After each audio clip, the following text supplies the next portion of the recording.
We have a very large crowd today. I hope everybody has found a seat either in this main room or in the three overflow rooms. I think we can handle around 5,400. And historically, 62%, or just about exactly 62% every year of the people who request tickets have come to the meeting. And if that percentage holds true today, we have just filled the rooms, and we will have a problem in the future, which we haven't figured out the answer to yet, but we've got another year. The way we'll run the meeting is that we'll get the business out of the way at the start, and we'll talk about the Class B issuance then too. So it'll take a little longer than historically has been the case, and then we'll have Q&A for until about noon. We'll have a short break at noon. There'll be sandwiches outside, which you can buy. And Charlie and I will have a couple of sandwiches up here at the podium, and then we will stay around until about 3 o'clock to answer more questions. And at that time, afternoon, I'm sure everybody in the overflow rooms will be able to find a seat here in the main room. But people have come from great distances to attend this meeting, so we really want to give everyone a chance to get their questions asked. And Charlie and I are delighted to we'll have to break it up at 3 no matter what, but we'll be delighted to stick around. You can leave any time, obviously. As I've explained in the past, it's much better form to leave while Charlie is talking. But feel free to do that. And then at noon, you'll get a chance to do it en masse. We have buses available to take you to, if you have any money left at all after yesterday, to take you to other business establishments of Berkshire locally. So that will be the plan. I hope everyone does get their questions answered. We've got a system where we break this room into 6 zones. We have a couple of zones in other rooms, and then this afternoon everybody will be able to be here in the main room. So that is the procedure.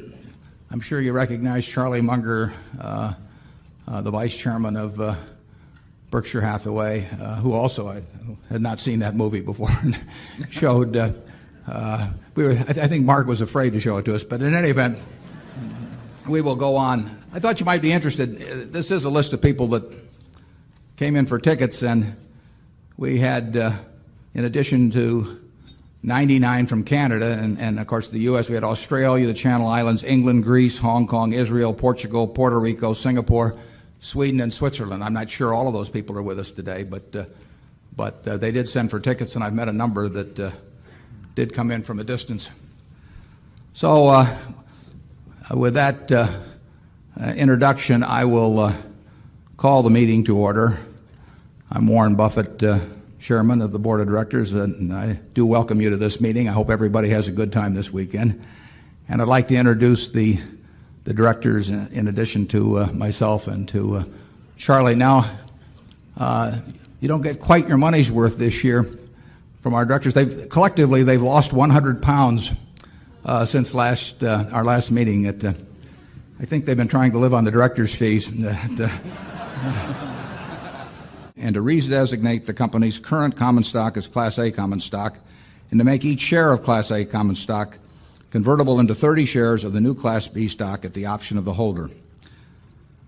I think before we get into moving that motion, I think this would be a good time to have a discussion and take your questions regarding the issuance of the Class B. And I should give you a little background. I think many of you know the background on this, but over the years we've had probably half a dozen people, one time or another, propose that the creation of an all Berkshire investment company or unit trust. In other words, an entity that would hold nothing but Berkshire stock and then would parcel out its own shares in smaller denomination pieces to the public. And we have generally discouraged that because we felt that there was considerable potential for abuse in such an arrangement. And our discouragement has been successful up until last fall, when there were two proposals that went as far as submission to the SEC for clearance that involved unit trusts, and these unit trusts would have owned nothing but Berkshire shares and then been sold to the public in small denominations, probably with a minimum investment of around $1,000 or so. And holders of those trusts would have bought into an entity that had a defined life, but that had considerable in the way of costs and some tax consequences that they might not anticipate when they came in. And Charlie and I were worried that a combination of Berkshire's past record, which cannot be repeated, and high sales commissions and a low denomination and a lot of publicity about Berkshire and myself, which, as you've seen this morning, we attempt to discourage, a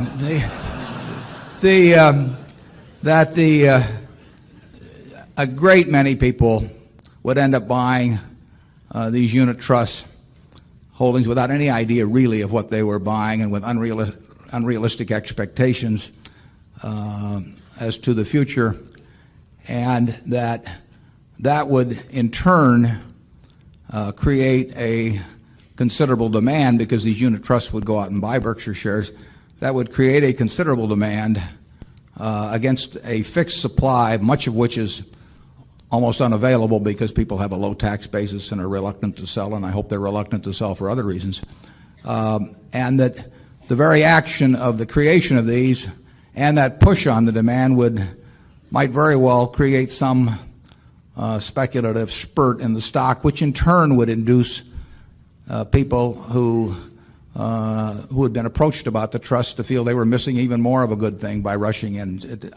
Rising prices in certain kinds of markets create their own kind of demand. It's not a sustained demand, and it's a demand that the reversal of which later on, when people become disillusioned, can cause a lot of problems. But that potential was there with the flood of buyers with unrealistic expectations, high commissions, and a fixed supply. So we attempted to dissuade both of the promoters. One backed away and then came out a few months later with something that was a combination of Berkshire and some other securities which were at least thought to be in our portfolio.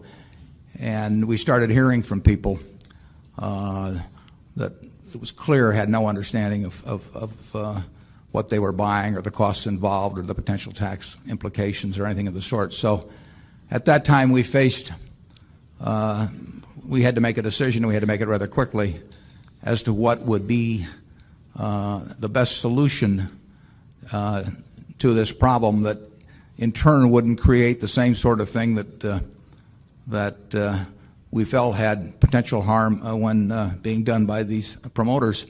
Obviously, we considered a split of the stock, but we were worried that a split would send out signals to all kinds of people who want to believe in things that may not be too believable about future performance, and that they would look at it as some grand chance to buy in at a lower price. Of course, it wouldn't really be a lower price in relation to value, but it would be a lower denomination.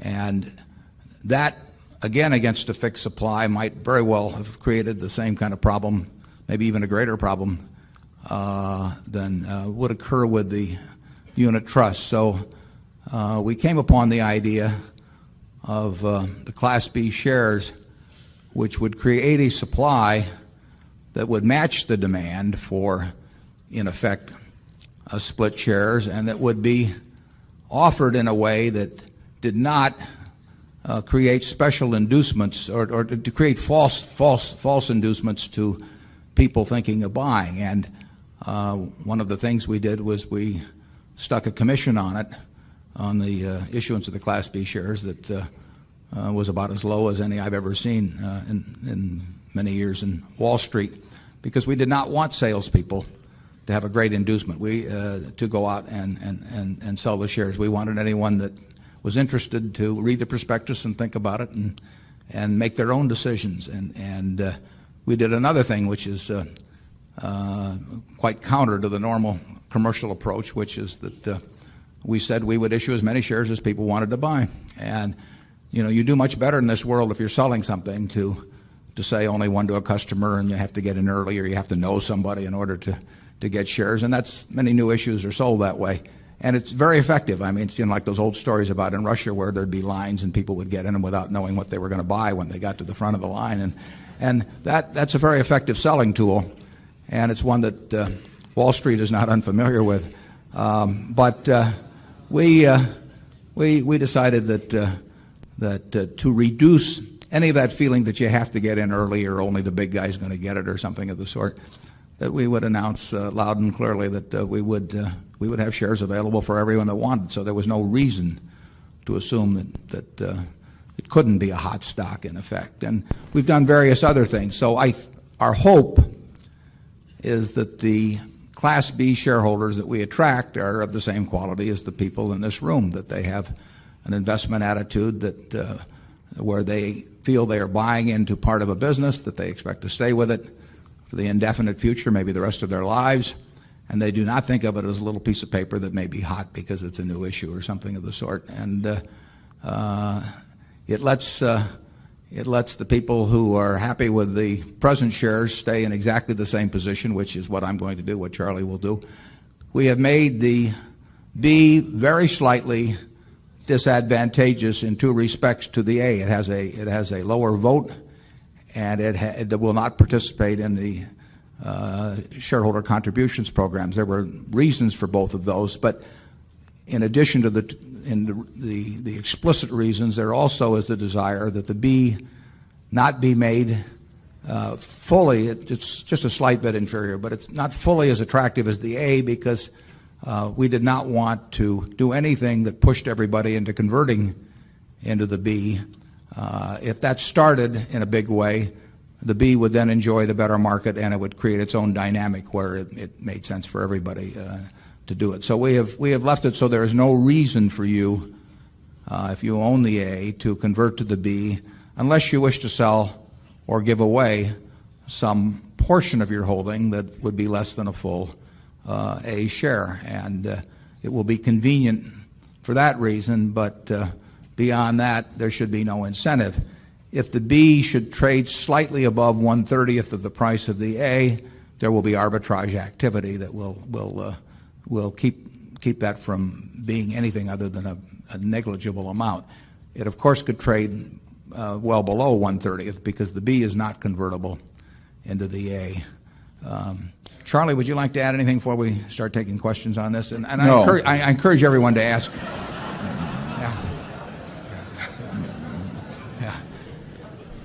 Charlie, as you will note during the meeting, does not get paid by the word.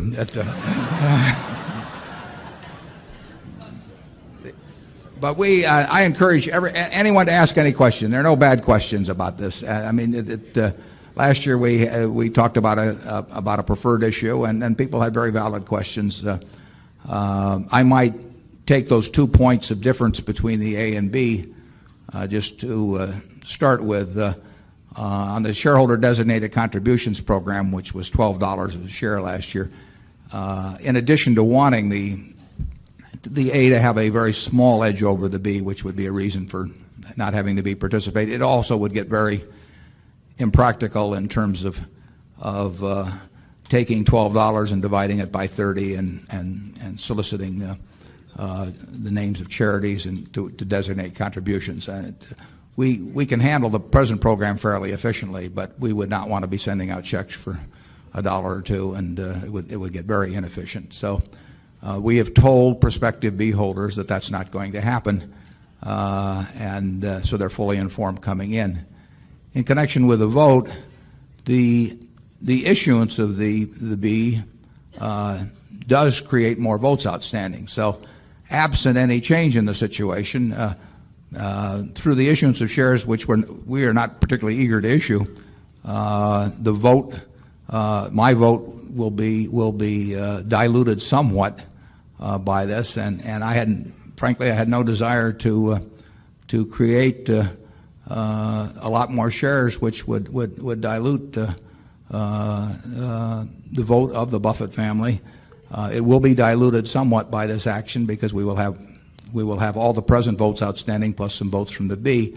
If there is a lot of conversion to the B, it is true that our holding will go up percentage-wise, but I see no reason why people really should convert, so I don't think that's likely. I think in the end it'll stay very much the same. And as I mentioned earlier, we want there to be a slight disadvantage to the B. In all other respects, we will treat the B just as the A. We have a problem with numbers at this annual meeting. We're going to have to do something next year, and we haven't figured it out yet either. But the suggestion was made by someone that maybe the B would get second-class seating or something. We're not going to have any of that. From this point forward, with the exception of the two things we put in the prospectus, the B shares will be treated in every way as equivalent to A. So with that, and with Charlie's reluctance to elaborate, we have a 6-zone system in here. It just goes right around clockwise. Just raise your hand and somebody will bring a microphone to you. I'm Marshall Patton from Bandera, Texas. And when the price is struck on the Class B shares, those of us who buy our shares through computer programs, do we have assurance that whoever we buy from, that will be the price that we pay for these shares? Yeah, the price, there'll be a price established probably Wednesday night or thereabouts of this week, and everybody will pay the same price, and a very high percentage of that price, incidentally, will come to Berkshire. I mean, there's a very, very low underwriting spread compared to any other offering. Now, once the initial offering is, everybody will pay the same price. Large institutions, the buyer of one share will pay the same price.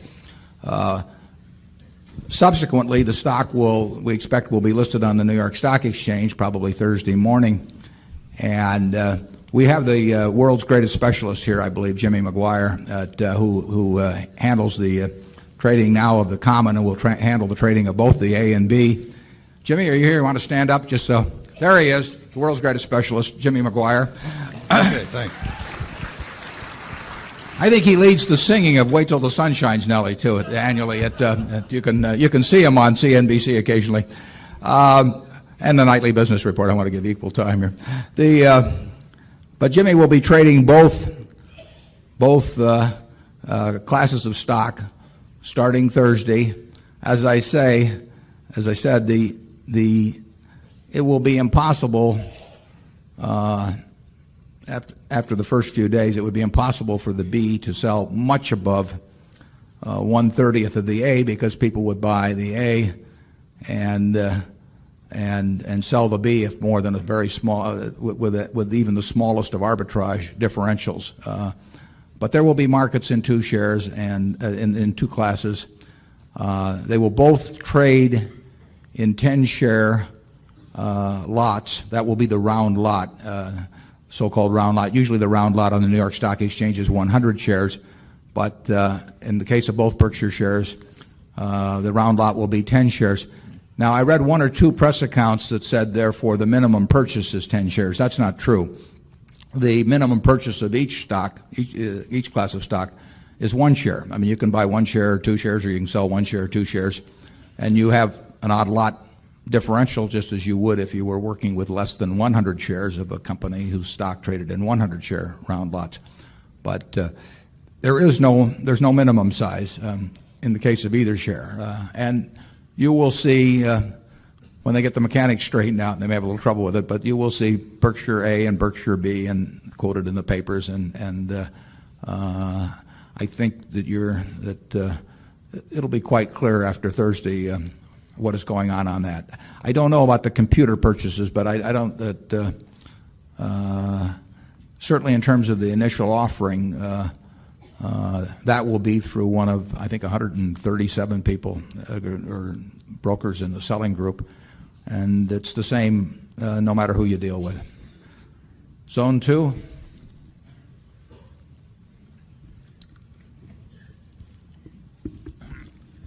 My name is David Hendel. I'm from Boca Raton, Florida.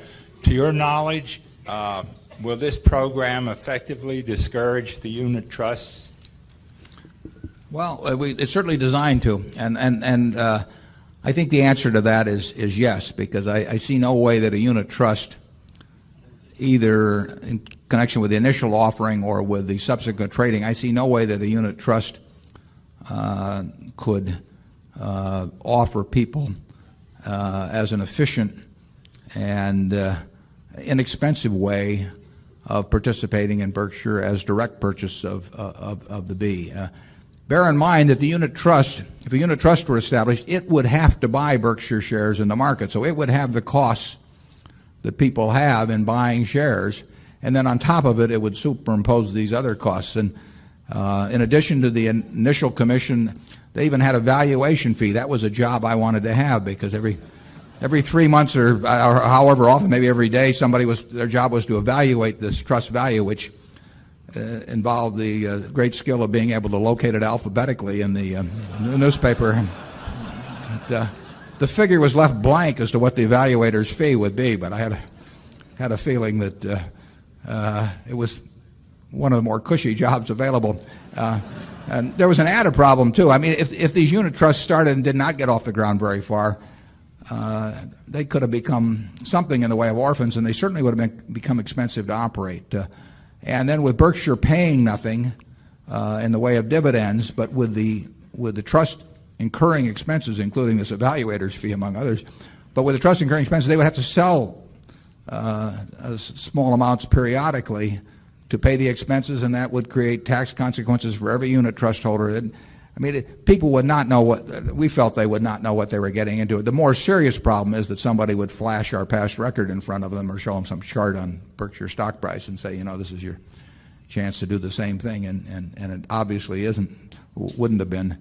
And but based on what we have seen, right now we anticipate the offering being 350,000 shares, but the extent to which the number of tickets involved, that even seeking out informed purchasers only, there's very substantial demand. So I think if you widen that circle to include uninformed, it might have been quite an experience. I think the answer is that we will not have a problem with the unit trusts in the future. Zone 3. I'm Adam Engel from Boulder, Colorado. In terms of the number of shares that you're going to issue, B shares, do you plan to just look at the book on Wednesday and issue enough to totally satisfy the demand? And do you have any plans to do a secondary if it starts becoming a hot number? Yeah. Well, I think what we plan is to tailor the size of the offering to fit the demand that appears Tuesday night or Wednesday morning or whenever it would, the exact moment will be on that. But the offering will be designed to do that. Like most offerings, I would anticipate that the underwriter will and this is a supposition at the moment, but it's frequently done, would sell some more shares than the initial offering, with the intention of creating some short position in the security, and then they have an option to take from the company for 30 days up to 15% of whatever we initially sell, which protects them on their short position, but the short position also helps in terms of having an orderly market in the stock subsequently. But we will essentially tailor the size of the issue to the demand as it appears to us midweek.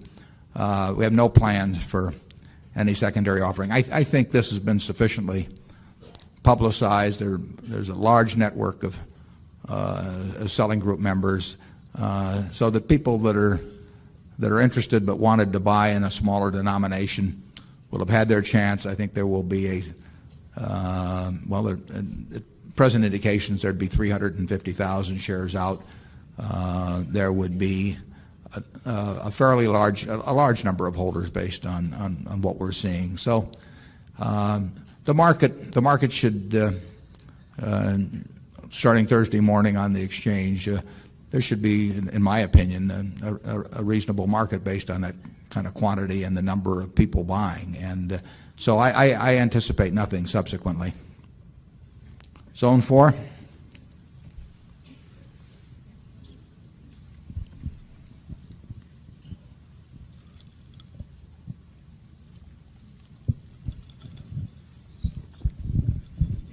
Yep.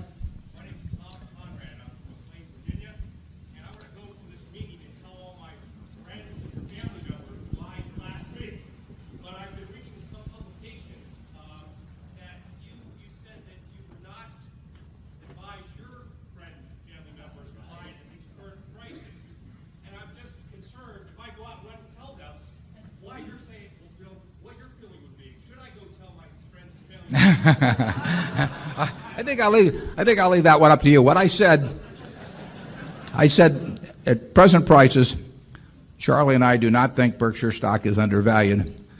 And that is not what's gotten reported sometimes. I mean, sometimes people have said we thought it was overvalued. We did not. If you look at the prospectus, or if you look at the prospectus, you will see that what we said was we do not think it's undervalued. Now, I find it somewhat entertaining that people regard that as a kind of an amazing statement by somebody making a public offering. But if you think about it a bit, can you imagine a management that goes out and says to the world, we are selling you something in the new stock, and it's way undervalued? What do you say to your present shareholders if you go out and say to the public, we're selling you something that's worth $1 and we're going to sell it to you for 80 cents? Now, that would leave me very unhappy.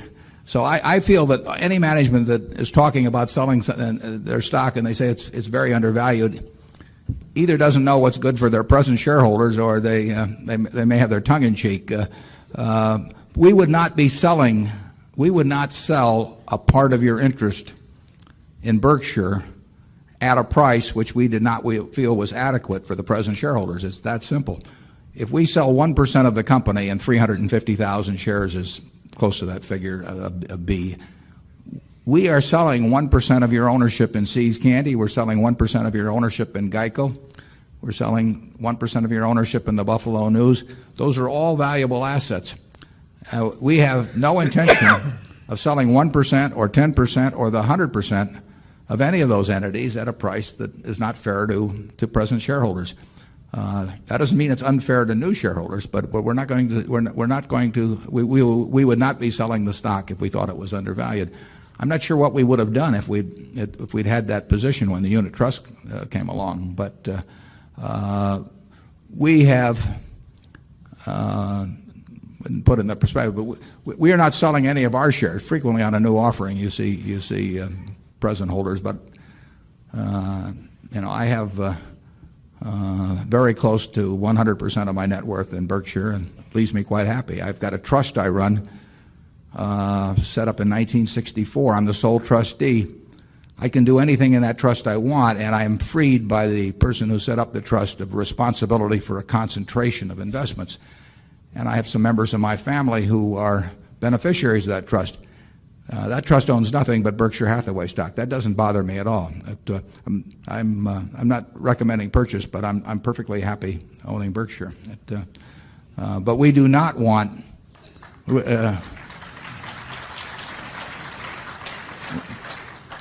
We do not want people to think that when they buy into Berkshire that they're buying something that's undervalued, because it's not. And we say in that fourth caveat on the prospectus that we want people to buy it only if they expect to be holders for a very long time. Charlie and I expect to be holders for a very long time. And in fact, you may see us up here sometime where we don't know who the guy on next to us is, but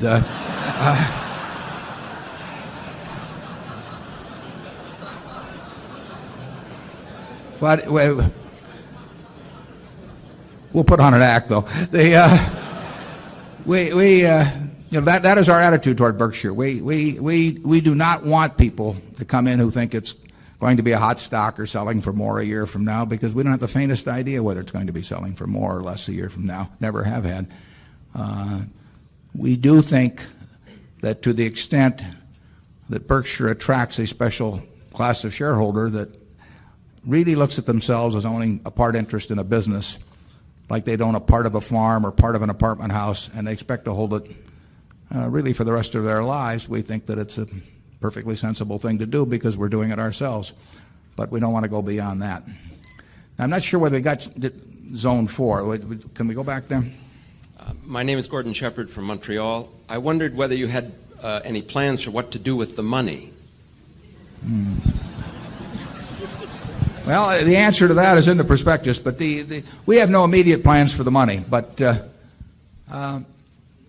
we've faced that situation a number of times. I mean, the money, the inflow of money and outflow of money should not be, in our view, attempted to be matched too carefully in this world, because you get investment and business opportunities at times that differ from the times that funds come in. And one of the most important disciplines in running a business or managing investments is to not get your not to try to coordinate your actions simply with the availability of cash.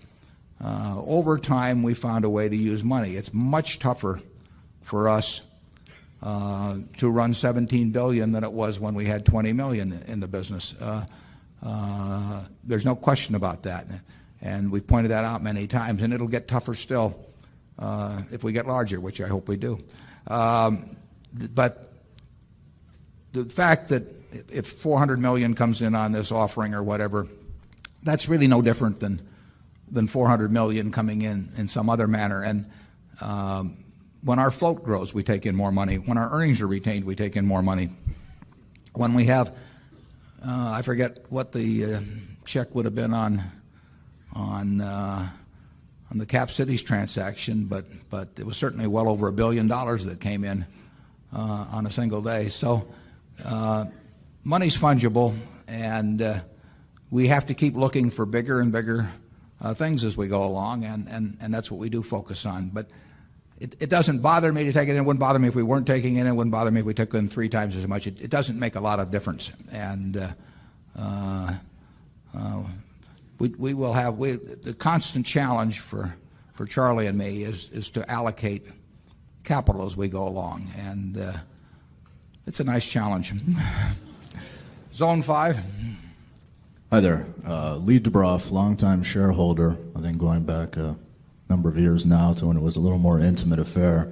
Not quite sure whether I should look at you in the TV here or in real life on the stage, but anyway, I'm on the very right of you. And I see all the guards around you, and I see all the security and that sort of thing, and then I see this offering of the Class B, and I sort of wonder whether from your perspective, you feel you might be in the same boat that the Pope and the President are. And I mean this absolutely sincerely, because I don't think that you have perhaps as good a handle as some of us do on the renown that you carry outside of Omaha, Nebraska.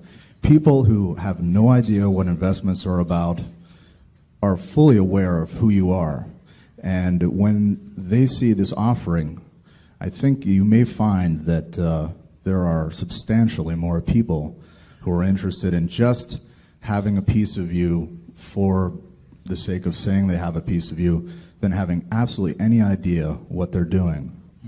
And I noticed that I try to read the fine print here, on page 14, first paragraph, second line, you indicate some 50 million shares of Class B common stock may be offered. And so I'd like you to comment on this situation that you find yourself in, where you may be perhaps out of touch with the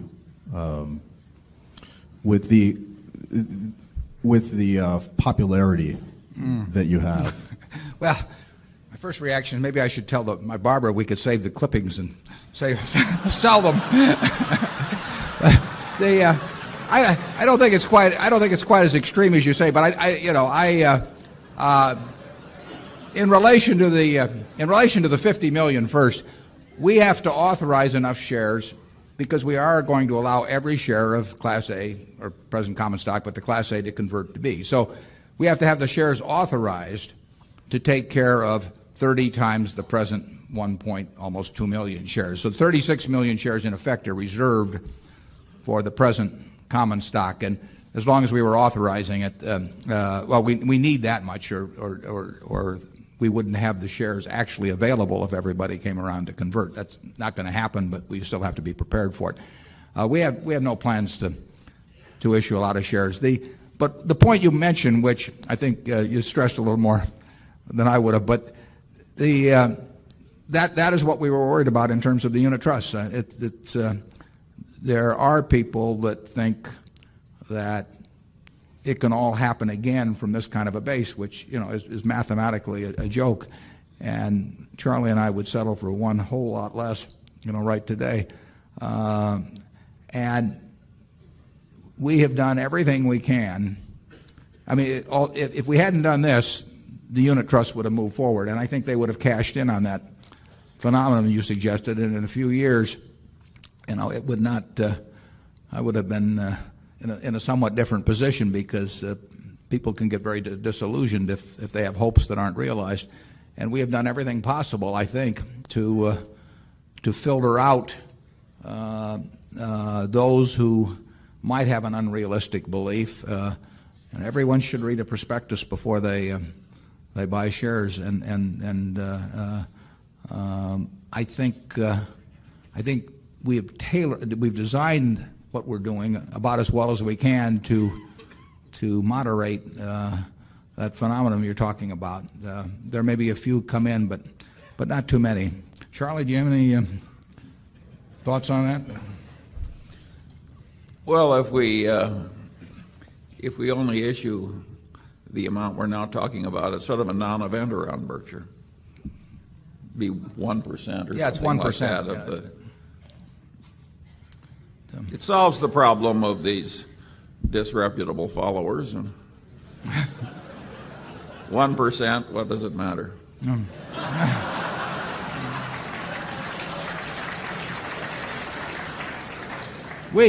heard that remark. We were referring to Charlie earlier about all I want to know is where I'm going to die, so I'll never go there. Well, we think about that in terms of we believe in reverse engineering, and how do we keep people from buying it who really are going to be unhappy, a few years later. It's a little like singing country songs. You should sing them backwards. That way you get your home back and your auto back and your wife back.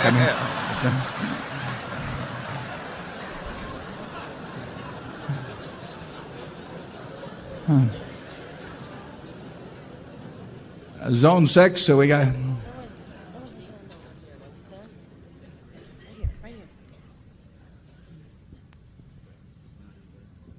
Good morning. I'm Raina Lowy from Chicago. Proud to be here. Where are we? Over here. Okay. I have a question that's been asked me, and I really don't know.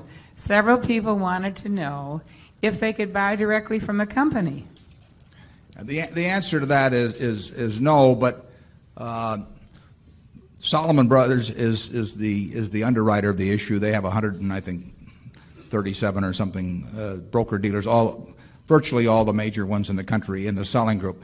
The costs to the company of doing this are really very, very low compared to any issue I've seen. When AT&T had their spin-off or the sale of Lucent, which was close to a $3 billion deal, their percentage costs were more than double what our costs will be, for example, on this offering of Berkshire. So it's almost as if you're buying it. The Class B holder is buying it from us in terms of what I would call the frictional costs involved of getting the issue done. In fact, if we handled it ourselves, it might cost more. But the company itself is not a broker dealer, and it would require a whole group of different hoops to jump through in order to have a direct issue. It will be sold only through broker dealers. Zone 7.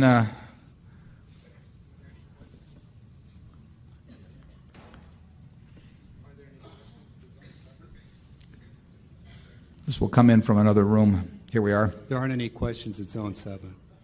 No questions in Zone 7. Zone 8? No questions from Zone 8. Okay, then we'll go back to Zone 1.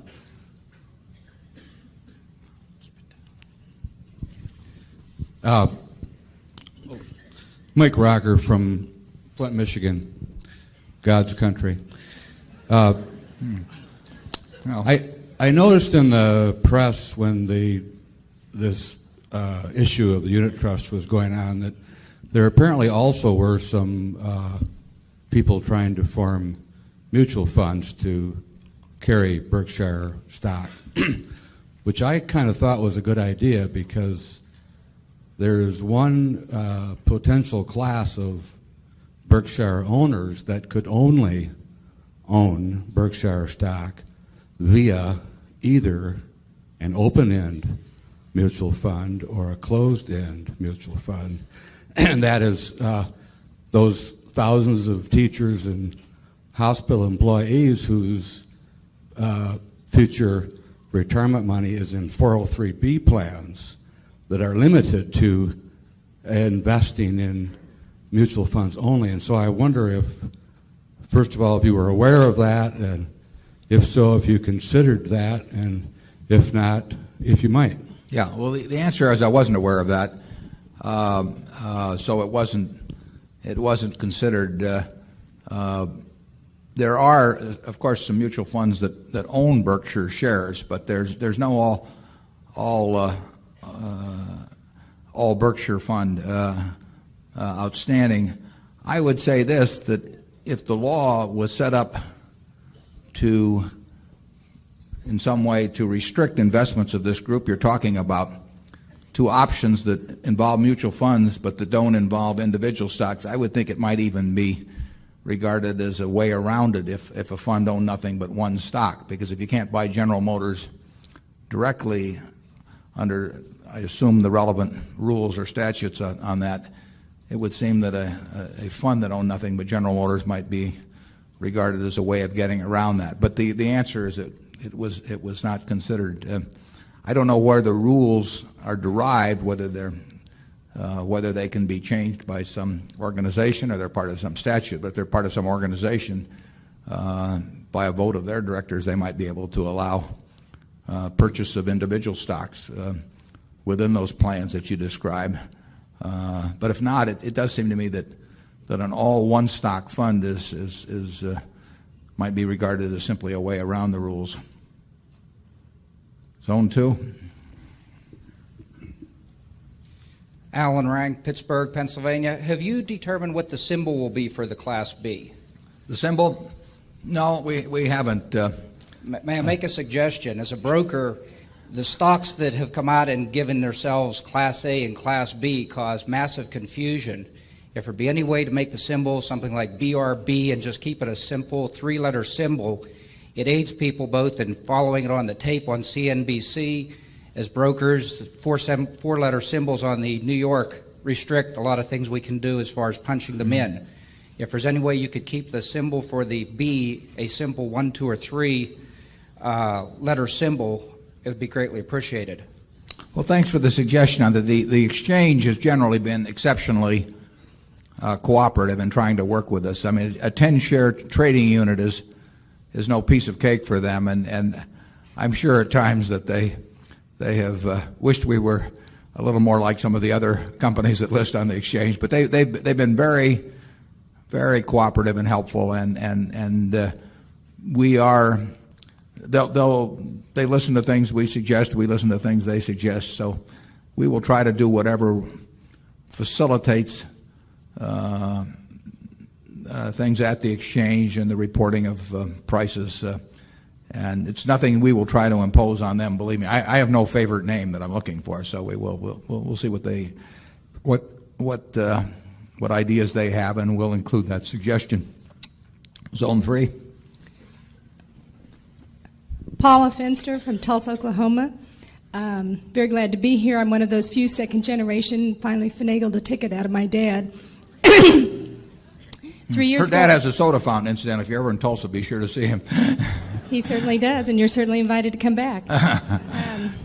I was here 3 years ago for the movie theater, and considering the growth, I know you won't leave your beloved Omaha, but maybe you could build a stadium that's covered. Considering the growth, with adequate parking. Here's my question. You said there's going to be unlimited offering, as much as they want. This question is not designed to get a rise out of Mr. Munger. However... It's not easy to do. Understood, considering the bridge game of yesterday. Anyway, my question is, you're authorizing up to 1%. What happens if it goes bananas, as Zone 5 suggested, and it goes greater? You said this 1% is yours. Is the next 1% yours? Is the next 1% ours? I know we're limited partners and you're a controlling partner, but how far does this ball game go? Well, in terms of the size of the offering, whatever the size of the offering, it affects everybody economically the same. I mean, our shares are no different than the ones of the people in this room. So we do not care from an economic standpoint whether the issue turns out to be approximately 1%.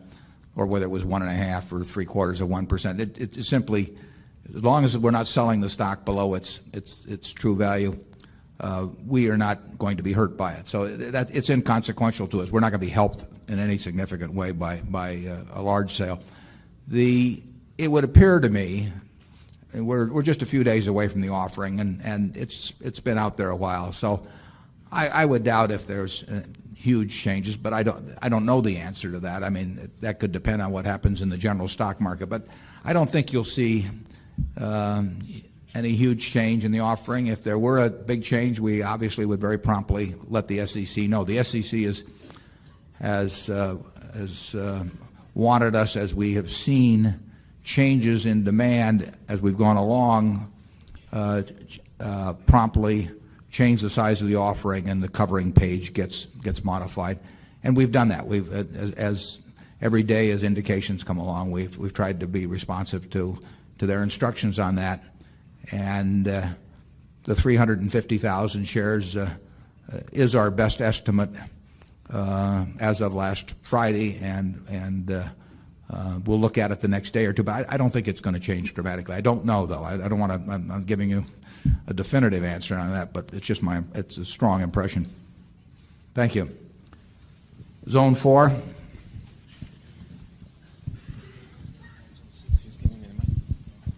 Mike Assail from New York City with a question for Charlie about his investment models. I'd like to know the most useful models on industry consolidation, vertical integration, and models which explain the special cases when it makes sense to invest in retailing stocks. Well, I think I don't want to interrupt you now, but I think we'll save those to the general question and answer. This is only on the issuance of the Class B right now. Sorry. But we're glad to have that question later on. It'll give Charlie time to figure out the answer, for one thing.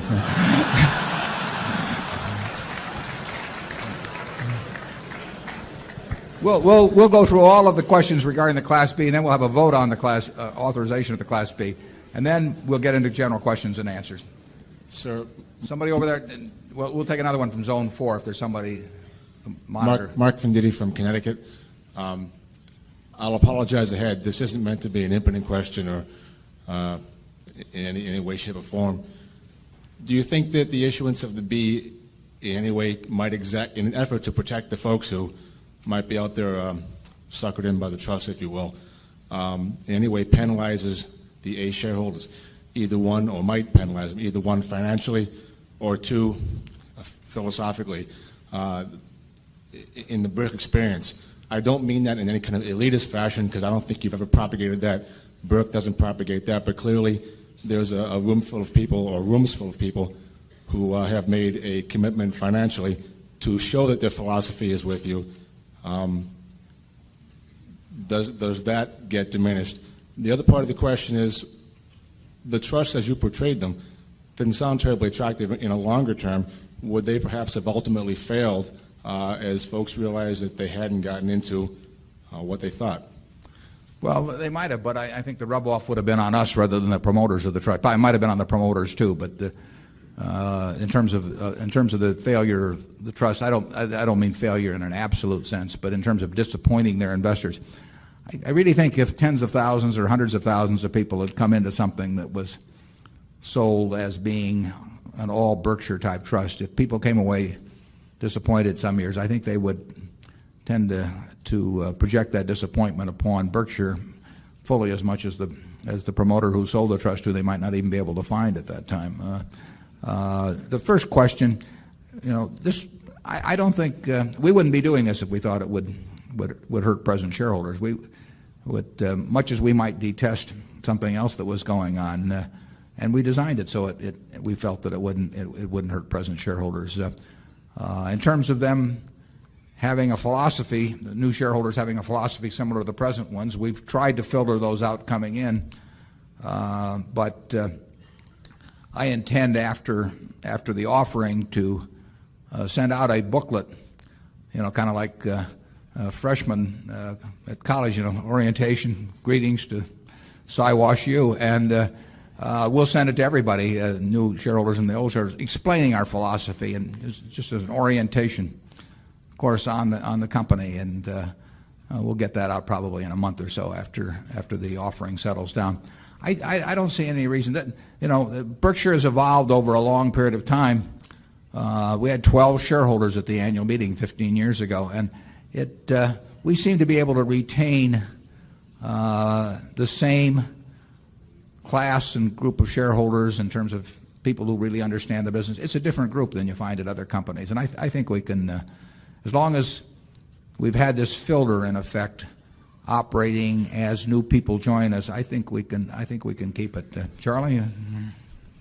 Yeah, if the offering went wild and you issued 3% of the company new, you're also taking in $1 billion odd. It's a non-event for us.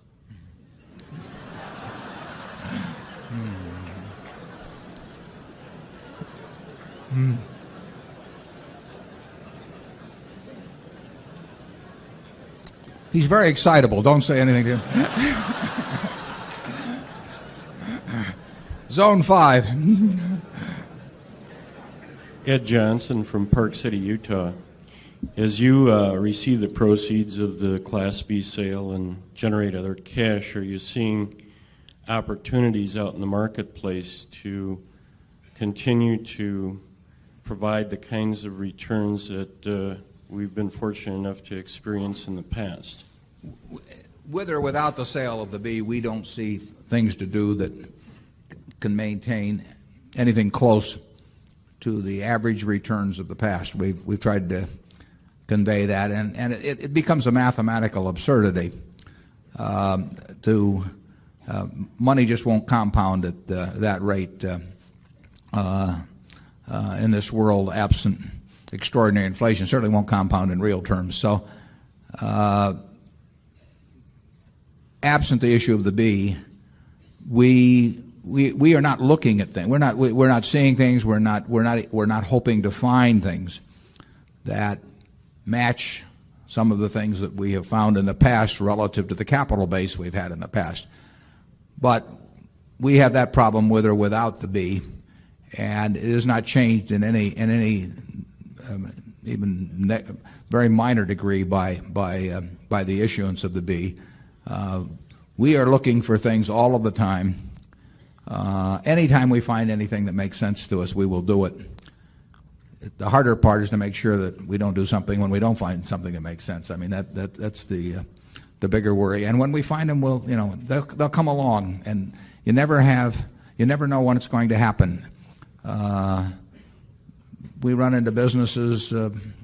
I described a little bit of that in the annual report, almost by accident. We've had contracted to make one purchase this year. The people who run it are here today, and it came about because I was attending a birthday party, and I'll go to more in the future now. So things have not ended around here. We'll find interesting things to do over time, but they can't remotely be as profitable as the things we found in the past, simply because of the large capital base.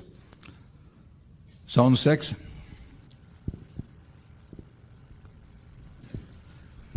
Hi, I'm Matt Zuckerman from Miami. I don't know, I think Charlie is the same class as Ev Dirksen. You know, $3 billion, we'll soon be talking about real money. Yeah. The two questions I have basically are one. Number one, referring to the gentleman over here before who commented on your popularity, which will definitely affect the stock, don't you think, and the second part of that is that even my wife's beautician has put in for some shares of the stock, and he represents a small tip of a large group who are probably doing the same thing on the one hand, so that there's going to be a large popular demand for the stock, which probably is not reflected in the numbers that the selling brokers are getting from institutions. And number two, mutual funds themselves, in order to lend some panache or glamour or whatever to their portfolios, will certainly be sucking up Berkshire stock after this. And have you taken all of this into consideration when you decided upon the number of shares to go, that you're sending out, number one? And number two, that the reaction, at least in the first 14 days of the public to the shares, which will probably be in the range of $1,100, might not send the B shares up high enough to make a very, very interesting spike in the price of the A stock. Well, we've considered what you're talking about. I think that the issue has been well enough publicized that the demand will largely be reflected on the books of the underwriter in a day or two. And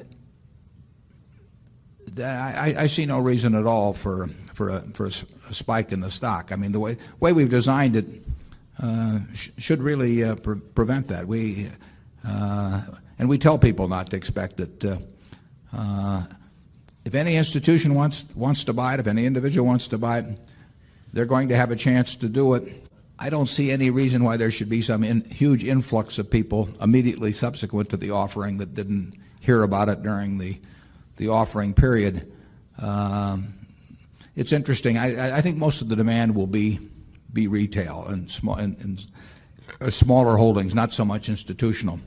The most new offerings are done in a manner where the idea is to have far more demand than supply, and therefore cause people to maybe order stock they didn't even want, and just on the idea that this restricted supply will cause a big jump the first day. Whether you've seen Yahoo or a number of other offerings. Personally, like that sort of distribution arrangement, because you'll find that 30 to 40% of the issue will perhaps trade the first day. Well, I think, and perhaps at a lot higher price. I think there's something a little wrong with that kind of an offering, because the company obviously isn't getting proceeds that are equivalent to what people are willing to pay, and favored customers get the chance to flip the stock and really are getting paid an exorbitant underwriting fee themselves, even though they're called purchasers, because they sell it the first day.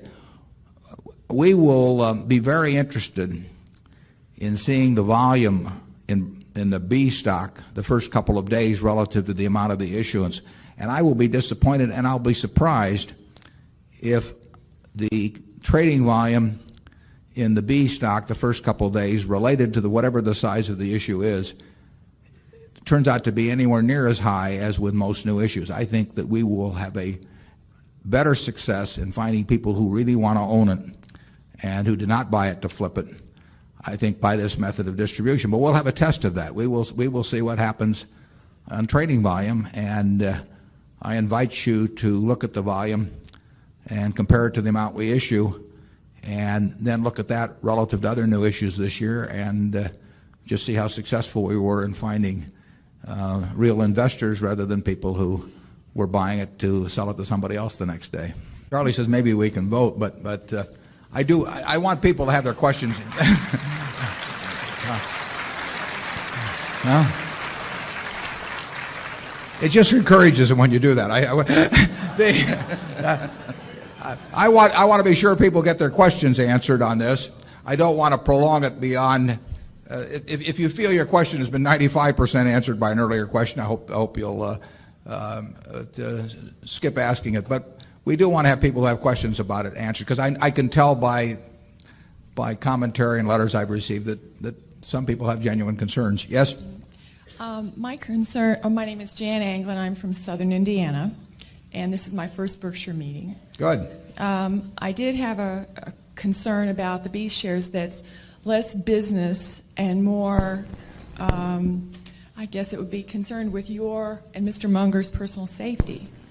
I often see your picture in the newspaper, and I certainly don't mind seeing it on financial magazines, but now it's kind of like proliferating. I don't like the idea that you are so visible. That bothers me. Yeah. I mean, do you understand what I'm saying? No, I understand exactly. Right. Yeah, it's occurred to me. I appreciate that, but the answer is there's no other way. I mean, if over time, in terms of what happens, and as it grows, you get more visible, basically. I know, but along with the B shares and things, can you kind of like be quotable but less available for photos? No. Well, I normally am. If you've noticed, in terms of interviews or anything of the sort, I do not do them. I've been invited to go on all of the news shows, and I basically don't do it. Frankly, with the shareholders, I feel differently about this group. I'm delighted to see everybody come here, and I enjoy getting together with the shareholders.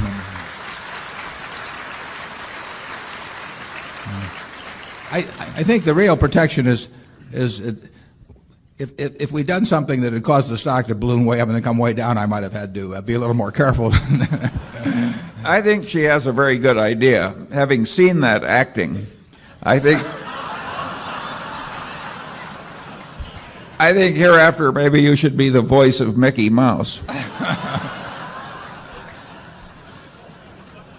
I do appreciate the sentiment on it very much, and it is unavoidable to a fair degree, although Charlie may have thought I wasn't pushed into those acting jobs. Zone 2. This is Joe Greer from Omaha, Nebraska, of all places. Regarding the conversion privilege, is there a time limit on the converting from the A to the B? No, that's a good. I'm glad you asked that question. That's a good. The first 5 days or so after issuance of business days, there's no conversion. But after that, you'll be able to convert until Judgment Day. It's forever convertible from A to B, but it's not convertible from B to A. So there's no need to convert it until you have a reason to do so. And as I pointed out, there's a very slight disadvantage in converting it. Until I had a need, I would not convert it. Zone 3. Scott Dowling from Redmond, Washington. Kind of related to this question. As an A shareholder, I can only see really two reasons to convert A shares into B shares, one of them being gifting reasons. And in regards to that, how does one convert A shares into B? There are instructions on that in the proxy statement as to how that. I guess it's in the annual report too that it describes how to do it. But basically, you get in touch with the Bank of Boston to do that and proceed from there. Or if you have your shares with a broker, you would instruct your broker to do it. Zone 4. Good morning. I'm Ruth O'Wades from San Francisco. I wondered, how did you decide that the ratio of the Bs should be 30-to-1 instead of 300-to-1 or something in between? Yeah. We wanted to have something that was roughly would trade initially at least in the $1,000 range. We thought it very unlikely that anyone would find it commercially feasible to set up a trust that offered units that were denominated much below that. So that's as low as we felt we had to go. And we did not want to signal in any way that some sort of last chance or something like that to get in for some very low sum for people that just had some wishes that they could turn $100 into $100,000 or something. I get letters from people that think that somehow that can be done. It can't be done, and we don't want to.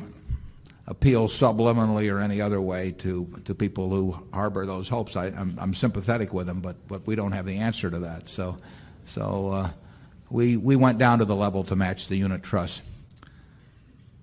Zone 5.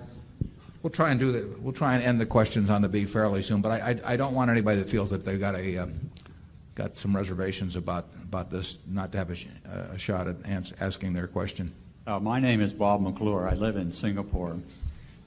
The way I figure it, the sale of the B shares at the price they will probably be sold will give an immediate boost to the book value of Berkshire Hathaway. So as far as I'm concerned, the more the merrier. Can you give us your thinking on that, the accounting treatment, how this will affect the book value of Berkshire? Well, any shares we sell at the equivalent per A share of in the range of 33,000 or thereabouts where the stock is selling now will increase the book value per share, but that does not mean it increases the intrinsic value per share.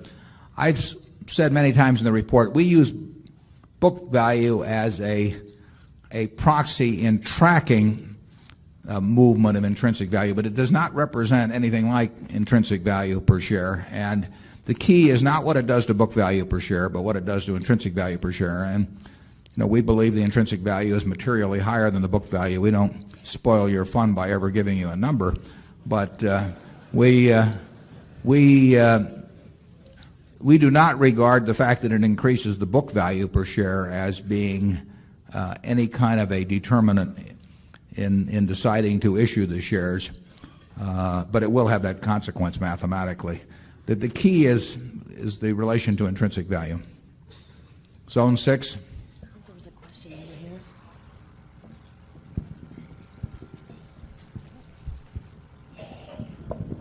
Any questions in 6?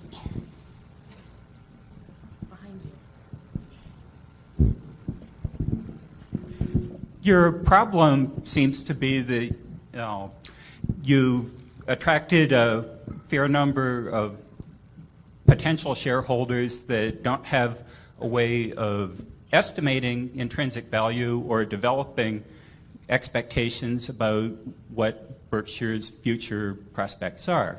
Do you have any suggestions about how they might do that, short of the general guidance that you can't continue to compound your intrinsic value at the same high rate that you have in the past because of your asset base, and that you don't believe the share is undervalued?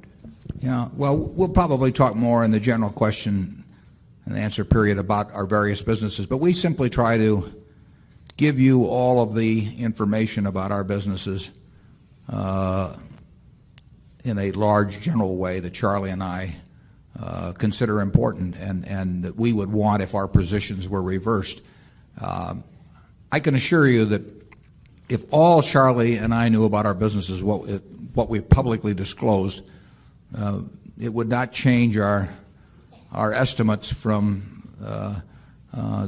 what they might be from being intimately involved with the businesses. The facts are out regarding what we do. So you are in the same position to the extent that you have followed our kind of businesses and understand industry conditions and all of that. And we'll continue to do that. We essentially regard you as our partners, and we try to tell you exactly what we as partners would want to know if you were running the place, and we'll continue to do that.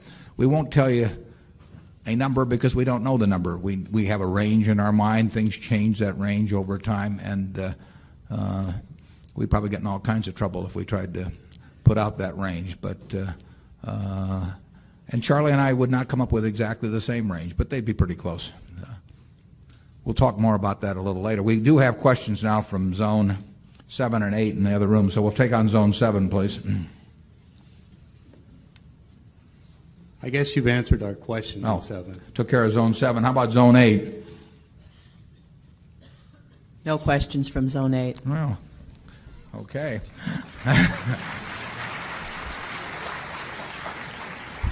I think at this point we can move on to general questions after we have this vote, and then if you have another question or two that comes up during the general question and answer period, we'll be glad to work those in at that time. So we are now at the point. Is there a motion to adopt the Board of Directors' recommendation? I move the adoption of the amendment to the fourth article of the restated certificate of incorporation as set forth in Exhibit A of the company's proxy statement for this meeting. I second the motion. A motion has been made and seconded to adopt the proposed amendment to the certificate of incorporation. It says here, is there any discussion? But I'm not going to say that. We are ready to act upon the motion. If there are any shareholders voting in person, they should now mark their ballot on the proposed amendment to the certificate of incorporation and allow the ballots to be delivered to the Inspector of Elections. Would the proxy holders please also submit to the Inspector of Elections a ballot on the proposed amendment, voting the proxies in accordance with the instructions they have received. Mr. Fitzsimmons, when you're ready, you may give your report. My report is ready. The ballot of the proxy holders received through last Friday cast not less than 970,495 votes in favor of the proposed amendment. That number far exceeds the majority of the number of all shares outstanding. The certification required by Delaware law regarding the precise count of the votes, including the votes cast in person at this meeting, will be given to the Secretary to be placed with the minutes of this meeting. Thank you, Mr. Fitzsimmons. The amendment to the certificate of incorporation as set forth in Exhibit A to the proxy statement for this meeting is approved. After adjournment of the business meeting, I will respond to questions that you may have that relate to the business of Berkshire, but do not call for any action at this meeting.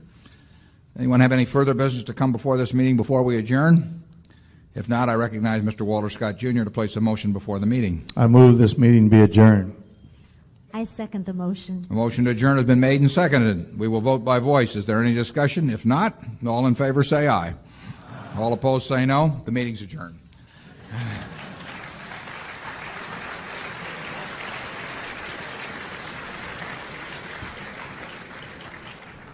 Now we'll move to general questions, and we'll do it by the same zone system.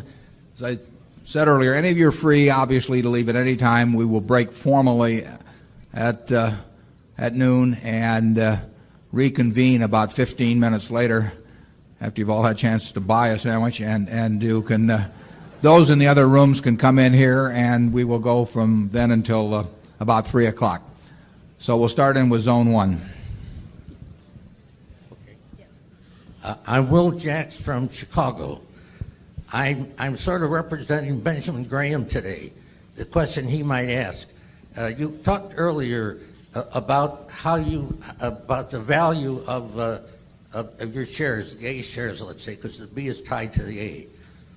And I know I don't expect a complete answer, but generally, how would you go about placing a value on the A shares? Yeah. Well, that's obviously a key question. As I've said, we try to give you the information. But I think people, to the extent they've made a mistake in the past in valuing Berkshire, and they have made this mistake over time, including many commentators, including some institutions, is to look at it as simply a breakup value to our businesses. I mean, you could do the same thing with General Electric, a magnificently run operation by Jack Welch.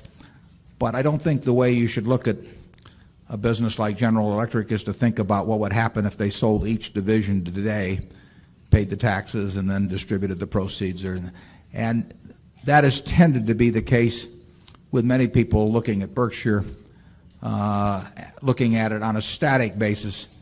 And that is not the way that Charlie and I have looked at it over time. It lends itself a little more to that kind of analysis because we have a lot of money in marketable securities, but we have a lot of money in other things too. And the question of Berkshire in valuing the intrinsic value of any business, of course, is what is going to be the stream of cash over many years in the future. In fact, all of the years in the future, discounted back at an appropriate interest rate. I've talked about that in the past in the annual report. Berkshire is a collection of businesses, and some of which we own in their entirety, some of which we own part of. And some of those businesses have very interesting dynamics to them, and the value of our insurance business, for example, if you go back 28 years or so since 29, I guess, since we bought it from Jack Ringwalt, we paid $7 million, I believe, 8.7 million for two companies that Jack controlled. If you had the foresight at that time to, and I didn't, but if you had the foresight at that time to see what that would develop out of that insurance business, you would have come to the conclusion that their value to us was going to be far, far greater than the value at which they were then carried on our balance sheet. They were part of a business which had enormous potential. And that's been probably the most significant asset that's been developed at Berkshire. But right now we have over right at $7 billion, over $7 billion of float that's been developed from our insurance business. We couldn't foresee that 25 or 30 years ago, but it would have been a big mistake to think in terms of the book value of that business being representative of its actual value to us over time if it was run right.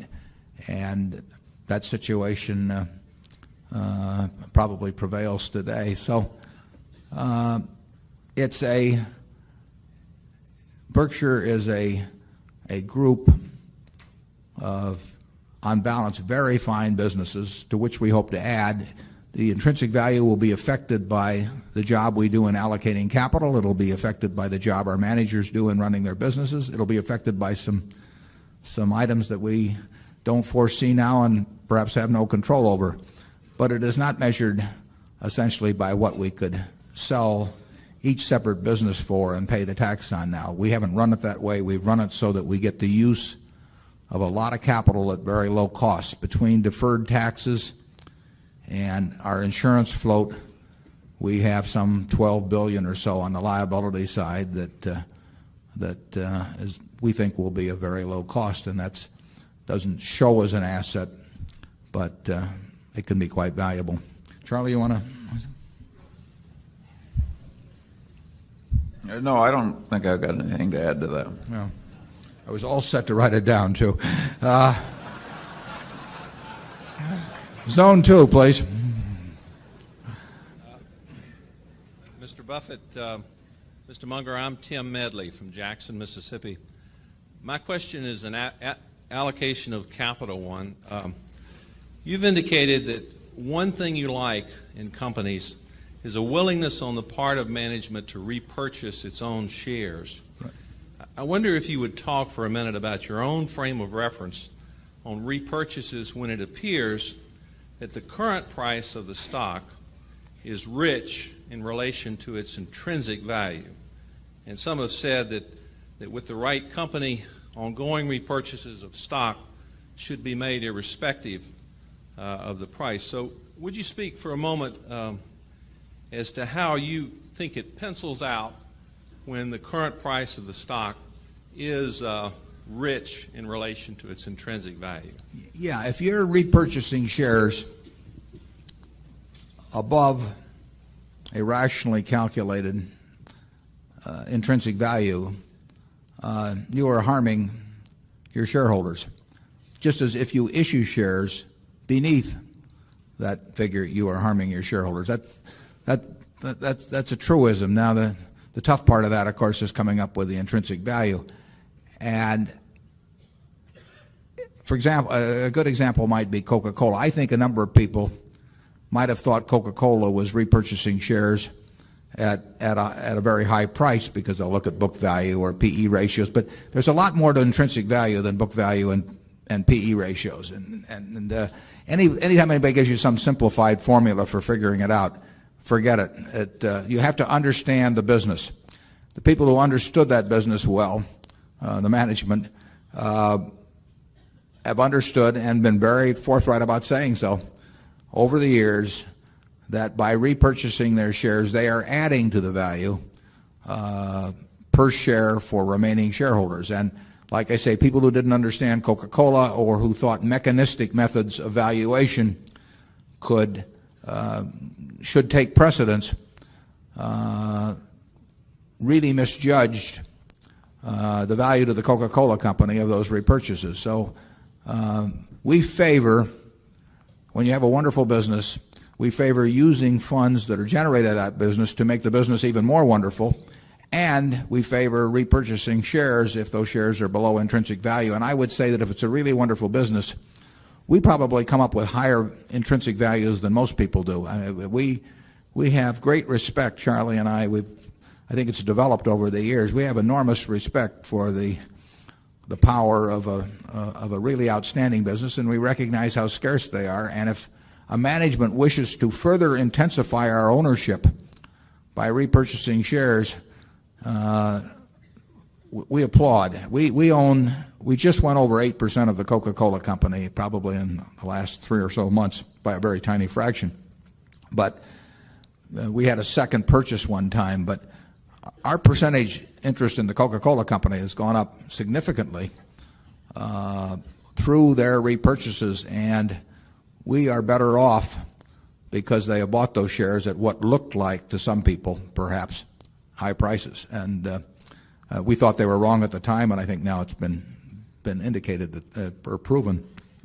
So I urge you, if you're trying to decide on the wisdom of repurchases or of share issuances, that you don't think in terms of book value, you don't think in terms of specific PEs, you don't think in terms of any little model, but you think in terms of what would you really, pick businesses you can understand, and then think what you really would pay to be in those businesses. And that's what counts over time, is whether the repurchases are made at a discount from that figure. And I would say with the companies that we own shares in, our interest in GEICO went from 33 or so percent to 50% over a 15-year or so period, simply through repurchases, and we benefited significantly. So did every other shareholder, I might add, that stayed with the company, and we benefited in no way disproportionate to them.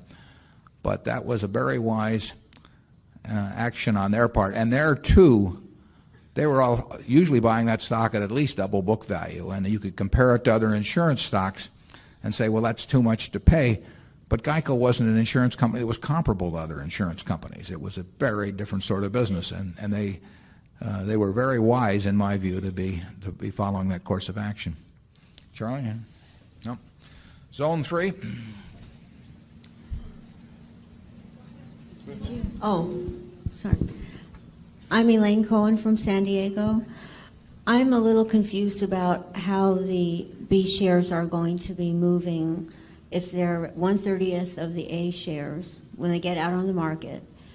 Are they always going to be 1/30th of the A shares? And if they are, is that going to dilute the earnings of the A shares? Could you just explain? Yeah, it won't dilute the earnings or value of the A shares as long as we use the money reasonably effectively that is produced. As I mentioned earlier, if it happens to be 1%, you'll own 1% less of all these other things. On the other hand, we'll have close to $400 million more of cash. So it will not, in our view, it will not dilute the value of the A. I expect over time that the B, a very large percentage of the time, will be selling very close to 1/30th, but it could sell for less than that ratio. It can't sell for any significant amount more than that ratio, or arbitrage will eat away at any slight premium. I think that takes care of that. Zone 4. Mr. Buffett, my name is Hugh Stevenson. I'm a shareholder from Atlanta, Georgia. My question involves the company's interest in Wells Fargo. As you know, Wells Fargo, like most banks, has a very expensive branch system for deposit gathering and servicing their customers. As I guess you know, they also have moved more into branches in supermarkets and in online banking that seems to have the potential to very significantly reduce their costs relative to the branch system. Would you comment on how you think that might play out and how significant it might be? Well, the question, you're right. Wells Fargo has been a leader in moving into supermarkets. They've got a couple different formats they've used, and they've certainly been a leader in the online banking services. Unfortunately, in banking, it's a little hard to have any secret formulas. Coca-Cola has 7X down there in the vaults of what used to be the Trust Company of Georgia, now SunTrust. But in the banking business, anything you do, your competitors can copy. Nevertheless, there is an advantage, and sometimes it can be quite a significant advantage in being first and learning more about different distribution methods. And I think Wells Fargo has done a terrific job in learning that. I think they've got some advantages, but they aren't advantages that other people can't work at copying and chipping away at. But it's a good management. They've done a very good job of seizing on that particular trend in supermarkets, and as such, they have the potential perhaps for having a relatively low-cost deposit gathering operation. And every other banker in the world will be looking, though, to see how that works, not only there but at other banks, to figure out whether they can copy it. Charlie? Okay. Zone 5. My name is Alan Parso from Omaha. Berkshire has increased the rate of growth in its insurance float in excess of 20% a year since 1967. In regards to GEICO, its rate of growth, what is its historical rate of growth been in its insurance float, and what impact will it have on the rate of growth in the overall Berkshire insurance float? Well, I would say that GEICO is a huge plus to Berkshire. Now, we owned 50% of it before. I mean, we've benefited from our GEICO investment in a big way ever since 1976. So it's not an entirely a new benefit that's coming in. We paid a good price for GEICO, but it is a terrific company. It has outstanding management. It has a low cost method of distribution, which is very difficult for people to. I mean, everybody wants to have that, but very few come close to it. The management is focused on bringing costs down even further and widening that competitive moat. GEICO, I personally think that just from what I see that GEICO, I would think GEICO's growth rate is likely to be greater, at least in the future, that I can see over where it has been in the past, but it's been perfectly satisfactory in the past. I think there are some advantages to it being part of Berkshire in that there are costs attached to bringing new business on the books, and we care not at all about reported quarterly earnings. GEICO was relatively insensitive to those before, and that's a compliment when I say that, but they had some more pressure on them in respect to reported earnings than they will have as part of Berkshire, and I think there's some really big opportunities in terms of what can be done with GEICO as part of Berkshire. So I think 5 years from now you'll be very happy with the fact that we own 100% of GEICO, and I think you will see that as marvelous a company as GEICO was independently, as an independent company, it will flourish maybe even a bit more as being part of Berkshire. Not because we bring anything to the party. I mean, the management will continue to run it autonomously, but there are some advantages for it in being part of a larger enterprise. Zone 6. Mr. Buffett, my name is Stephen Tuckner. I'm a shareholder from Toronto, Canada, and my question concerns the valuation of Berkshire shares. Given the large number and dollar size of the private businesses recorded at historic cost which Berkshire owns, shouldn't the multiple to book that the stock trades at essentially expand over time to reflect the increases in intrinsic value of the private holdings? And I cite Buffalo News on the books at essentially, I think, around zero, and even GEICO now will be on the books at probably between $3 and $4 billion, worth more than that, as examples of the disparity between intrinsic value and book value. Most of the businesses that we own, all of, or at least 80% of, are carried on the books at considerably less than they're now worth. And with some of them it's dramatic, although it's not dramatic compared to a $40 billion total market valuation for Berkshire. It's dramatic relative to the carrying price, because when we bought See's Candy for an effective $25 million in 1972, it was earning $4 million pre-tax. It earned over $50 million pre-tax last year. When we bought the Buffalo News, it was making nothing, paid 30 and a fraction million, and it's now earning maybe 45 million. And we've got a number of businesses, and Geico's worth more than we carry it for because of the accounting peculiarities of the first 50%. So it is true that overwhelmingly our businesses are worth something more than intrinsic value, than book value, and in many cases very substantially more, although that's reflected in the market price of our stock.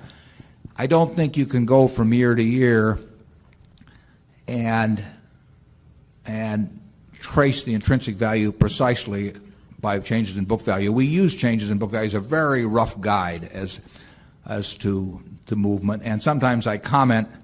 There have been certain annual reports where I've said our intrinsic values grew more than the proportional change in book value, and there's been others where I've said I thought it was roughly the same.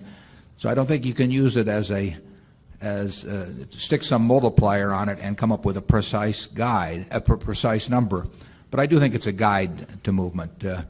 Our insurance business, though, is the most dramatic case of dollar difference between book value and intrinsic value. I mean, the number has gotten very big over time there, and I personally think it will tend to get bigger because I think Geico will grow and I think our other businesses will do well. The trick, of course, is to take the new capital as it comes along, and not from the issuance of the B, because that's relatively small compared to the amount of capital we will just generate from operations. Our float will grow from year to year, our earnings will be retained, and we've got to go out and find things to do that 3 or 5 years from now that people say, well, that's worth more than the book value, and that's a job. It's a tougher job than it was, but it's kind of fun. Zone 7. Yes, my name is Jim Elliott. I'm from Minneapolis. I wonder if you could help me with an upside scenario where the B shares, after they're issued, are limited and there's not a significant reissue afterwards. The A shareholders are somewhat reluctant to convert, and you have a run on the B shares where, let's say, it goes to $2,000 a share. Do we then have the tail wagging the dog where the 2,000 command a $60,000 price on the A shares, and what does this arbitrage take care of that, or what do we do in that case? If there is demand for the B that pushes the price up somewhat, it will produce conversion from the A. I mean, the only way the B will be able to get, we'll just pick a figure, if it were to get to $1,200, there is no way that the A could be selling appreciably below $36,000. And I think that introducing the B into the equation will mean that there will be some people who like a lower denomination stock and come in, but it takes a lot of that to, in an appreciable way, affect $40 billion worth of what is now A stock. So, if there were incremental demand of $100 million a year or something like that, that's a little more than the demand that might otherwise go into the A. But I do not see it producing anything in the way of a big movement. But you're quite correct in that there's no way that the B stock can go up and not really force some conversion from the A. I think it'll be minor. Zone 8. Hello, this is Rick Marliov from Oakland, California. I wanted to ask you about World Book Encyclopedia. World Book seems to me to be an example where Berkshire has invested in technology without necessarily intending to. I would expect that in 5 or 10 years it's going to be real tough to sell a paper encyclopedia, because at that time you'll probably be able to buy the computer and the electronic encyclopedia for less than the paper encyclopedia. Up till now, I haven't had the impression that World Book has been as aggressive as its competitors in marketing and developing its electronic product. It's been the highest price that I have seen of the competition. It asked at least a year ago, its list price was $600 and the competition was $80 to $100. You sold as low as $100 on special promotions, but I don't think that was the list. A year ago, you were still selling by direct sales. I have not yet seen it in a mass market software store. I've never seen it bundled with a computer. And I have seen one newspaper review of electronic encyclopedias that mentioned the World Book print version, but didn't seem to be aware that a World Book electronic version was available, which it was at that time. In terms of the product itself, we have both the World Book and the Groliers at our house. The Groliers came with a computer. And both encyclopedias in this last year solicited us to buy an upgrade. World Book was asking $85, Groliers was asking $30. But in addition, I ended up buying only the Groliers because it addressed my biggest disappointment on the original version of both of them, which was, it's sort of in a way, a minor issue, but I thought it was relevant for kids doing school reports. Neither one allows you to print out a very big percentage of the pictures in the encyclopedia. They have a lot of pictures, but you can't print them, and you can get a color inkjet printer for under $200 these days, so it's real practical to print things out. The World Book made no mention of having any improvement in this area. The Groliers said you can print out almost all the pictures, and I have found, since we got the upgrade, I found that to be true. So I'm concerned that I'm not an expert on this, but I don't think World Book is as aggressive in either developing or marketing its electronic encyclopedia. So my question is, do you plan to become aggressive in this area and a leader in the electronic technology, or have you considered selling your electronic business and just getting out of it? Yeah, we won't sell the electronic business, that I can tell you. You're quite correct. Some of the technical stuff I'm not very good at. I have a little trouble turning on the light switch. But in terms of the bundled product, which is the encyclopedia that is offered with the purchase of a new computer, there's no question that's become a large business in units. It's not so large in terms of dollars because those units bundled with an original equipment sale are very low. Actually, Encarta's probably, well, I'm sure has sold many millions of units bundled with a new encyclopedia. It doesn't necessarily produce a lot of dollars, but it produces a lot of units out there. We at World Book, Encyclopedia, some of you may not have noticed, but Encyclopedia Britannica has within the last couple of weeks announced the cessation of direct distribution. Unit sales of encyclopedias, print encyclopedias in the country have gone down very significantly in the last few years, as they have at World Book. We are in the process of changing and have already changed in some parts of the country the distribution system, because we are going to see what can be made to work, if anything, in the direct distribution. There are some indications that we may be able to make money in that business, but with a different cost structure than before.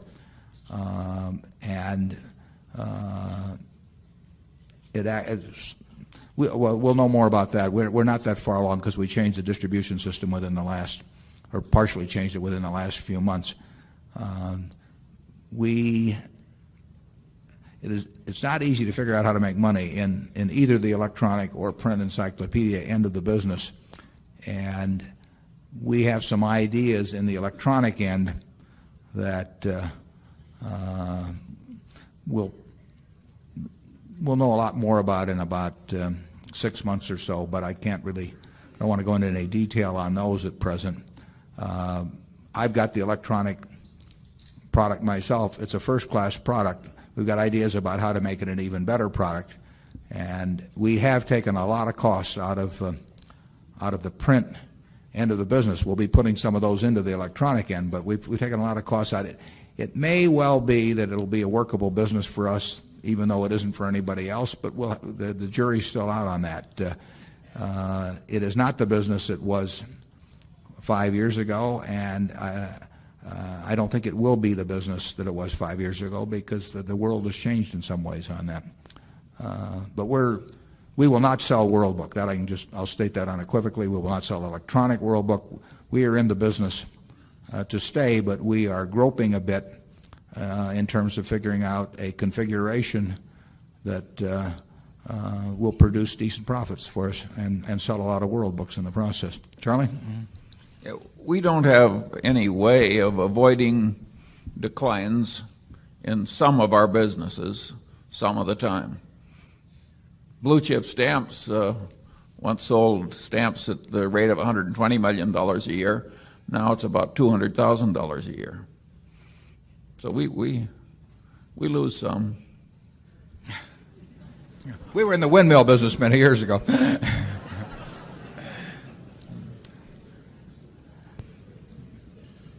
We try to make we think plenty about the problems, but there are industry problems. I was in anthracite coal at one time too at the street railways. I've seen them all.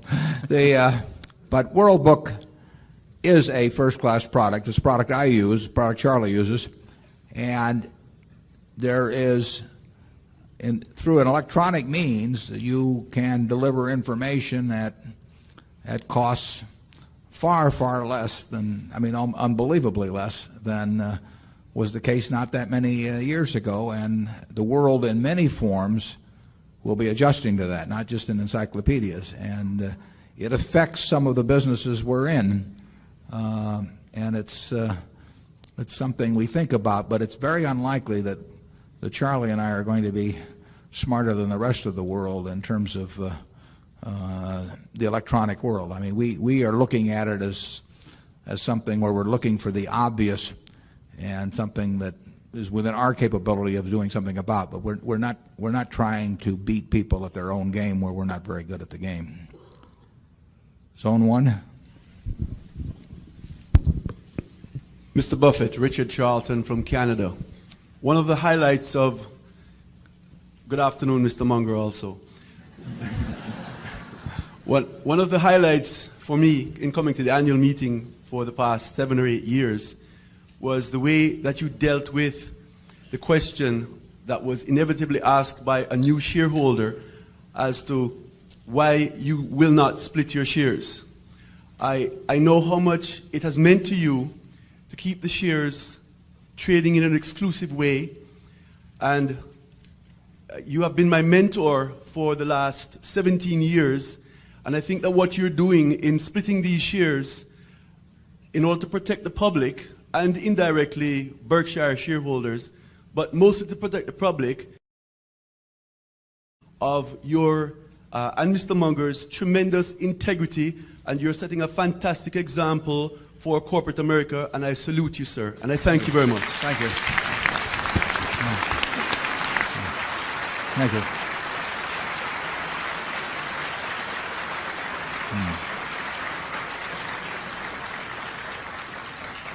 Well, I hate to leave Zone 1 after that, but we'll go on to Zone 2. Thank you. Wesley Jack from Oklahoma City, Oklahoma. As a stockbroker, I can say I definitely don't like UITs, and I appreciate your plan for the B shares. But as along with the rest of the shareholders, what we hope that the shares go up in value in the future, don't you see a problem with them coming back with this idea in the future? On the unit, you mean on the issuance of unit trusts? Yes. I don't see any problem because the B will be out there, and it is a superior product, whatever its absolute merits may be. On a relative basis, it is a superior product to anything that is going to carry a big commission to a salesperson and a lot of annual costs. So I think my guess is we've taken care of that problem. I wish it hadn't come up, but I would think that it'd be very difficult for anyone to honestly offer a product, a derivative type product through a unit trust that would be superior to buying the product that will be available. I think he's afraid that the B will go up to the place where the whole story comes again. And I must say that if that were to happen, we'd like it. Well, we'd like it only if it reflected underlying values. But yes. Yeah, we have a very strange attitude on that. I mean, most managements feel that on the price of their shares that the higher the better, and that's an understandable feeling. But the trouble is the game isn't over at any time. We really feel the fairer the better. Our goal is that every shareholder participates in the progress that Berkshire makes as a business during their holding period. In other words, we don't want one party getting wealthy off the other. We want them to share based on the gain in value of the business. And to the extent that the stock got way overvalued or way undervalued, that may make one party, in the first case the seller, in the second case the buyer, very happy. But there's somebody on the other side of the transaction. In economics, the most important question, maybe important beyond economics too, but when somebody tells you something, the first question to ask yourself is, and then what? And we tend to do that around Berkshire. And so the stock going up is not an end of itself, because the next question is and then what? And to the extent that the stock goes up because the intrinsic value goes up, everyone is getting their fair share of the pie as they go along. To the extent it exceeds that in some way, the selling shareholder gets a benefit, but the entering shareholder is at a disadvantage. And we really like the idea of the price tracking intrinsic value over time, and we think that by having the right kind of shareholders and by communicating with them properly and following the right kind of policies, that we can come as close to that as is attainable in a world where markets essentially are fairly volatile. And so far, I think it's worked out pretty well that way. But the intention is to, and the goal is to keep it that way. One thing to remember, in the end, the owners of businesses in aggregate cannot come out any way better than the businesses come out. I mean, the businesses are and not just our business, I'm talking about all American business. The profitability of American business determines the profitability of what the owners of American business have. And you can forget all about the little ticker symbols and everything else. The owners suffer to the extent that they have some extra costs imposed in brokerage commissions, fees, all kinds of things. That diminishes the return from the business. But no one has figured out yet how to perpetually have owners do better than their businesses. And our idea is to have them do it as they go along in proportion to the gain that occurs during their tenure as a shareholder. And that isn't easy to do, and it's not attained perfectly, but that's the goal as we go along. Zone 3. Morris Spence, and I have a serious question and then a less serious question. First, the less serious. You said that you and Charlie had lost between you 100 pounds. I was curious who had lost more. No, I said the board had lost 100 pounds. I have some members of the board who would take umbrage at the fact that they weren't included in that total. Okay. Who lost? Charlie and I we're pretty close at the moment, aren't we? Modesty, I must say you're both looking very good anyway. I was wondering who lost the most and what your diet secrets were. And then the more serious question was about float. You touched on this a little bit earlier, but you've often said that your insurance business is probably the most important business that you own. On page 12 of the annual report, you said, "We have benefited greatly to a degree that has not been generally understood because our liabilities have cost us very little." I was wondering if you could describe this a little bit better so we can understand it. Yeah. Charlie and I have lost about the same amount, at about 20 pounds each. The insurance business provides us with float, and float is money that we hold that doesn't belong to us. It's like a bank having deposits. A bank has deposits. The money doesn't belong to it, but it holds the money. Now, when a bank holds deposits on everything except demand deposits, there's an explicit cost, an interest rate attached to it. And then there are the costs of running the system and gathering the money, which is also must be attributed both to demand and time deposits. So there's a cost to getting what they would call deposits and we could call float. In the insurance business, a similar phenomenon takes place in that policyholders give us their money at the start of the policy period, and therefore we get the money paid in advance for the product. And secondly, it takes time to settle losses, particularly in the liability area. If you bang up a fender on your car, it's going to get settled very quickly. But if there's a complicated injury or something, it may take some years to settle. And during that period, we hold the money. So we have, in effect, something that is tantamount to the deposits of a bank, but whereas the deposits of a bank, it's quite easy to calculate the approximate costs. In the case of the float that the insurance company has, you don't really know what the cost of that float is until all your policies and losses, the policies have expired and your losses have all been settled. Well, that's forever in some cases. So you're only making an estimate as you go along of what that float is costing. To date, with Berkshire, in the 29 years we've been in the business, it appears, never certain, because you don't know for sure what's going to happen, but it appears that our float has not cost us anything on average. It's been years when we've had an underwriting loss when there's a cost. There's been years when we had an underwriting profit, and so we had a reverse cost. So we have obtained that float on very advantageous terms over the years. Far more, fully as important as that. It's important to get it at a low cost, in our case, no cost.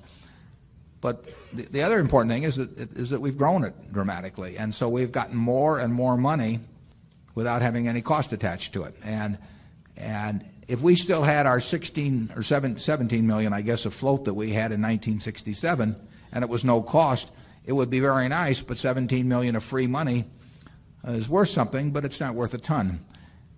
Having 7 billion, if we can achieve that as free money, it's worth a lot of money. And that growth has not probably generally been appreciated fully in connection with Berkshire, nor has the interplay of how having zero cost money in terms of affecting our gain in value over time. People have always looked at our asset side, but they haven't paid as much attention to the liability side. Charlie and I pay a lot of attention to that, and I mean it's not entirely an accident that the business has developed in this manner, and we have intentions of trying to make it to continue to develop in this manner and in that manner in the future. But we've got competitors out there too. Float per se is not a blessing. We can show you many insurance companies that thought it was wonderful to generate float, and they have lost so much money in underwriting that they'd be better off if they'd never heard of the insurance business. But the job is to get it in increasing quantities, but above all, get it cheap. And that's what we work at. And you do that in the business through having some kind of competitive advantages. You won't do it just by having an ordinary insurance company. The ordinary insurance company is not a good business. We have it in certain respects because of our attitude toward the business. We have it because of our financial strength gives us certain competitive advantages, and we have it in the case of GEICO because of a very low-cost operation. And it's up to us to try and figure out ways to maximize each one of those competitive advantages over time. We've built those advantages. I mean, in 1967, we were not looked at that way in the insurance business. We've built a position of competitive strengths, and in the case of GEICO, they had it without us, but we have bought into it over time. It's a very important asset, and you ought to pay a lot of attention over the years as to what is happening with that asset as to both growth and costs, and that will aid you in calculating intrinsic value. Charlie? Nothing to add. Okay. Is that Zone 4 is the next, Emily? Henry Newhoff, shareholder, Dallas, Texas.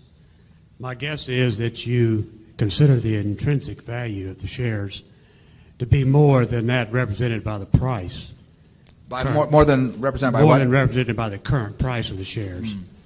If that be the case, what would be your thoughts about Berkshire repurchasing its own shares? Yeah, no, we have said we do not consider Berkshire undervalued at this price. We didn't say we thought it was overvalued, but we said we did not consider it undervalued. So a repurchase based on our estimate would not be in the interests of shareholders. It's conceivable it could be at some time, but we do not think that's the case. We think intrinsic value far exceeds book value, but we do not think it exceeds present price.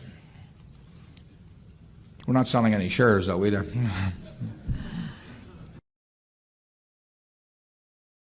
Zone 6.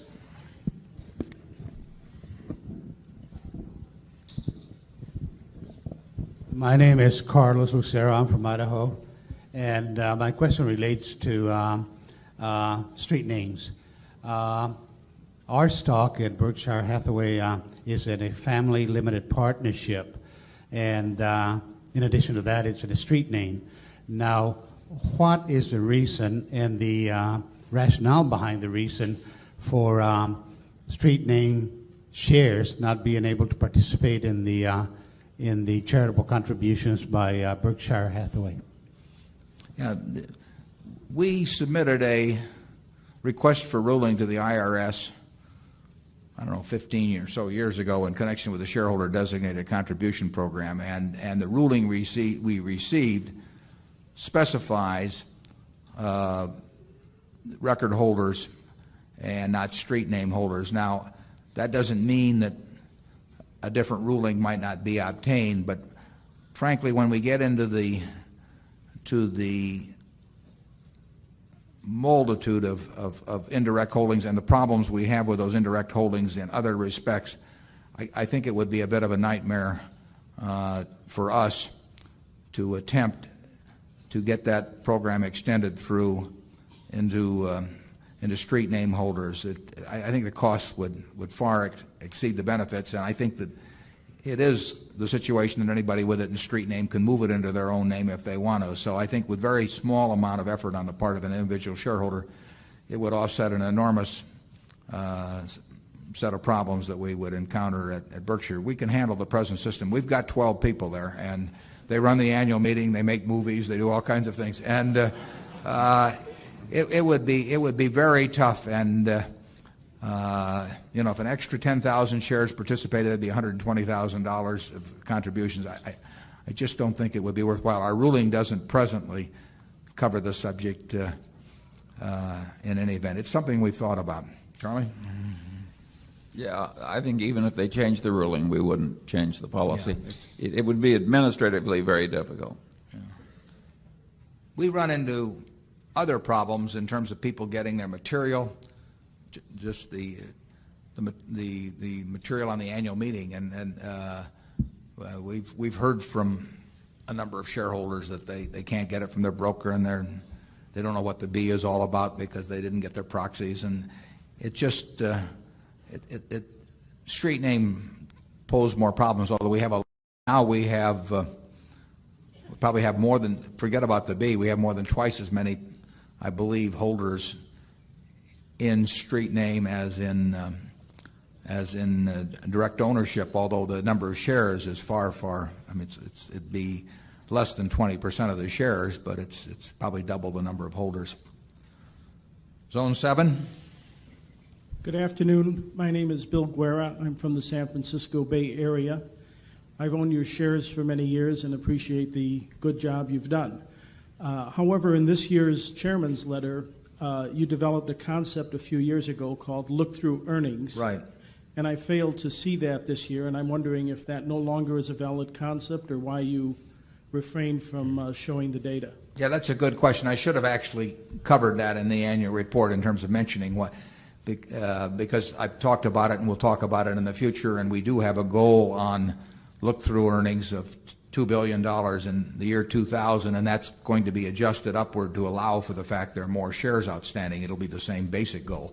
But there were two reasons that it was skipped this year, and like I say, I should have mentioned it. One was it was the longest letter we've ever had, and having that section in there would have elongated it even a bit more, and that coupled with the fact, and this is the important part of it, we had major changes in the composition of the company immediately after the end of the year. So our Capital City stock disappeared. At the time it disappeared, we didn't know whether it was going into cash or the all Disney stock or a combination.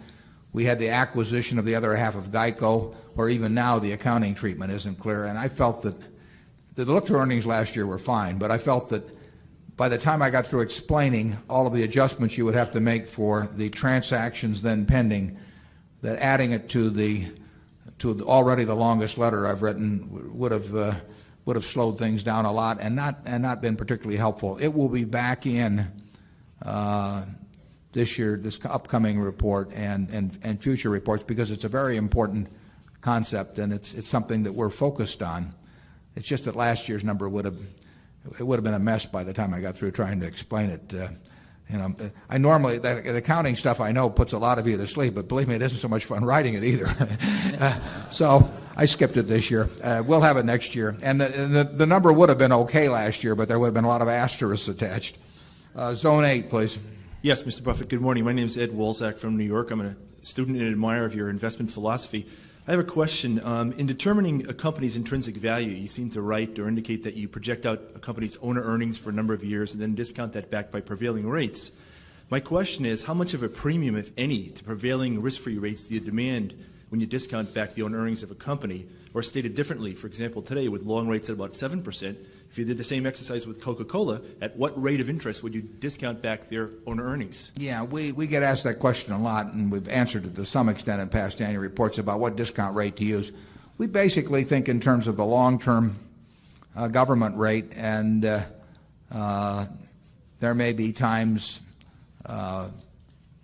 when in a very, because we don't think we're any good at predicting interest rates, but probably in times of what would seem like very low rates, we might use a little higher rate. But we don't put the risk factor in per se, because essentially the purity of the idea is that you're discounting future cash, and it doesn't make any difference whether cash comes from a risky business or a safe business, so-called safe business. So the value of the cash delivered by a water company, which is going to be around for 100 years, is not different than the value of the cash derived from some high-tech company, if any, that you might be looking at. It may be harder for you to make the estimate, and you may therefore want a bigger discount when you get all through with the calculation, but up to the point where you decide what you're willing to pay. You may decide you can't estimate it at all. I mean, that's what happens with us, with most companies. But we believe in using a government bond type interest rate. We believe in trying to stick with businesses where we think we can see the future reasonably well. You never see it perfectly, obviously, but where we think we have a reasonable handle on it.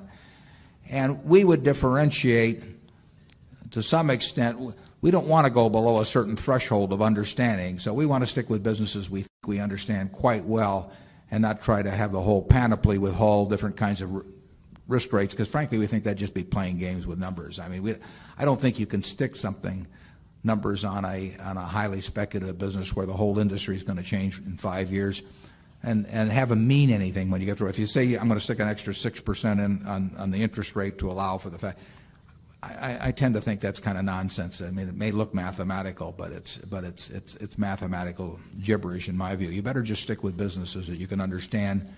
Use the government bond rate, and when you can buy them something you understand well at a significant discount, then you should start getting excited. Charlie?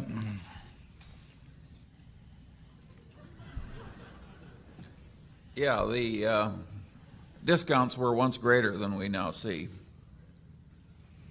That's all you're going to get, folks.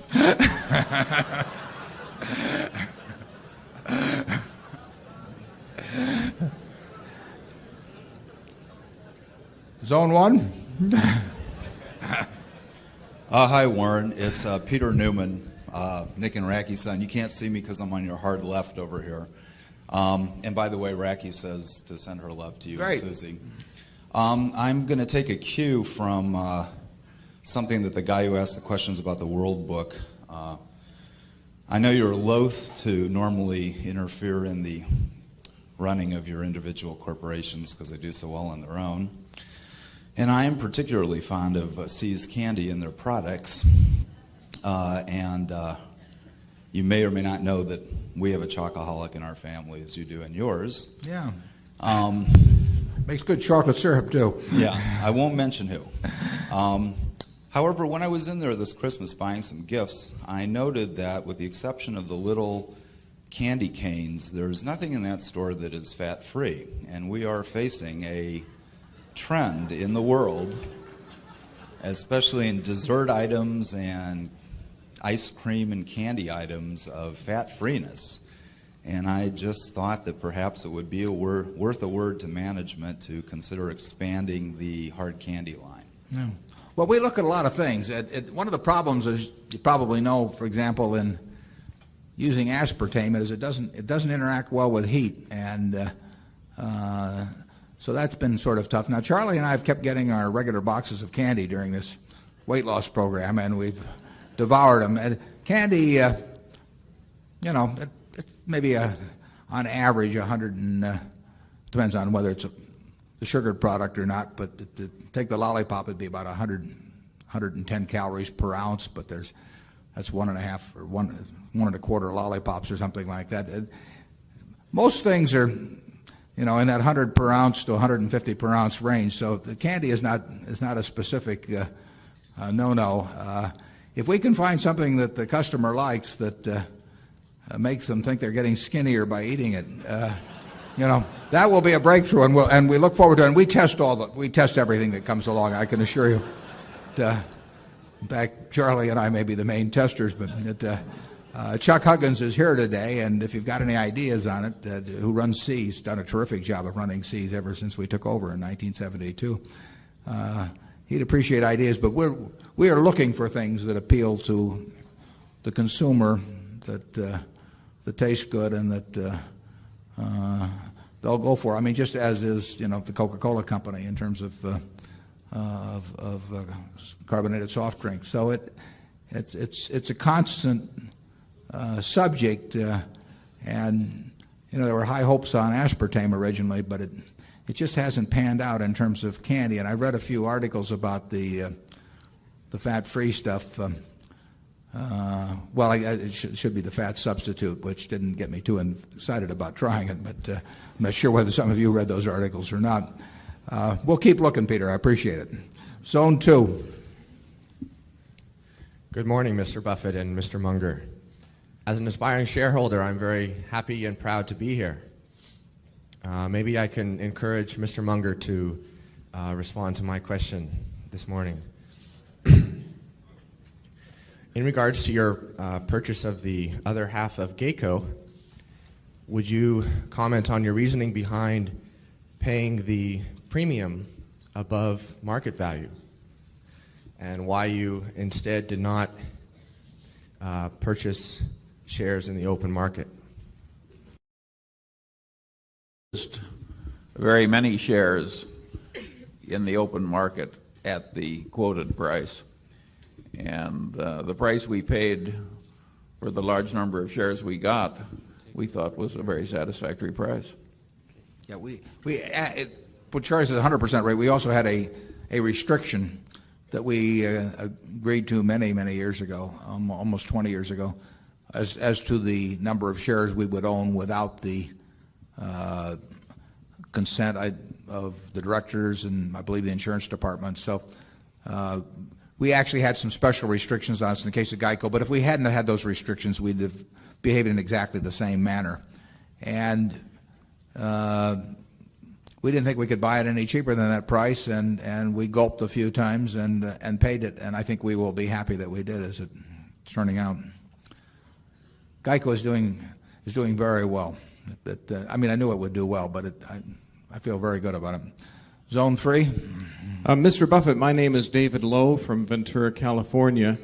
My first Berkshire meeting, and I want to mention that I'm very intrigued at the influence you have over the shareholders here. I note that the first beverage they ran out of in the lobby was Cherry Coke. My question is about the Buffalo News. You say in the letter for the 95 report that the newspaper industry has lost another notch in its economic attractiveness. Can you elaborate on that? Yeah, what you are seeing in newspapers is a circulation trend that has been prevalent for a long time in terms of newspapers per household. but that has been declining, and that daily newspapers, and that I would say the trends of the last couple of years are somewhat worse in that respect. I would say that the ability to price both at the circulation and advertising level has weakened a bit in recent years, not dramatically, but it's weakened a bit. At one time, newspapers really, daily newspapers in single newspaper towns were probably as attractive economically as any business you could find. I mean, a large percentage of advertisers had very little choice in terms of using them as an advertising medium. People had less options in the way of learning what was going on around them other than the daily newspaper. So they started from a position of extraordinary strength. They still have a very strong position, and I've tried to emphasize in that report. I mean, they're a bargain at the price they sell for. They give you all kinds of information with very low price, and they're a magnificent way for most merchants to reach their customers. But they do not have the exclusive advantages in many cases that they had 15 or 20 years ago. Third-class mail has become more of an option. People have more ways of obtaining information. As we talked earlier, information can be processed electronically and delivered at far lower cost than people dreamt of 20 years ago. So all of those things eat away a little bit. It's still a very fine business. But I don't see anything that will reverse those trends. I don't think that they will necessarily accelerate, but I think that if the only thing you owned in life was a daily newspaper in a single newspaper town 20 years ago, you would feel slightly less secure today than you did at that time, but you'd still be a lot better off than owning virtually any other business. Charlie? Nothing to add. How about Zone 4? Mr. Buffett, my name is Hutch Vernon. I'm from Baltimore, Maryland. I know that you read lots and lots of annual reports, and I'm curious what you are reading for, if you would share that with us. But I'm more curious, because I think I know what you're reading for, if there are any disclosures, any further disclosures that you would like to see companies make in their financial reporting, or that the SEC require in financial reporting or proxies or other communications with their shareholders. And that would be for both you and for Mr. Munger. Yeah, the main thing that they can't mandate in annual reports, I really like to have, I like to know as much as I can about the person that's running it and how they think about the business and what's really going on in the business. In other words, I would like to have a report that would be identical to what if I owned half of a company but was away for a year and I had a partner who owned the other half. When I came back, that he would tell me about what had taken place during the past year and what he foresaw coming up and all of that. That is what I think the purpose of the report is. Now, the SEC mandates a lot of information, and some of that is helpful. But there's an intent behind the report. I mean, if it's a sales document, I'm less interested. I don't see any way to mandate what I'm talking about, but that's the kind of report I'm looking for. What I'm trying to do as I read reports, I like to understand just generally what's going on in all kinds of businesses. If we own stock in a company in an industry and there are 8 other companies that are in the same industry, I want to own or be on the mailing list for the reports for the other 8, because I can't understand how my company is doing unless I understand what the other 8 are doing. I want to have the perspective of, in terms of market share or what's going on in the business or their margins or the trend of margins or all kinds of things that I can't get unless I know. I can't be an intelligent owner of a business unless I know what all the other businesses in that industry are doing. And So I try to get that information out of a report. If I'm thinking about investing in a specific company, I try to size up their business and the people that are running it. And over the years, I found reading a lot of reports to be quite useful in terms of making business decisions at Berkshire. If we own a whole of a business, I want to own shares in all of the competitors just to keep track of what's going on. And I want to be able to intelligently evaluate how our managers are doing that, and I can't do that unless I know the industry backdrop against which they're working.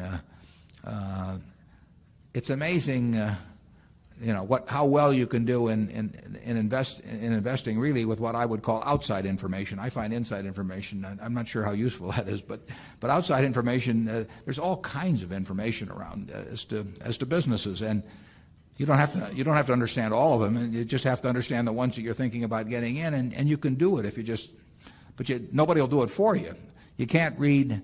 In my view, you can't read Wall Street reports and get anything out of them. You have to do it yourself and get your arms around it. I don't think we've ever gotten an idea, in 40 years from a Wall Street report, but we've gotten a lot of ideas from annual reports. Charlie?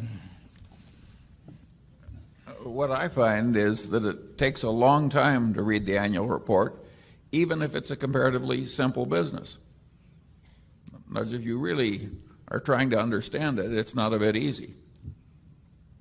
Yeah, I would say that on average in a business we're really interested in, even though we know what to skip to some extent, what to read, I mean, it's going to be 45 minutes or an hour on a report, and if there are 6 or 8 companies in the industry, that's going to be 6 or 8 hours perhaps, and then there are quarterlies and a lot of other. I mean, the way you learn about businesses is by absorbing information about them, thinking it, deciding what counts and what doesn't count, relating one thing to another, and that's the job. And you can't get that by looking at a bunch of little numbers on a chart bobbing up and down about or reading market commentary and periodicals or anything of the sort. That just won't do it. You've got to understand the businesses. That's where it all begins and ends. Zone 5. Mr. Buffett, my name is Hank Strickland. I'm from Fairfax, Virginia, which if it were a city would be the 10th largest in the United States. I'm here as a stockholder, and my daughter, who's also my broker, is here with me. We were also out there Friday night when we watched you warming up for the beginning of the ball game, and we noted that you didn't drop the ball. You seemed to be able to get it to the guy that was warming you up. We noticed your first pitch, which I had difficulty characterizing as either being a pass ball or a wild pitch. It was a premature sinker, actually. Very, very hard to hit, I might add. And then you moved sprightly into the stands, did a lot of picture-taking, photo opportunities, signed autographs, vaulted over a rail or two, and we noted with great enthusiasm your fitness. Now, that all having been said, many people would characterize Berkshire as a one-man company, with all due respect to Charlie. And many of us in this audience here, I'm sure, are retired or semi-retired. It's not unthinkable that perhaps you might want to retire, or for good God's sake. It's unthinkable. Unthinkable. I don't want that one to go by. or for something worse could happen. And for those that would be the worst. I think. Well, I think death would be second. I could think of some things some of us might want to do to protect our sizable investments, say, having owned Berkshire since blue chip stamp days. But anyway, we could put in a stop order, might take out an insurance policy. We might ask Charlie to masquerade as Warren after you moved on. Those don't seem like very attractive options. I'm very serious now. Yeah. How would you respond to the question of a stockholder that's really concerned about Berkshire being a one-man show? Yeah, well, Berkshire is not a one-man show. It's a two-man show in terms of capital allocation. There's no question about that at present. But it's run by many managers that are doing an outstanding job and that don't need any guidance from Charlie or me as they go along. But I might say that, I will die with all of my Berkshire stock essentially, and that stock will be held either in the family or in a foundation, depending on the order of death, for a long time thereafter. So there's no one that's more concerned about the subsequent management issue than I. I mean, this is not something that ends at all on my death, and it doesn't end for the Buffett family or the Buffett Foundation. So it's a subject that Charlie and I have both thought about.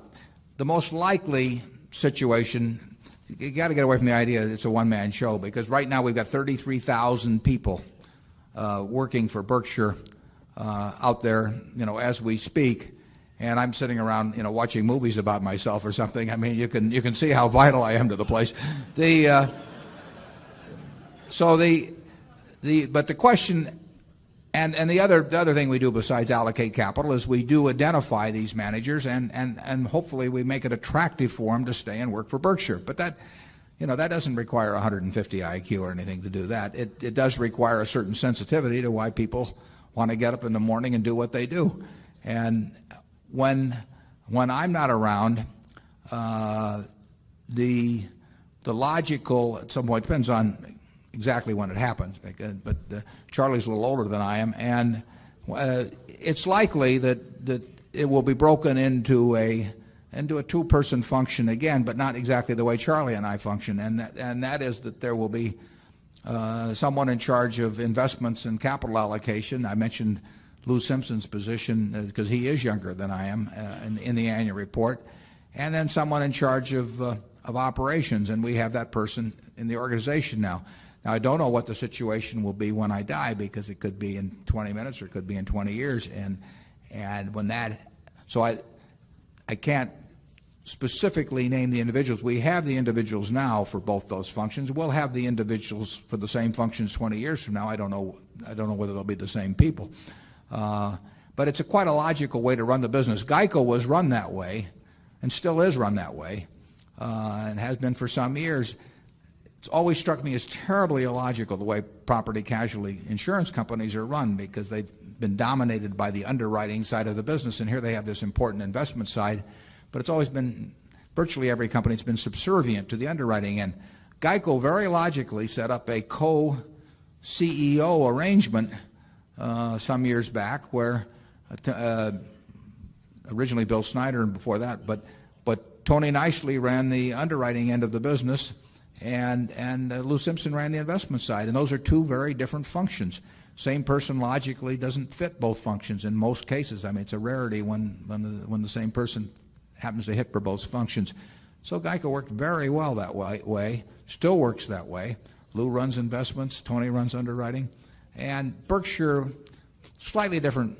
It's a variant on it, but essentially at Berkshire headquarters you need someone overseeing and not meddling in them too much, but making sure you've got the right manager and you're treating them fairly. You need someone on the operating side. You need someone on the investment and capital allocation side. We've got those people now, and we'll have them, whenever it happens too. But that is the structure, and we've got some very good businesses. And nobody's buying See's Candy because they think I'm sitting in some office in Omaha, and no one's buying a GEICO insurance policy because my name is there as chairman or CEO. The businesses are marvelous businesses. They'll continue very well, and there will be a capital allocation problem then, just like there is now, and there will be the problem of keeping good managers in place and treating them fairly, and that's a solvable problem. So that's the future as seen from Kiewit Plaza. Charlie? Yes, if you just run your mind through all the assets, I think you will quickly decide that there are large momentums in place that would do very well without us. Is Coca-Cola going to suddenly stop selling because some manager's dead at Berkshire Hathaway? Are the people going to stop using Gillette razor blades? Is GEICO suddenly going to stop being intelligently run? Is the Nebraska Furniture Mart going to try any less hard? So the existing assets, you can argue, have been lovingly put together so as not to require continuing intelligence at headquarters. And what there would be a disadvantage, and that I think would be unreasonable to expect that a successor would be as good at making new investments as Warren has been in the past. Well, that's just too damn bad.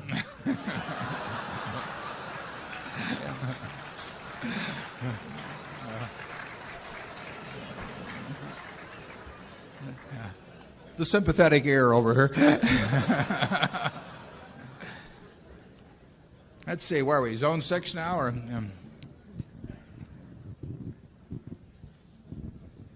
Mr. Buffett, I'm indebted to Walter Schluss for introducing me to you some 40 years ago. And finally, in the early 80s, I became a stockholder. My question is, now that you've expanded headquarters 9% from 11 people to 12 people, do you now more frequently answer letters from stockholders? As a specific, had you looked at my letter from January 1986? We haven't gotten to January yet. Relating to Cap Cities, ABC, and Talk Radio, the problem that occurred last month at Cap Cities might have been prevented. You should get a form letter from us, but we do not. We do not get into the activities of our investee companies. I mean, if people are unhappy about Coca-Cola or Gillette, and they shouldn't be, but if they happen to be, they should talk to the companies themselves. I don't interject myself into the management or operations of the investee companies. In terms of questions about Berkshire, I put in the annual report a few years back, just running Berkshire takes up a fair amount of time in terms of keeping track of a lot of businesses, and doesn't need to take up as much time as it does with me, but I enjoy it. But I feel that the annual report, the annual meeting, are the time to take up everything on shareholders' minds, and so I don't answer one-on-one questions. I get all kinds of letters. They want career guidance. They want advice on their business. I mean, there's a million letters that come in, and it would really be it would take a significant amount of time that otherwise would be spent on Berkshire to reply to that sort of thing. I may note them in terms of what I address in subsequent annual reports, but the annual meeting and the annual report I feel are the best ways to communicate with shareholders, and I really don't do it the rest of the year, although you will get some form of reply, or you should get some form of reply on it. Thanks. It's noon now, and I'd like to give everybody a chance to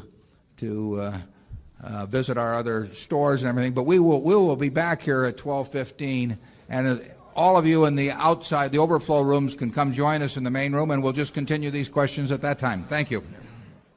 Okay, if we've got a monitor over in zone 1, we're ready to start. Yes. Thank you very much. My name is Maria Nicholas Kelly. I'm from Tacoma, Washington. And my husband and I have rather different investment approaches. And in 1988, he bought me one share of Berkshire so that I could learn something about investing.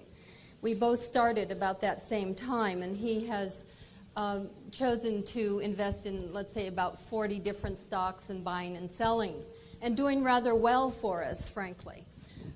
My approach is more simple, and basically I finally figured out last year that I should invest in the companies of the 2 wealthiest men in the world. So I decided we should buy monthly more Berkshire and Microsoft. So then this year, and so we've been able to do that. This year we read in your report that Berkshire is selling at a price at which Charlie and I would not consider buying it. So my husband has challenged my investment strategy. I know that you are an honest man, and while you may not recommend to my partner Charlie to buy more Berkshire at this time, do you recommend that I continue my rather automatic investment buying of Berkshire. And I think I know the answer, but I wanted my husband to hear it from the horse's mouth. I think you're using me here. What? Well, I certainly we don't recommend selling it, but we don't recommend buying it either. We are neutral on that subject, and I hope you continue to be in with the two wealthiest guys. I like the other fellow too. Thank you. Yeah. Mm. Zone 2. Mr. Buffett, I am Harriet Morton from the Emerald City, the same area, the land of Microsoft. And I have a couple small questions. The first one is recognizing your lack of interest in technology or sense of familiarity with it. I'm wondering if you'd give a few comments on Bill Gates as a manager. But the second one, dealing with a business that you're familiar with, has to do with American Express. Would you comment on American Express's strategy to deal with their declining market share in the credit card industry and the rising importance of debt cards? Thank you. I'm not sure I got that entirely, Charlie. Did you? I mean, I got the part about the American on Gates as a manager and American Express as with the problems in declining in market share. Well, the first part is very easy. Bill Gates is one of the great managers of all time, and is an exceptional business talent who loves his business. And when you get that combination and a high energy level and now an heir to leave it to, I don't think you do much better than that. American Express is has slipped over from where they were 20 years ago, obviously in the credit card business, and I think they may have taken their customer a little bit for granted for a while. I think Harvey Golub is very focused on correcting that and has made some progress. But the credit card business is a very different competitive struggle now than it was 20 or 25 years ago. Interestingly enough, American Express itself backed into the business because they were worried about what was going to happen to their traveler's check business originally, and they saw Diners Club come along, a fellow named Ralph Schneider, and start in, and they saw the inroads that were being made. So the credit card was a reactive move, and for a while they really dominated the field, and of course they still dominate the travel and entertainment part of it. But credit cards are going to be a very competitive business over time, and you need to establish, or American Express needs to establish special value for its card in some way, or it gets more commodity-like. It's not an easy business, but they've got a strong franchise. It is not what it was 20 years ago relative to the competition. Zone 3. Good afternoon. My name is John Weaver. I'm a shareholder from Bellingham, Washington. You have discussed what a wonderful business is. One of the criteria is in your acquisition page 23 of your annual report is management. Could you discuss how you decide what good management is and how you decide whether you have a good manager? The really great business is one that doesn't require good management. I mean, that's a terrific business. And the poor business is one that can only succeed or even survive with great management. And but we look for people that know their businesses, love their businesses, love their shareholders, want to treat them as partners, and we still look to the underlying business. Though if we have somebody that we think is extraordinary, but they're locked into one of those terrible businesses, because we've been in some terrible businesses, and the best thing you can do probably is get out of it and get into something else. But there's an enormous difference, frankly. There's an enormous difference in the talent of American business managers.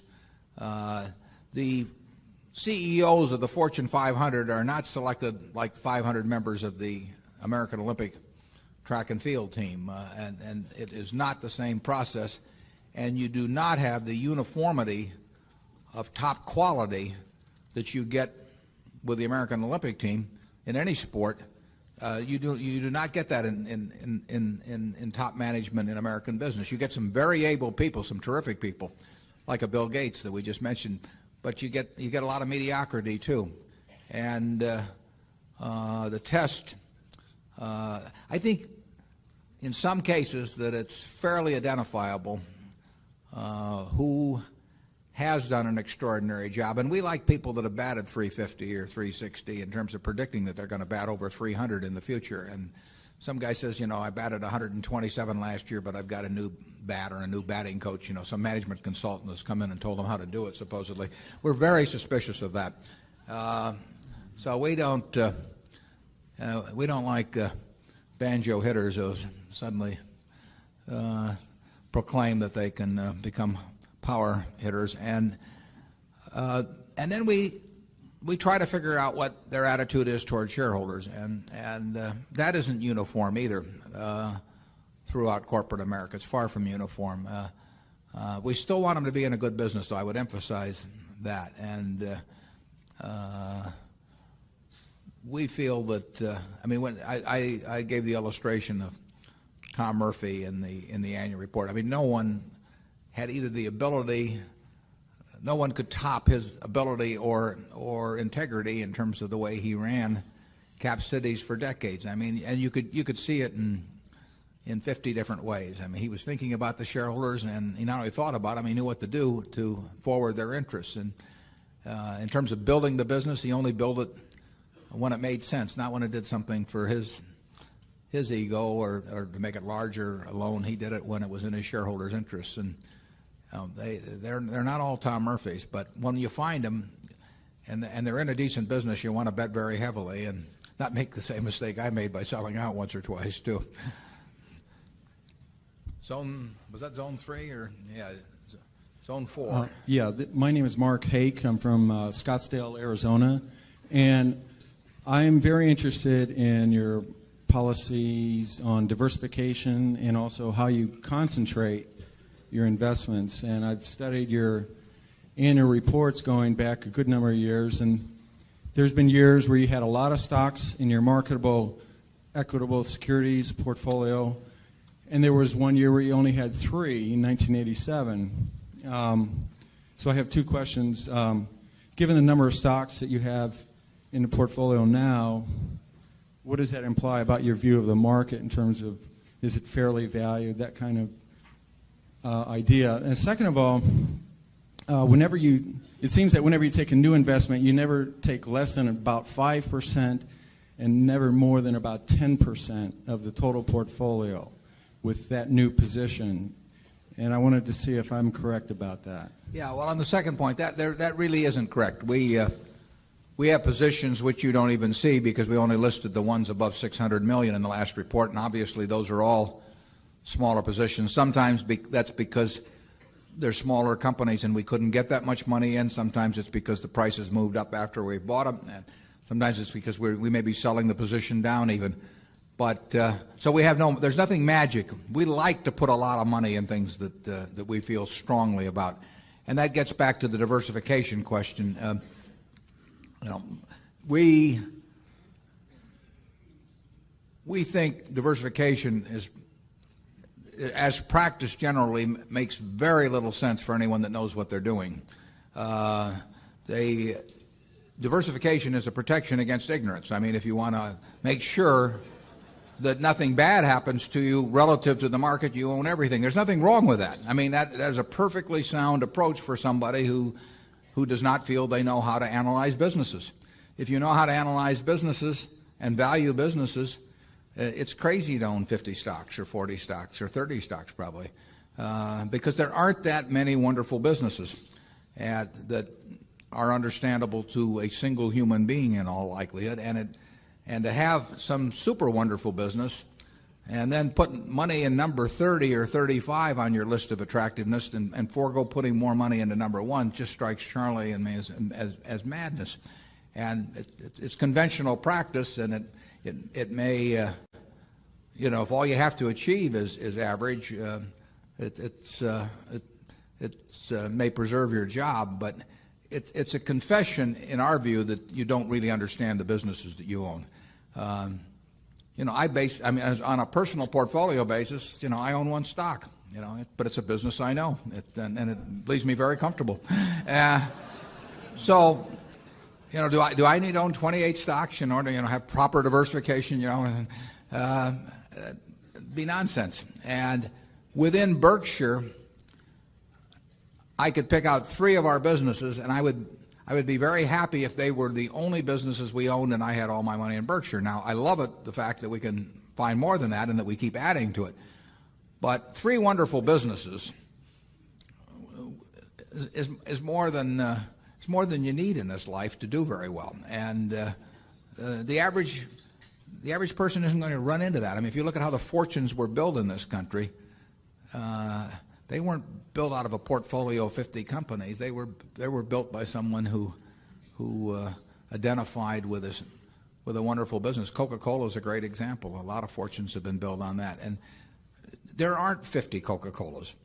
There aren't 20. If there were, it'd be fine. We could all go out and diversify like crazy among that group and get results that would be equal to owning the really wonderful one. But you're not going to find it. And the truth is, you don't need it. I mean, if you have a really wonderful business, is very well protected against the vicissitudes of the economy over time and the competition. I mean, we're talking about businesses that are resistant to effective competition, and 3 of those will be better than 100 average businesses.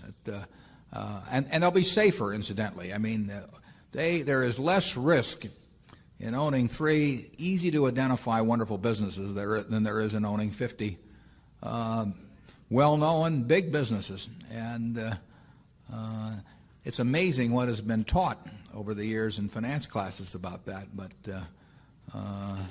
I can assure you that I would rather pick, if I had to bet the next 30 years on the fortunes of my family that would be dependent upon the income from a given group of businesses, I would rather pick 3 businesses from those we own than own a diversified group of 50. Charlie? Yeah, what he's saying is that much of what is taught in modern corporate finance courses is twaddle.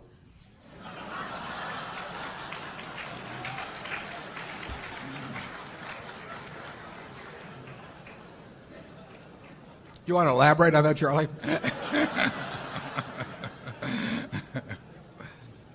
You cannot believe this stuff. I mean, it's modern portfolio theory, and it has no utility. But I mean, it will tell you how to do average. But I think anybody can figure out how to do average in 5th grade. I mean, it's just not that difficult. And it's elaborate, and there's lots of little Greek letters and all kinds of things to make you feel that you're in the big leagues. But there is no value added. I have great difficulty with it because I am something of a student of dementia, and I have. We hang around a lot together. And I can ordinarily classify dementia, on some theory structure of models, but the modern portfolio theory, it involves a type of dementia I just can't even classify. No. Something very strange is going on. Yeah. If you find 3 wonderful businesses in your life, you'll get very rich. And if you understand them, bad things aren't going to happen to those 3. I mean, that's the characteristic of it. By the way, maybe that's the reason there's so much dementia. If you believe what Warren said, you could teach the whole course in about a week. Yeah.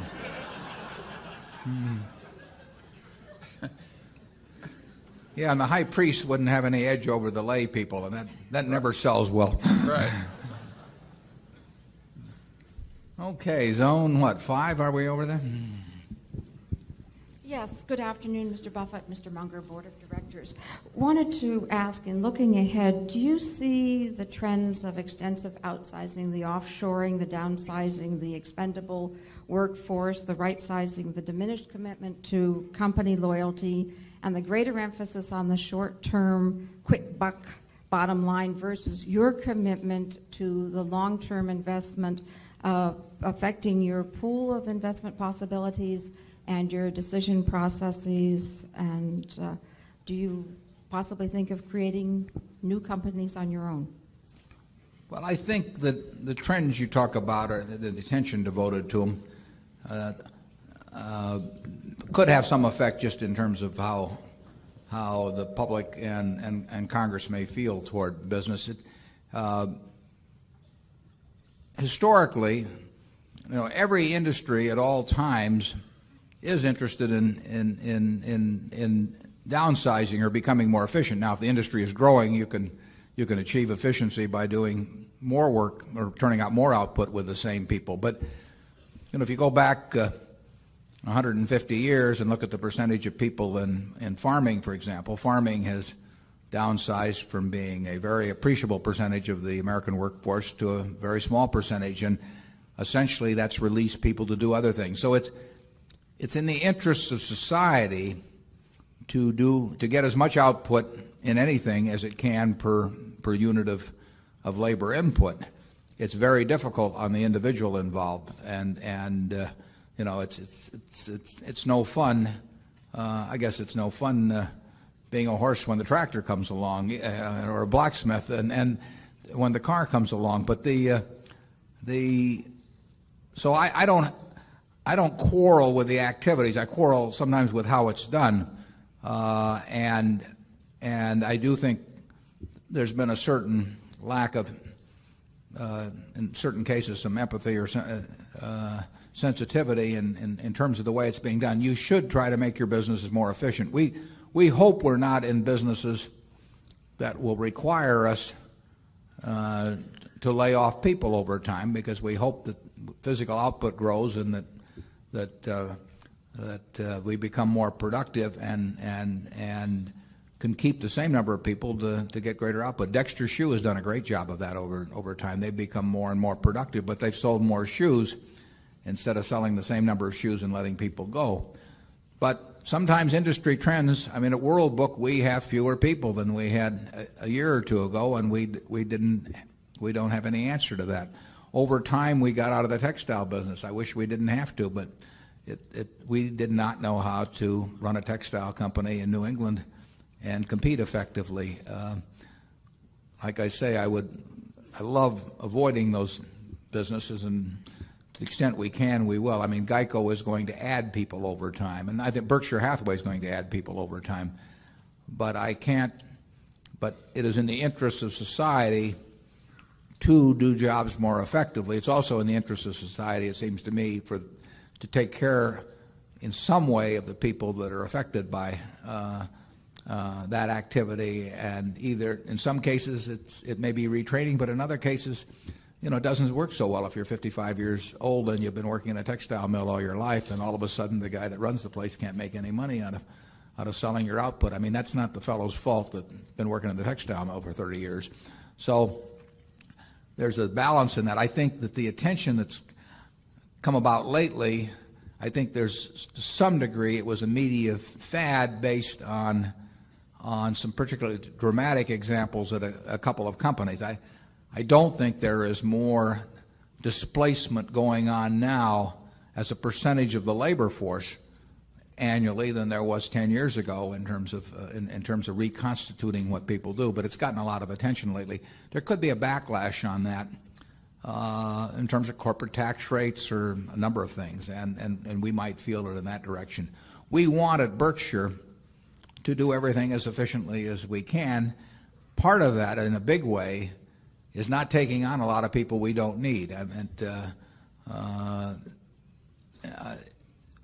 lot of the mistakes that are being corrected now are because people got very fat, and their businesses got very fat in the past and took on all kinds of people they don't need. We see that in a lot of businesses that we're exposed to, and as long as they're very prosperous, really no one does very much about it. And then when time comes, they all of a sudden find out they can get way more output. The oil companies are a classic example. The people probably actually needed to produce, refine, and market oil probably hasn't changed that much. But if you look at the employment relative to the barrels produced, refined, and marketed. It's gone down dramatically over 20 years ago. To me, it just means that they weren't being run that well 20 years ago, and it never should have occurred in the first place. We don't want to take on more people than we need in any of our businesses because we don't want to lay people off either. Charlie? Well, if you put it in reverse, you would say, name a business that has been ruined because it was over downsized. I cannot think of a single one, but if you asked me to name businesses that were half ruined or ruined by bloat, I mean, I could just rattle off name after name after name. Well, it may have been wrong to let the business get so fat to assume that eventually downsizing is wrong. Well, it may have been wrong to let the business get so fat that it eventually had to downsize. But if you've got way more people than are needed in the business, I see no social benefit in having people sit around half employed or unemployed. And you're very likely to compete against some guy at some point who doesn't have more people around than needed in the business too. But it doesn't change. For the people involved, they've got real problems. And Warren, can you name one that has been ruined by over downsizing? There must be one, but well, it's like Eisenhower said about Nixon. Give me a week and I'll come up with something. Yeah. How about Zone 6?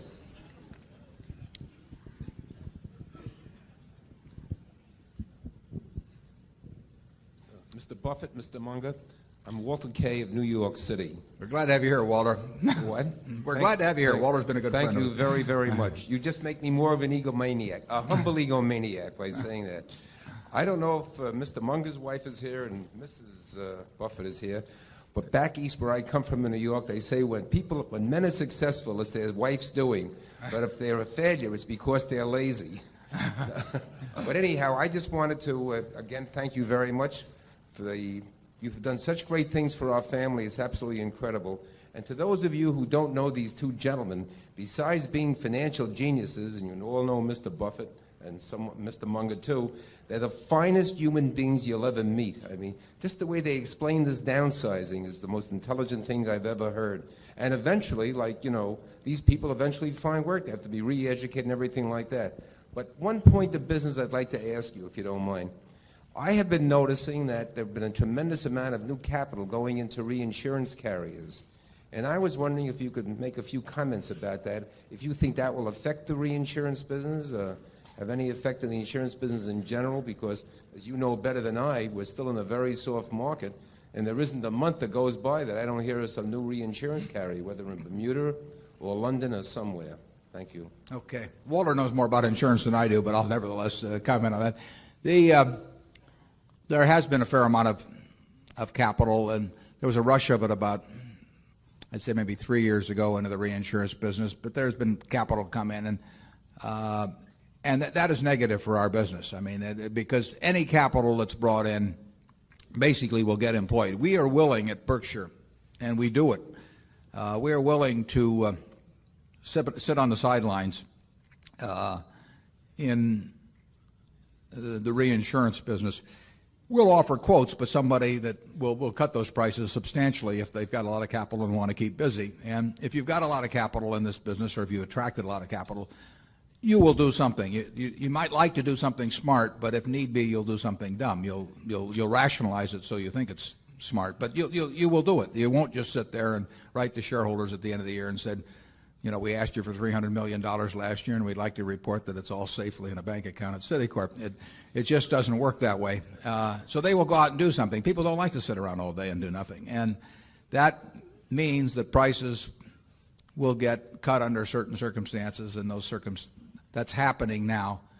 We will, at Berkshire, we do have a rule about downsizing on that, and we have promised people at all of our insurance operations that we will never have layoffs because of a drop in volume. We do not want the people who run our insurance business to feel they have to write X dollars in order to keep everybody there.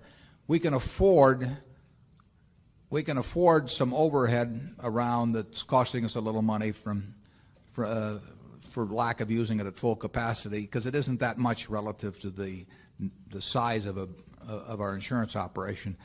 What we can't afford are people feeling some internal compulsion to keep writing business in order to keep their jobs. So we have a strong policy on that, and if the business falls away in terms of price, we won't be doing business, but we will be around to do business in a big way when the circumstances reverse. They reversed in the casualty business for a while in 1985 or thereabouts, and we did a terrific amount of business. They reversed in catastrophe reinsurance 4 or 5 years ago, and we became very active in that. And we will have times that are very good for us in insurance. It's a lot like investments. If you feel you have to invest every day, you're going to make a lot of mistakes. It isn't that kind of a business. You have to wait till you get the fat pitch. And in insurance, it's similarly, you do not. If we had a budget for premium volume for our insurance companies, it would be the dumbest thing we could do, because they would meet the budget. They could meet any budget I set out. I could tell some operation that wrote $100 million last year to write $500 million this year, and they would meet it. And I would be paying the bills for decades to come. So it's a very illogical way to try and plan 8 or 10% a year growth. Now, GEICO is a different story in that GEICO is a business that is the low-cost operator and can attract from a huge pool business at I think, a very good rate of growth simply by letting people know what's available out there. So that is a business that I see growing under almost any circumstances. But our reinsurance business will swing around enormously in terms of volume based on what the competitor is doing, and what the competitors are doing depends to a great extent on how much money they've got burning a hole in their pocket. And right now it's going one direction, but it will change. I mean, it's just like investment markets change. I've been through at least a half a dozen periods where people think they're never going to get a chance to buy securities at intelligent prices, and it always changes. In insurance business, people that misprice their policies will pay the price for it, and the world will still need insurance, and we will still be there. Zone 7? Oh, we don't have any. I guess we have everybody in here now, so we'll go back to Zone 1. Mr. Buffett, salutations from Portugal. I am from Portugal. My name is Herculano Furtado. I have been the shareholder of your company since it was traded on the NASDAQ, and I hold the shares and went on accumulating year after year whenever funds were available and were at my disposal. Now, a little bit about my history. As a student, I am from India. I was born in India, of Indian parentage, and my parents were very modest and could not afford me higher education. I started my school. I think maybe you better just get to the question, though, if you will, please. Yeah. And then started writing insurance, life insurance for a company which was a subsidiary of American Life. My question now is this. I am now living in Portugal, and I see that the European market is developing, and Berkshire Hathaway is having a very big slice of insurance investments. They don't seem to be operating in the new markets that are emerging in Europe, and as well as in countries like India or the Pacific area, where the two-thirds of human beings are living. Is there a policy or a plan on the part of Berkshire Hathaway to diversify and internationalize their insurance business? This is my only question. Thank you. The reinsurance business of Berkshire Hathaway is totally international. I mean, We deal with risks all over the world. We deal with companies all over the world, and that's the nature of the reinsurance business generally, although there might be some that would be more specialized to this country. But we are quite willing to take on risks around the world, although they have to be risks with a large premium. I mean, that's the nature of our reinsurance business. We're not in the retail end of the business, but we do that worldwide, and we'll continue to do that worldwide because there are huge risks that exist for primary insurers around the world, and they need somebody to lay them off on. Now, whether they will pay the proper price is another question, and it may be a little more difficult in a few jurisdictions to do business than others, but that's an international operation. GEICO has 2.5% of the U.S. auto market, and we have about 2.5 million policyholders. There are over 100 million in the country, and there is such an opportunity here that it would be diversionary to go into to other countries with GEICO. There's been a firm that was very successful over in England that introduced a somewhat GEICO-like operation about 10 years ago, and they did very well. They are now encountering more competition, and their results are falling off somewhat. But there's a huge potential for GEICO in this country, and I would not want the management of GEICO to be going off in other directions now when there's so much to be done here. I mean, 3 percentage points on our growth rate here, for example, would be 75 million or so of volume, and that in turn would keep compounding over time. Well, there's too much to do here before we set up some startup operation around the world, and there are actually various problems in a lot of jurisdictions to run a GEICO-like operation, although I wouldn't say that prevails every place. I mean, there could be opportunities, but the opportunity here in this country is huge, and the management of GEICO is focused. I love focused management. But if you read the Coca-Cola annual report, you will not get the idea that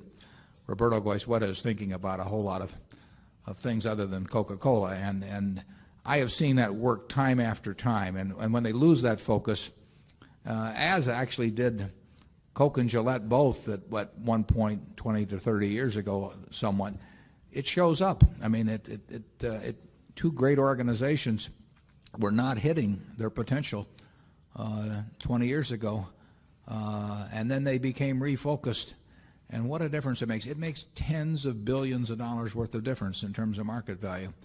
GEICO actually started, they started fooling around in a number of things in the early 80s, and they paid a price to do it. They paid a very big price. They paid a direct price in terms of the cost of those things, because they almost all worked out badly, and then they paid an additional price in the loss of focus on the main business. That will not happen with the present management. Tony Nicely thinks about nothing else but carrying the GEICO message to people that 97.5% or so that are not policyholders, and that will work very well for us over time. Charlie? We are indirectly in all of these emerging markets through Coca-Cola and Gillette. So it isn't true that we're totally absent. No, well, at Coca-Cola, the international markets are 80% of profits, actually a little more. Gillette, I think they're about 70% or so. So we love the international aspects of the Coca-Cola or Gillette businesses, and that's a very major attraction. But the management of those companies is focused on that. But they have distribution systems, and they have recognition, and they've got a lot of going for them over there. But the beauty of it is that they're maximizing what they do have going for them, which was not the case 20 years ago. They just sort of let it go more by default, and they started fooling around with a lot of diversification, and basically that has not worked that well. So we like focus. We love focus. Yeah, and doing it indirectly as we've done, one can argue that we thereby do it a lot better. We won't explore the implications of that. Zone 2. My name is George Olson. I'm from Atlanta, Georgia. I have a couple quick questions for you. First of all, I'd like to have your comments on the U.S. Air Preferred that there are several quarters in arrears on. And secondly, I was wondering about the Borsheim's report from yesterday. You usually comment on that. Well, Susan Jock, who runs Borsheim's, called me this morning.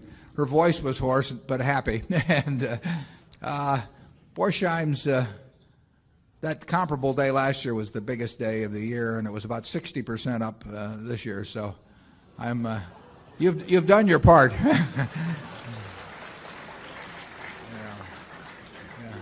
We are starting a new custom at Berkshire Hathaway's annual meetings.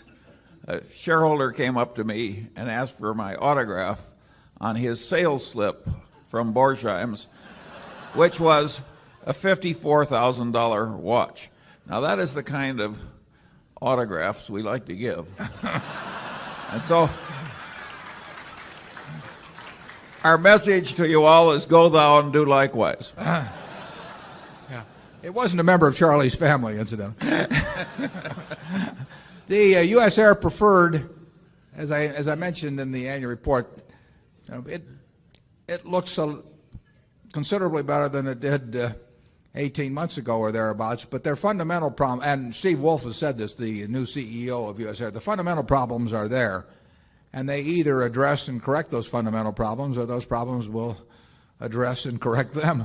And their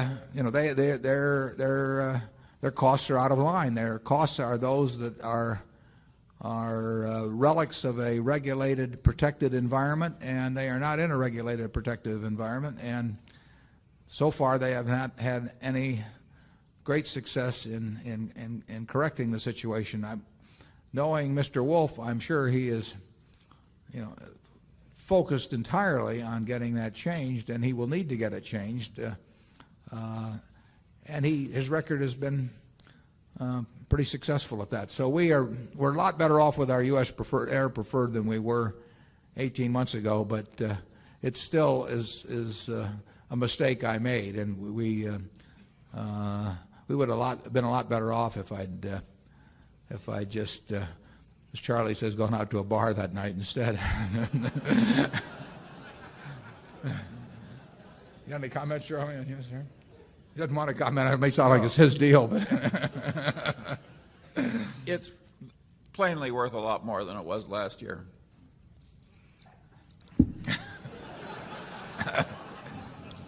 And with that, we'll move to Zone 3. Hi, David Winters, Mountain Lakes, New Jersey. Without ruining my fun, could you give me a few hints about how I should think about calculating the intrinsic value of the insurance businesses? And secondly, I'm wondering about, and not that you can foretell the future, either one of you, but with regards to newspapers, is there any concern that it goes the way of the printed World Book and blue chip stamps? It could have. I think it's very, and I'll answer the second part first. I think it's very unlikely, very, very unlikely, down to a few percentage points that newspapers will go the way of blue chip stamps. World Book is a different story. World Book they have a reasonable shot at a decent future, but it's not automatic. But the newspaper, it may be configured somewhat differently. It may get a different percentage of its revenue from circulation and advertising that does. I mean, there may be some evolutionary type changes in it, but it's still a bargain. It is a bargain to anybody that is interested in their community. It's still a bargain to a great many advertisers. We spend a lot of money advertising in newspapers in our various businesses, and we feel we are getting our money's worth, obviously, and it works. But it just doesn't have the lock that it used to have on the business. Now, what was the other question about? Did you want to repeat the first one? Although, yeah, the question about the insurance business, the intrinsic value, I would say this. We have, I'm not going to give you a precise answer, but I will tell you this. We have $7 billion presently afloat. That's the money we're holding that belongs to someone else, but that we have the use of. Now, if I were asked would I trade that for $7 billion dollars and not have to pay tax on the gain that would result if I did that, but I would then have to stay out of the insurance business forever, total forever non-compete clause of any kind in insurance, would I accept that? And the answer is no. Now, that is not because I would rather have $7 billion afloat than $7 billion of net proceeds of free money. It's because I expect the $7 billion to grow. And if I'd made that trade that I'm just suggesting now, if I'd made that 27 years ago and said, will you take $17 million for the float you have, no tax to be paid, the float for which you just paid $8.7 million when we bought the companies, and gotten out of the insurance business, I might have said yes in those days. But you would have. Yeah. Yeah. No, yeah. He keeps learning. That's one of his tricks. Oh. Yeah. That's probably true in this case. I'm not sure about other cases, but it would have been a terrible mistake. It would have been a mistake to do it 10 or 12 years ago with $300 million. It is not worth $7 billion to us to forego being in the insurance business for forever at Berkshire Hathaway, even though it would all be, if it were non-taxed profit, so we got the full $7 billion, pure addition to equity, we would not take it, and we wouldn't even think about it very long. So, as Charlie says, that is not the answer that we would have given some time back, but it's a very valuable business. It has to be run right. I mean, GEICO has to be run right. Reinsurance business has to be run right. National Indemnity, Homestay Company, they all have to be run right. And it's not automatic. But they have the people, the distribution structure, the reputation, the capital strength, the competitive advantages. They have those in place. And if nurtured, they can become more valuable as time goes by. Zone 4? Yes. I'd like to ask the chairman and Mr. Munger about Freddie Mac. A few years ago, I think they were earning most of their money from the guarantee fees and the float. Now they've got the huge balance sheet, a lot of short-term liabilities. Do you think it's a more risky business now and that the spread might go away in some, less than foreseen event? Charlie, I think he aimed that one at you. It's probably slightly more risky, but I don't think they're taking horrible risks. It's still a very good business. Yeah, what the question referred to is that formerly Freddie Mac emphasized normally just the guarantee of credit and then passed all interest rate risk onto the market. Now they've retained for their portfolio a greater percentage of the mortgages that come through their hands. I think they've structured the liabilities quite intelligently to handle what they call in the investment world the convexity problem, but which is that the borrower has the option of calling off the deal tomorrow or retaining it for 30 years, and that is a very disadvantageous contract to enter into if you lend money. They've done quite an intelligent job of attacking that by callable debt and various things, but you can't address a problem like that totally. There's no way to set up some model that satisfies that entire risk. They've done a good job, but as Charlie says, the larger the portfolio as compared to guarantee fees, because you've got the credit risk on the portfolio, and you've added a little interest rate risk at the extremes, and it doesn't keep us up nights, but it's a tiny bit riskier than it used to be. Zone 5.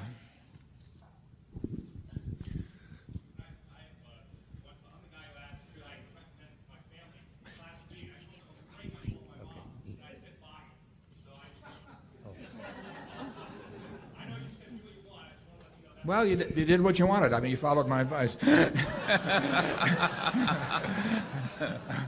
I'm batting 1,000. We'll see what you're batting next year.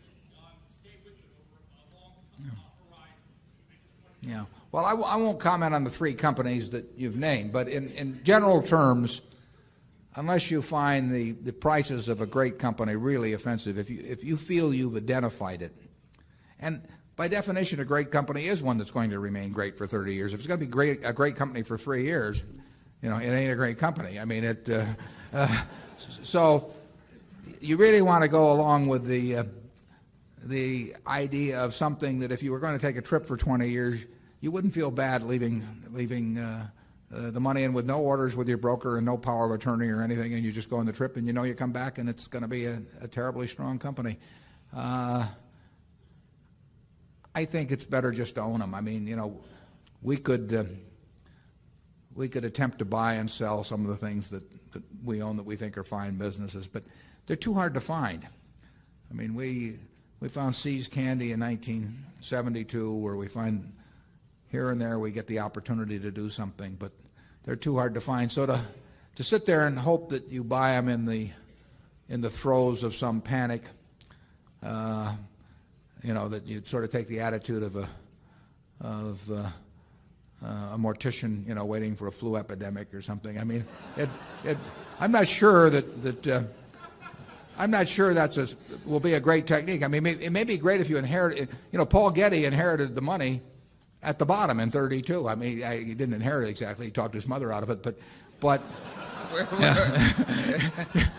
it's true actually. Close enough. Yeah, close enough, right? But he benefited enormously by having access to a lot of cash in the early 30s that he didn't have access to in the late 20s, and so you'd get some accidents like that. But that's a lot to count on, and if you start with the Dow at X and you think it's too high, when it goes to 90% of X, do you buy? Well, if it does and it goes to 50% of X, it gets you never get the benefit of those extremes anyway, unless you just come into some accidental sum of money at some time. So I think the main thing to do is find wonderful businesses. Is Phil Carre here? We got the world. Yeah, there's the hero of investing. Phil, would you stand up?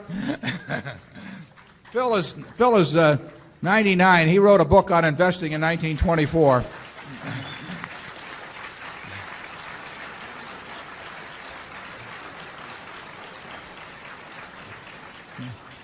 Phil has done awfully well by finding businesses he likes and sticking with them and not worrying too much about what they do day to day. There's going to be I think there's going to be an article in the Wall Street Journal about Phil on May 28th, and I advise you all to read it. You'll probably learn a lot more with him by coming to this meeting. But it's that approach of buying businesses. I mean, let's just say there was no stock market, and the owner of the best business in whatever your hometown is came to you and said, "Look,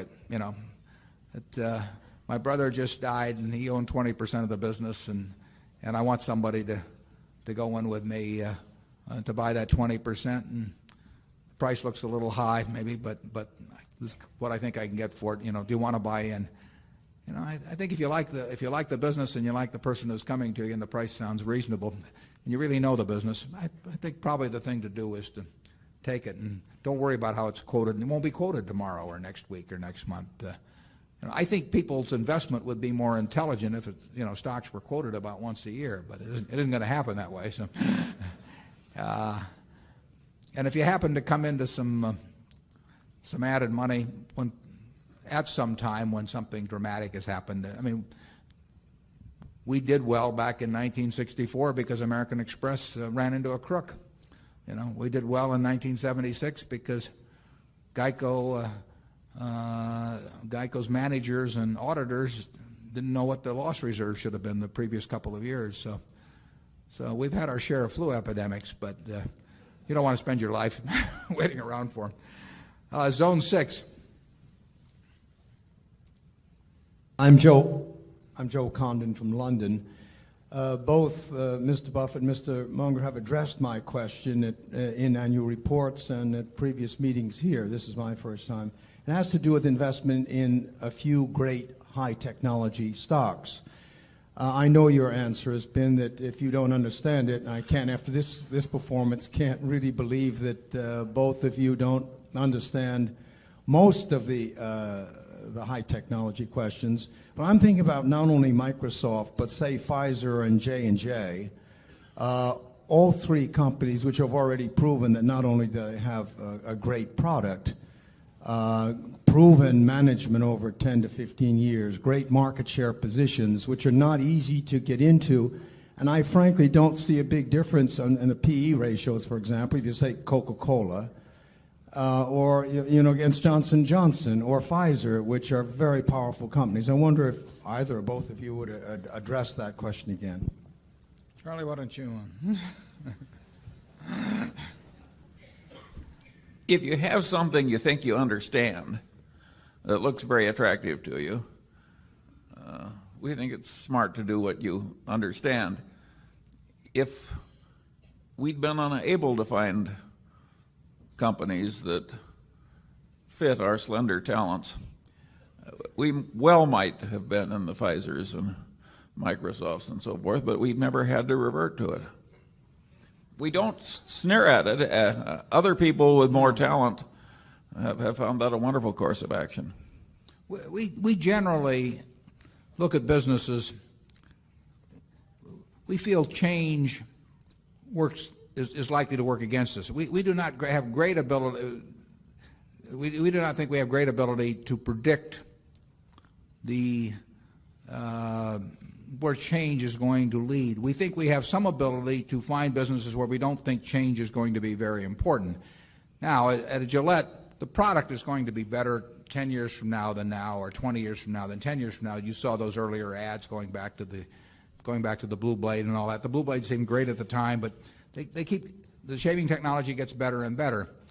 But you know that Gillette, although they had that little experience with Wilkinson in the early 60s, but you know that Gillette is basically going to be spending many multiples the money on developing better shaving systems than exist now compared to anyone else. You know, they got the distribution system, they got the believability. If they bring out a product and they say this is something that men ought to look at, men look at it.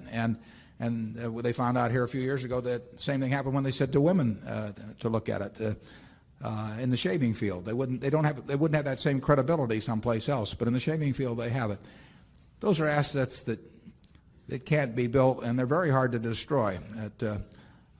So change, we think we know in a general way what the soft drink industry or the shaving industry or the candy business is going to look like 10 or 20 years from now. We think Microsoft is a sensational company run by the best of managers, but we don't have any idea what that world is going to look like in 10 or 20 years. Now, if you're going to bet on somebody that is going to see out and do what we can't do ourselves, I'd rather bet on Bill Gates than anybody else. But I don't want to bet on anybody else. I mean, in the end, we want to understand ourselves where we think a business is going. And if somebody tells us the business is going to change a lot, in Wall Street they love to tell you that that's great opportunity. They don't think it's a great opportunity when Wall Street itself is going to change a lot, incidentally. But it's a great opportunity. We don't think it's an opportunity at all. I mean, it scares the hell out of us because we don't know how things are going to change.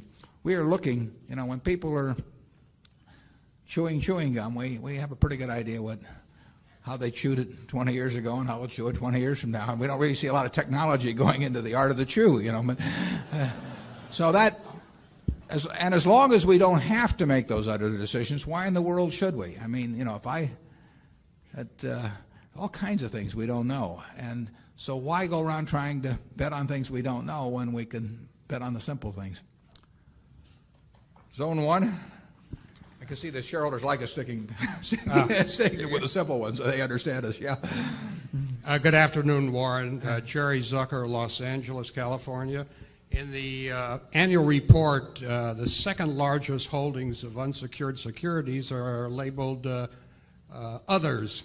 Could you please expand on some of the holdings there? Like, do we still own PNC, and are we supposed to be buying Big Macs, as the press has reported? Yeah. Well, actually, it's a very descriptive title, others. We do that for several reasons. But one is that we have no interest in people buying Berkshire or looking at the Berkshire report or anything else in order to generate investment ideas for themselves. Some people may do it, but we are not in that business.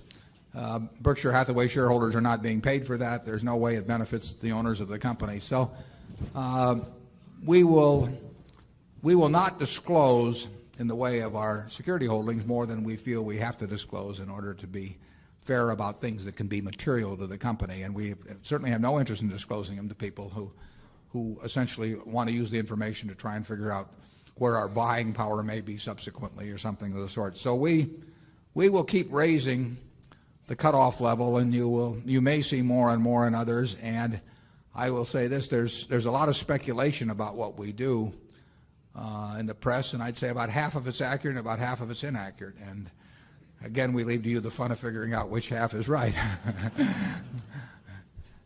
Yeah, we hope you get a lot for your money in buying a share of Berkshire, but we don't want to act as an investment advisory service.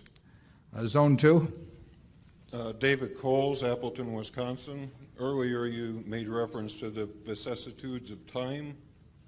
What are the plans to ensure that all the computer systems and companies in which Berkshire has an interest will function correctly with dates of January 1st, the year 2000 and beyond? And what will you do to reassure shareholders that we will not suffer serious business loss or failure due to incorrect handling of these dates by computer systems? Well, actually, I've got a friend that's quite involved in the question of. No, I'm serious about that. The 2000 question with computers, but that's the kind of thing I don't worry about. I mean, I will let the people who run the operating businesses work on that, and I'll work on capital allocation. And I have a feeling one way or another we'll get through it. But that, like I say, there are a lot of things at Berkshire we don't spend a lot of time on a lot of things at headquarters that other companies have whole departments on. And our managers have not let us down. I mean, I must say that we've got a group at one business after another, and they focus on their business, and they mail the money to us in Omaha, and we're all happy. Charlie? I have the feeling that our people will be quite good at keeping the computer systems in order and with backups. I also have the feeling that few companies could handle a big computer snafu better than we could. I have the feeling the Coca-Cola stock would be there, the Gillette stock would be there, the Nebraska Furniture Mart would be full of furniture and know the customers. I don't think a computer crash is going to do us in. You're correct, though, that is a problem for the computer world. But as Charlie says, it'll hit other people a lot harder than it hits us. Most of the things we try to be in businesses that are fairly simple and that can't get all messed up. And by and large, I think that we've got an unusual portfolio of those. And when it gets to our investees, they're going to worry about those problems themselves. We really worry about allocating money around Berkshire and having the right managers in place. If we could do those two right, everything else will take care of itself. Zone 3. My name is Peter Bevlin from Sweden. You have said that you like franchise companies that have that are castles surrounded by moats, companies that are possible you can have some prediction 5-10 years down the road. But aren't the businesses like See's Candy, the furniture business, the jewelry business, the shoe business that are hard to predict the future 5-10 years down the road? What was that on the last part of it? Aren't these businesses hard to predict 5 or 10 years down the I road? think Things like shoe business. And Yeah, I think they're far easier to predict than most businesses. I think I can come closer to telling you the future of virtually all of the businesses we have, and not just because we have them. I mean, if they belong to somebody else, then if I took the Dow 30, excluding the ones we own, or the first 100 companies alphabetically on the New York Stock Exchange, I think ours are way easier to predict. They tend to be fundamental things, fairly simple. Rate of change is not fast.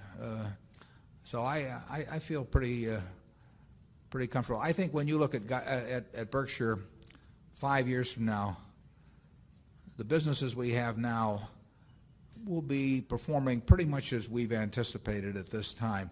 I hope there are some new ones, and I hope they're big ones, but I don't think that we'll have had lots of surprises in the present one. My guess is we'll have had one surprise. I don't know what it'll be, but I mean, that happens in life, but there won't be a series of them. Whereas if we were to buy, we owned a base metals business or many retailing businesses I can think of, or an auto business, I'm not sure I'd know where we would stand in the competitive pecking order 5 or 10 years from now. I would not want to try and come in and displace See's Candies, for example, in the business it does, or the Furniture Mart. It's not an easy job. So I don't think you'll get lots of surprises with the present businesses of Berkshire, but the key is developing more of them. Stafford Ordahl. I'm from Morris, New York. I was just wondering if the surprise could be coming from Disney, because it seems to me they've been coasting up until very recently on the efforts of a person that's no longer with the company, Katzenberg, who is one of those rare geniuses like Spielberg that has his finger on the pulse of the American people, and that they don't come along every day, even in Hollywood. Yeah. It might be a very different company now that all of his efforts are, so to speak, out of the pipeline. Yeah. Have you finished, or? Yes. Yeah. Katzenberg is a real talent. I would say that by far the most important person at Disney in the last 12 years or whatever it's been has been Michael Eisner. I mean,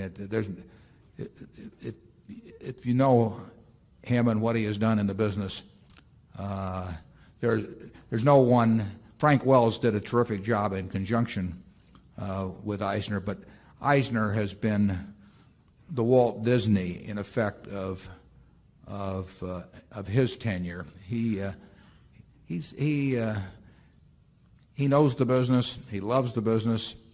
He eats and lives and breathes it. And he has been, in my view, by far the most important factor in Disney's success. Now they face competition. The money is in, the big money is in the animated films and everything that revolves around that, because you go from films to parks to character merchandising and back, and I mean it's a circular sort of thing which feeds on itself. There's going to be plenty of competition in that. I mean they've you've seen what MCA and Universal's going to do in the parks in Florida, and you know what DreamWorks is going to do in animation, and now you've got new technology in animation, through Steve Jobs, and there's a lot of things going on in that field. So the question is, 10 years from now, what place in the mind, because it's a share of mind, it's not, they call it share of market, but it starts with share of mind, and what place in the mind of billions of children around the world and their parents does Disney itself have, and their characters, relative to that owned by other organizations and other characters? And it's a competitive world, so there will be people fighting for that. But I would rather start with Disney's hand than anyone else's by some margin, and I would rather start with Michael Eisner running the place than with anyone else by some margin. So that does not mean that it can't become a much more competitive business, because people look at the video releases of a Lion King and they salivate. You sell 30 million copies of something at whatever it may be, $16 or $17, and you can figure out the manufacturing costs, and it gets your attention, and it gets your competitors' attention. But going back, if I thought the children of the world were going to want to be entertained 10 or 20 years from now, and I had my choice of betting on who is going to have a special place, if anyone has a special place in the minds of those kids and their parents, I think I would probably rather bet on Disney, and I would feel particularly good about betting on him if I had the guy who has done what Eisner has done over those years presiding in the future. Charlie? Well, I think it helps to do the simple arithmetic. Suppose you have 1 billion children of low middle income 20 years from now, and suppose you could make $10 per year per child after taxes from your position. It gets into very large numbers. And I don't know about your children and grandchildren, but mine want to see Disney. And they want to see it over and over and over again. They don't want to see Katzenberg. Well, I mean, in terms of the trade name. It's a pretty good trade name. I mean, when you think about names around the world, it's interesting that there's very hard to beat the name Coca-Cola, but Disney's got it's a very, very big name. And Charlie's point that they want to see him over and over again, and it's kind of nice to be able to recycle Snow White every 7 or 8 years. You hit a different crowd, and it's kind of like having an oil field, where you pump out all the oil and sell it, and then it all seeps back in over 7 or 8 years. Zone 5. I'm Randall Bellows from Chicago. Thank you for this marathon question and answer period. We enjoy it. Thanks. Thank you. My question is on the security business, Wall Street firms in general, and specifically what you feel about Solomon at this time. Thank you. Well, we know more about the security business than we knew 10 years ago, and it is a tough business to manage. There's a lot of money made in the business, and then throughout Wall Street, I'm talking about. There's very big sums of money made, and then the question is, how does it get divided up between the institution and the people there? And you get to this question. I've often used the analogy of, would you rather, if you're an investor and you get a chance to buy the Mayo Clinic, that is one sort of an investment, and if you get a chance to buy the local brain surgeon, that's another one. You buy the local brain surgeon and his practice for X millions of dollars, and the next day, what do you own? And if you're buying the local brain surgeon, you would not pay any real multiple of earnings, because he's going to have this revelation several days later that it's really him and not you there with your little stock certificate that's producing the earnings, and it's his reputation. And he doesn't care. Imagine Berkshire Hathaway advertising brain surgery, how much business we would do. So he owns the business, even though you've got the stock certificate. Now, if you go to the Mayo Clinic, no one can name the name of anybody at the Mayo Clinic unless you live within 10 miles of Rochester. And there the institution has the power. Now, it has to keep quality up and do all the things that an institution has to do. But whoever owns the Mayo Clinic has an asset that is independent of the attitude of any one person in the place the next day. Wall Street has a mix of both, and there's some businesses that are more where the value resides more in the institution, and there's some where the value resides more in the individuals.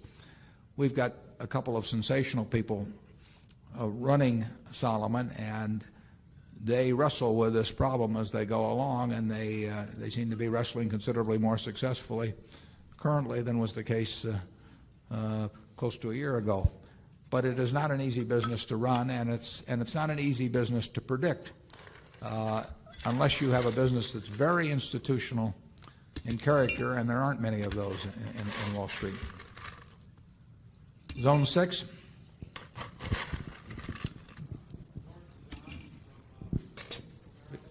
I'm sorry, we got it. The microphone's over here.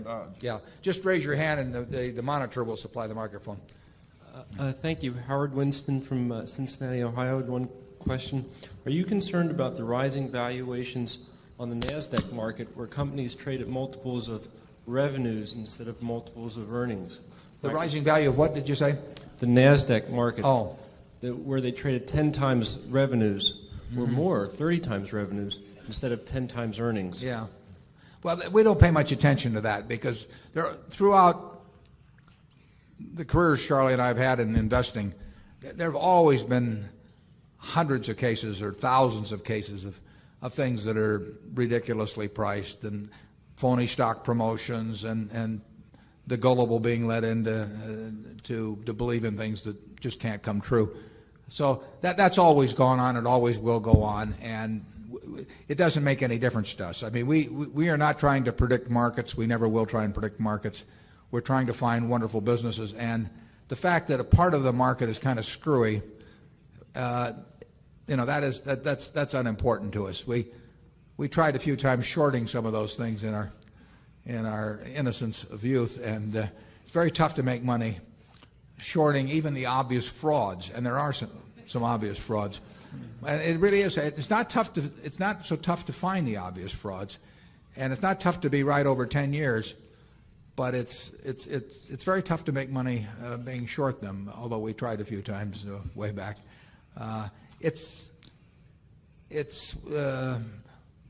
we don't look at indicia from stocks in general or from PEs or price sales ratios or what other things are doing.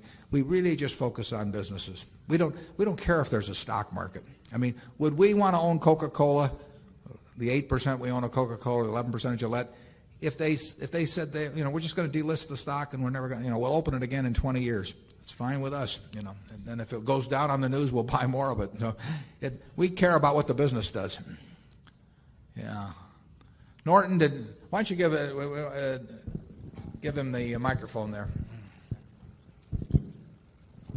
Thank you, Warren, for including me. out of order. It's good to have you here. Norton represents a family that came in 1956. Yeah, that joined up with the partnership and been with us ever since.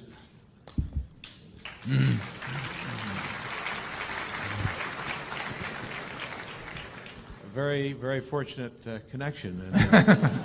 Both ways, Norton, both ways. And, careful, Norton. We don't want you mobbed on the way out. But I might say that it all began with my father discovering, thanks to a professor of finance that was also at the University of Oklahoma, Ben Graham back in 1940. And then later, when Ben Graham was about to retire, we were trying to find his protege. And clearly that was Warren, and so he belongs to that long tradition.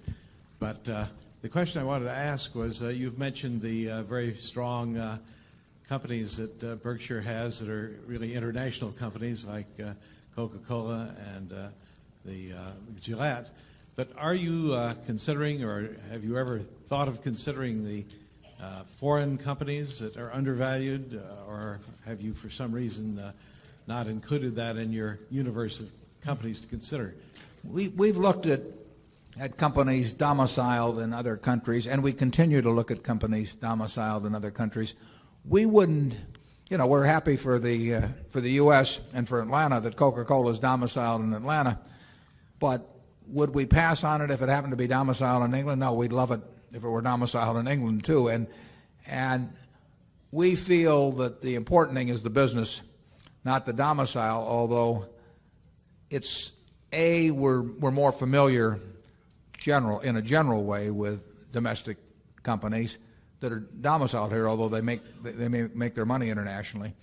And we feel a tiny bit more comfortable, but for just a tiny bit, in terms of understanding the nuances of taxes and politics and shareholder governance and all of that, in something where we've been reading and thinking about it daily than someplace where we've had a little less experience. But we would love to find a wonderful business that is domiciled in any one of 30 or so countries around the world. We look some. We don't look as hard as we look at domestic companies. We're not as familiar with them, but I have read hundreds of annual reports of companies spread around the world, and we've owned a few, just a couple. They're usually not as big, so just getting the kind of money in many cases is more of a problem. But some of them are big, and we do not have such a surplus of ideas that we can afford to ignore any possibilities. And if we can find something with a market cap, probably of at least $5 billion or greater, that strikes us as having our kind of qualities and the price is right and everything, we will buy. Zone 1. Good afternoon, Mr. Buffett. I'm Nelson Coburn from Silver Spring, Maryland. I have one question I want to ask that hasn't come up here yet. Where does the money sit that comes in, say, from dividends and whatever other income that comes into Berkshire that you're waiting to invest someplace else? Is it get someplace where it's taking in a profit, or is it just sitting gathering dust? Well, we only have about 4 or 5 commercial paper names we accept. We're very picky about where we put the money. All gets invested. We do not have anything sitting around in the safe or any place else. So it's all invested. But we do not get venturesome in the least in terms of where our short-term money goes. So we only have, like I say, maybe 4 or 5 approved names on commercial paper, all of which I approve. I mean, if anything ever goes haywire on this, it's my fault. Right now we have maybe $1 billion and something in relatively short-term treasuries, and we have a little extra in some commercial paper, maybe. But you will never see us reaching for an extra 1/8% on short-term yields.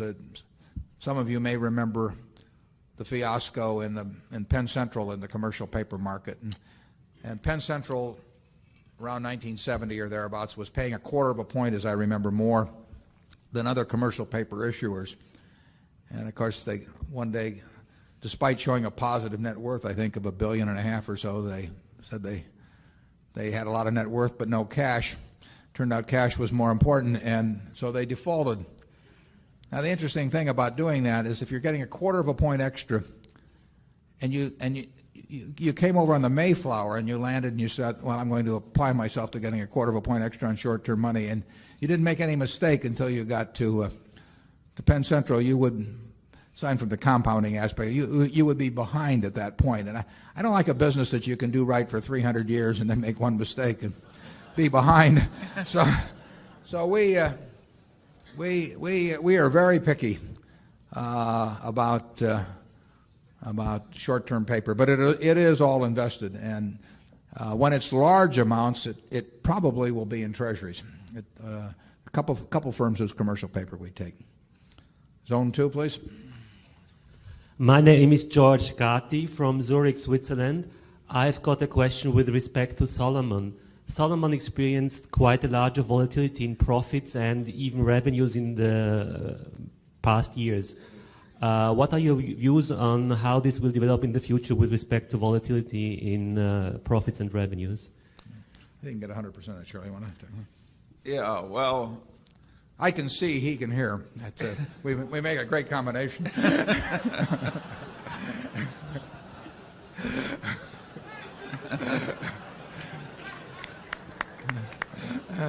Well, you can see we aren't wasting much around the joint. Solomon's earnings have always been volatile, at least all the time I've been around the place.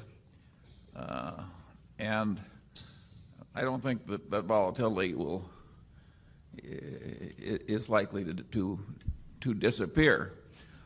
All that said, we very much like the people at Solomon, and they've done a ton of business with Berkshire over the years and in a whole lot of different capacities, and they've done it very well. So we're high on the firm as a customer, and the firms we like as a customer, we think maybe other people will like as a customer. And generally, we love it, volatile or no. If you at Solomon, as well as other firms of that type, they mark their securities to market, and so that changes in those marks go through earnings daily, actually, but you see them quarterly. Interestingly, if you took Berkshire over the last 30 years and marked to market as we do now for balance sheet purposes, but not for income statement purposes, because the rules are different in that case. If you did that, you would see enormous volatility quarter to quarter in Berkshire's figures. You would, I don't think you'd have necessarily seen any down year, but you would have seen swings between a few percent and perhaps 50% or something. So, and if you look quarterly, you'd have seen a number of quarters of losses, and you would have seen some great upsurges too. And the volatility would be extreme if it had all been run through the income account. But accounting convention does not call for running it through the income account in the case of Berkshire, and it does in the case of Solomon. But the nature of their business is volatile earnings. The nature of most Wall Street businesses is going to be volatile earnings. Some may follow policies that tend to make it look a little less volatile than it might actually be even. The real thing that counts is two things, really. I mean, is running it so that the volatility never kills you in any way, and the second is having a decent return on equity over time. And I think that the people at the top of Solomon are very focused on that. I think it's illogical for the credit rating agencies to mark down Solomon as much as they do because the earnings are volatile. But they're in a style business, and it's their game. Zone, what was he, zone 3 now? Yeah, zone 3. Yes, I have three quick questions. Do you have any formal or informal way where the managements, I know that you don't interfere with the managements of the holdings, but where they can cross-pollinate ideas, for instance, selling World Book through the Geico channel or something like that? I'll answer that right now. There's very, very, very little of that. Maybe once in 2 or 3 years, maybe some idea might strike me as worth passing along. But they're doing fine running their own operations, and we don't do it within Berkshire either. They go their own way. Now they know what businesses we're in, and so they can always go directly to somebody else. But they don't need me to communicate.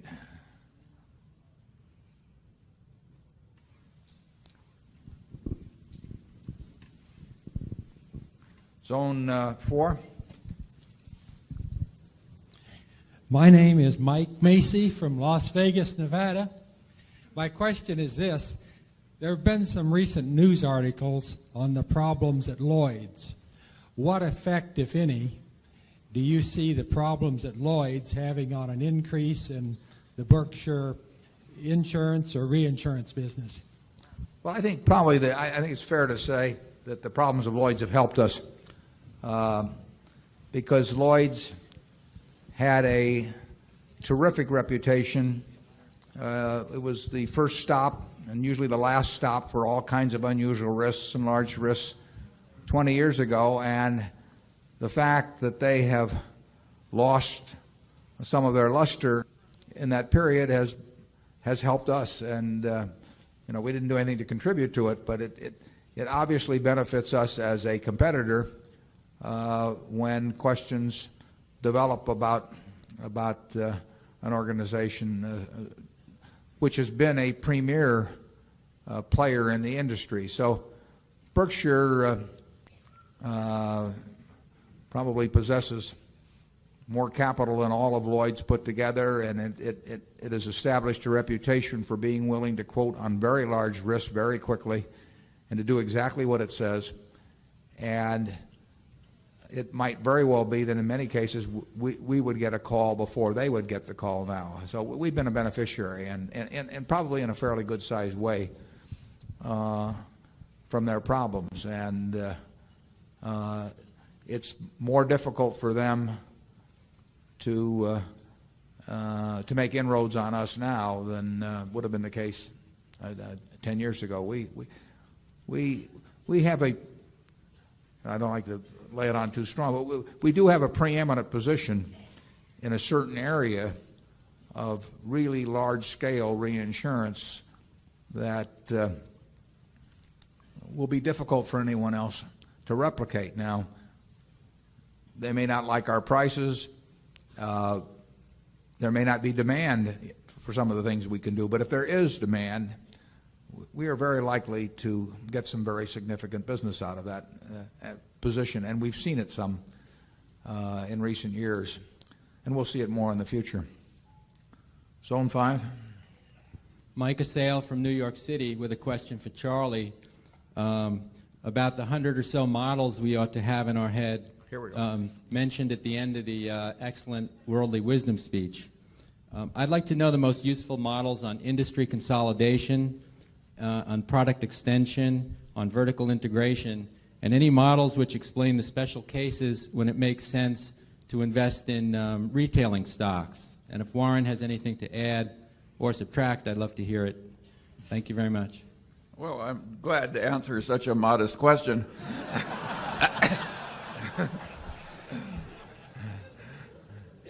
I spoke about having 100 models in your head, but those are all great big models of considerable generality that are useful over and over again. Now, you're down into very complex sub-modeling when you get into a separate model for what's going to happen in industrial consolidations and retail and so on.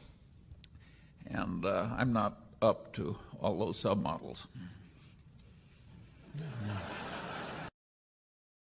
The truth is, we're up to a few, but we take the general models and plug them in, and sometimes the light goes on and sometimes it doesn't. But if it does, they could be quite useful. If you focus, you do see repetition of certain business patterns and business behavior. And Wall Street tends to ignore those, incidentally. I mean, Wall Street really doesn't seem to learn for very long business lessons. It may not be to their advantage to learn it. That would probably plug right into Charlie's model. You bet. Yeah, it's better to if you're out selling the future, it may be better to forget the past if you're getting paid on selling it and not on betting your life on it in some way. One situation at Berkshire that really is somewhat different than many companies, we assume, and unfortunately it's an error, but we assume we'll be around forever. So when we are in our insurance business, we assume we're going to be here to pay every claim. And we're not going to retire at 65 and hand over something to someone else. And there wouldn't be any sense playing games on accounting because it would catch up with us later on. And whereas in many businesses, I don't think they have quite the same horizon on things. They do it at Coca-Cola or they do it at Gillette, but many companies are thinking about what kind of, I'm afraid that more than you'd like, are thinking about what kind of little pictures they can paint for the next 4 quarters or so, and that's easy to do, but our problem is we're going to be around a lot longer, we think, than 4 quarters. So that's not an option available to us, and we really run it as if in the year 2050 or something, somebody's going to look and say, how did it work out? Zone, where are we? 5 or 6? Wherever the microphone is. Zone 5, we got a mic over there?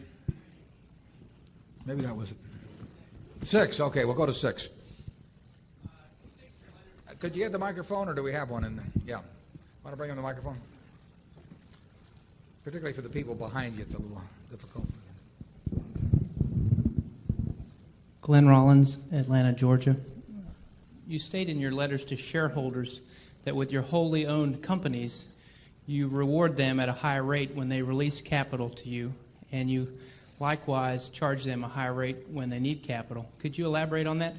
Well, some of our businesses don't need capital at all, or need so little that it doesn't make sense to build it into a formula. So we have certain businesses, those are the best businesses, incidentally, that take essentially no capital, because it means that if you double the size of the business, you don't need any more capital. And those are really wonderful businesses, and we got a few of those. But where our businesses do produce capital, we could have all kinds of complicated systems and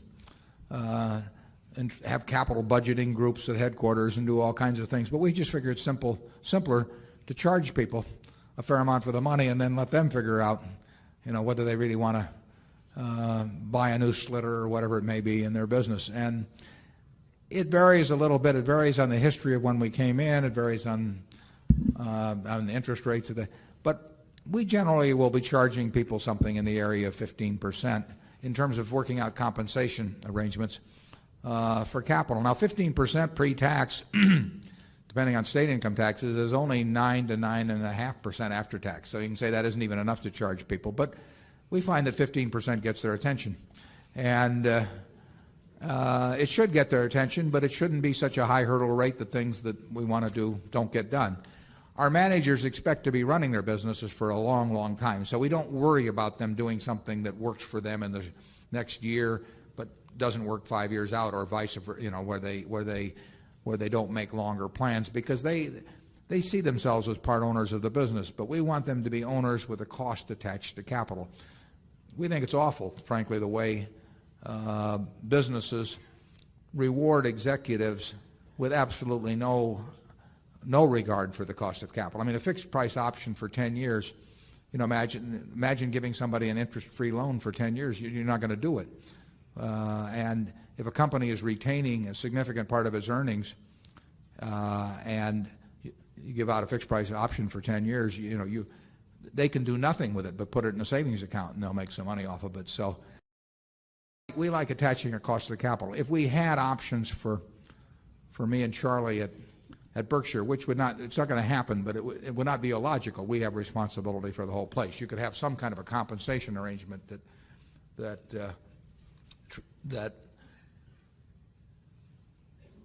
worked in respect to how the whole enterprise fared, and it would make sense for the two of us. It wouldn't make sense for the rest of our managers because they work on specific units, and you should have compensation arrangements that apply to those units.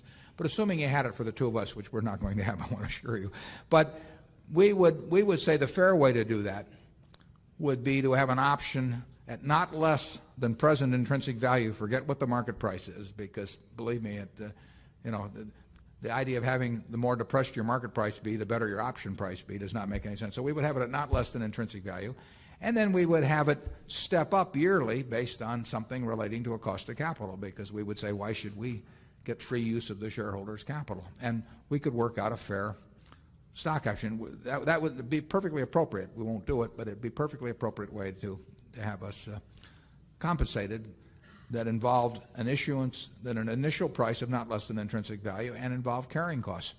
And then we would be in a position still not totally analogous to shareholders, because we wouldn't have a downside that you have, but we would at least have the carrying costs that you have of ownership. And we work that through into our unit compensation plans by having a cost of capital that, like I say, tends to run about that 15% area. And if people can give us money, we should be able to figure out a way to do something better than 15% pre-tax with it. That's part of our job, too. So we will pay them to give us back money. Well, we really invented a more extreme system, and that is the executives can buy Berkshire Hathaway stock in the market for cash. And this is a very old-fashioned system, but most of them, it doesn't take any lawyers or compensation consultants, and most of them have done it, and most of them have done very well with it. I don't know why it doesn't spread more. No. People say they want their management to think like shareholders. Management, they compensate. We're going to have them think like shareholders. It's very easy to think like a shareholder, become one, Yeah. and you'll think exactly like a shareholder. Right. It's not a huge psychological hurdle to get over if you actually write a check. Yeah. Zone 1. John Lichter from Boulder, Colorado. Are there some worthwhile books that you could recommend to us? And secondly, with respect to Eisner and Disney, how would you define Michael Eisner's circle of competence, and are you concerned that he might step outside it? Well, I would say that he has proven himself very good at understanding what Disney is really all about. And you can look back to the predecessor management between Walt and Eisner, and they didn't really do much with that if you look at those years. What is special about Disney, and how do you make it more special? And how do you make it more special to more people? I mean, those are the things that you want to manage. And you've got wonderful ingredients to work with when you're working with something like Disney. I mean, one of the advantages we were talking about the Mayo Clinic and brain surgeons, and the nice thing about the mouse is that he doesn't have an agent. I mean, the mouse is yours, and he's not in there renegotiating and every week or every month and saying just look at how much more famous I've become in China, or something. So if you own the mouse, you own the mouse, and Eisner understands all of that very well. I would say he's been very skillful in terms of how he's thought about it. I worry about any manager. It has nothing to do with Michael Eisner, but Charlie and I worry about ourselves in terms of getting out of our circle of competence, and we've done it. It is very tempting, and it's probably part of the human condition in terms of hubris or something, that if you've, as Charlie would say, if you're a duck floating on a pond and it's been raining and you're going up in the world, after a while you think it's you and not the rain, that you're some duck. But right. And we all succumb to that a little bit. But I think that I think Disney, Coca-Cola, Gillette, I think those companies are very focused. I think our operating units are very focused, and I think that gives us a huge advantage over the managers that are getting a little bored and decide that they better fool around with it. Just how talented they really are. Charlie? Yeah. Eisner is quite creative, and he also distrusts projections. And that is a very good combination to have in the motion picture business. Yeah, Charlie was a lawyer for, 20th century in the old days? Yeah, and he saw a little bit of how Hollywood operated, and it kept us out of buying any motion picture stocks for about 30 years.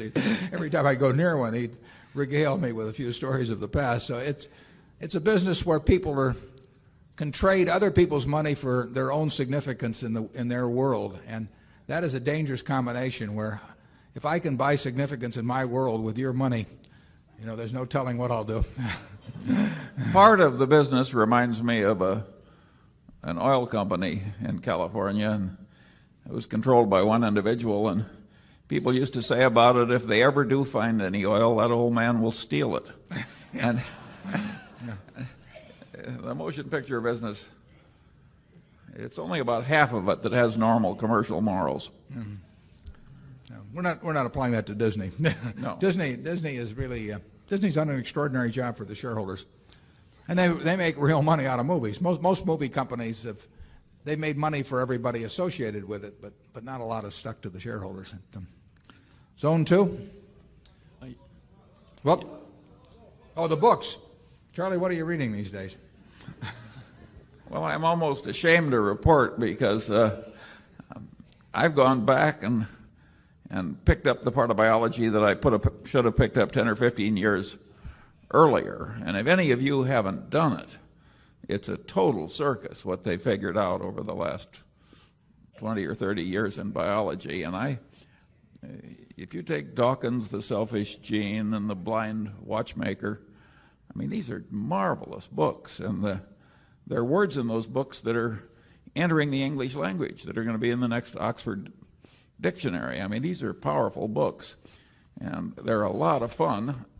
I had to read The Selfish Gene twice before I fully understood it, and there were things I believed all my life that weren't so. And I think it's just wonderful when you have those experiences. We always say it isn't the learning that's so hard, it's the unlearning. Yeah. I made the mistake of taking Charlie up to Microsoft in December, and he became friends with Nathan Myhrvold, and they are corresponding back and forth with increasing fervor and enthusiasm about mole rats, and they copy me on all these communications, so I'm getting to see this flow back and forth on the habits of mole rats. And I really haven't found a way to apply it at Berkshire, but I'm sure Charlie has got something he's working on that. He's gotten very interested in biology lately. I've always liked reading biography, but since the computer's changed my life, I now find myself playing bridge on the computer about 10 hours a week, and unfortunately, I didn't want to give up sleep or eating or Berkshire, so the reading has been kind of light. On investment books, if you're asking about that, I would recommend the first two books that Phil Fisher wrote back around 1960, Common Sense and Uncommon Profits, and the second one. They're very good books. You know, I obviously recommend first and foremost The Intelligent Investor, with chapters 8 and 20 are the ones that you really should read. All of the important ideas in investing really are in that book, because there's only about 3 ideas, and those two of them are emphasized in those 2 chapters. Actually, I think John Train's Money Masters is an interesting book. I don't know. Can you think of any others, Charlie, that we want to tout? I don't know. We have such a fingers and toes style around Berkshire Hathaway. We just sort of count. I've never seen, Warren talks about these discounted cash flows. I've never seen him do one. Yeah. If it isn't, there are some things you only do in private, Charlie. If it isn't perfect obvious that it's going to work out well if you do the calculation, he tends to go on to the next idea. Yeah, it's sort of it is true. You don't if you have to actually do it with pencil and paper, it's too close to think about. I mean, it ought to just kind of scream at you that you've got this huge margin of safety. I mentioned the 3 ideas. The 3 ideas I should elaborate on. One is to think of yourself, think of investing as owning a business and not buying something that wiggles around in price. And the second one is your attitude, which ties in with that, the attitude toward the market. That's covered in Chapter 8. And if you have the proper attitude toward market movements, it's an enormous help in securities. And the final chapter is on the margin of safety, which means don't try and drive a 9,800-pound truck over a bridge that says, capacity 10,000 pounds, but go down the road a little bit and find one that says capacity 15,000 pounds. Zone 2? Yes, Chip Tucker, Minneapolis. Mr. Buffett and Mr. Munger, what market share does Berkshire have in SuperCat insurance business? And what's your outlook for both the market growth in that business and the potential market share growth from Berkshire? You answered a related question regarding Geico's auto opportunities. Are there other insurance businesses potentially worth expanding into, or is your focus on SuperCat and auto's opportunity enough? Warren can answer that question a lot better than I can. We don't. There wouldn't be any good market share figures in something like SuperCat. We know that a couple of years, and last year I think too, we had to be the biggest in terms of premium volume. We simply take on so much more than anyone else will, and we were getting the calls on the big risks. $400 million here or something of the sort. We had a quote we put out on $1 billion on the New Madrid fault. Here a little while ago. Nobody else will be doing that. So we got market share by our willingness to do large volume, by the fact that people knew we would pay subsequently. But we don't. While we know we were the largest, we can't give any precise figures. We also know we're slipping in that now, but that makes no difference to us. We'd only be interested if we were slipping in profitable markets. What was the second part of the question on that, Charlie? What other opportunities in the insurance business? We just this year we bought a very, very small company, the managers of whom are here, and a very fine insurance company. It has a little niche. It will never be huge or anything of the sort, but it's the kind of business that we can understand, and we like the people that run it, and we like the position they've achieved in the market, so we're delighted to be in it. We are willing to think about a whole variety of things to do in insurance, but most of them we find make no sense. But that we'll do other things in insurance over the next 10 or 15 years. It's just bound to happen, but I can't tell you what they will specifically be. The biggest single thing we will do in terms of value, though, probably is grow GEICO. But we will do other things, and who knows what they might be. We have expanded some in it's small business, the structured settlement business from when we talked a year or two ago, and we are the preferred provider of structured settlements. Those are annuities essentially that are payable to people who are usually the victims of a very bad accident, and so they're very severely injured people. The injuries will probably last for life, and so we will be making payments to people who are incapable of earning a living, may incur substantial medical bills for many decades, sometimes 50 or 60 years. Those annuities are provided by our companies to other insurance companies and to these injured people, usually with the approval of the injured person's attorney. And when the advisors to the injured person think who is going to be around in 50 years to pay money to this person who's been incapacitated, they frequently, and in our view logically, think of Berkshire. So we have become much better known in that over the last couple of years. It's not a big business, and it won't be a big business, but it's a perfectly decent business, and it's one where we have a competitive advantage over time. We don't obtain the competitive advantage by price. We obtain the competitive advantage from the peace of mind that the injured party obtains from knowing that that check will be in the mail 50 years from now. And that's the kind of business where we have some edge, and we'll find other things to do over time, but it isn't like we're looking at some specific area and saying we're focusing on this. We're aware generally of what's going on in the insurance business, and we're very ready to move.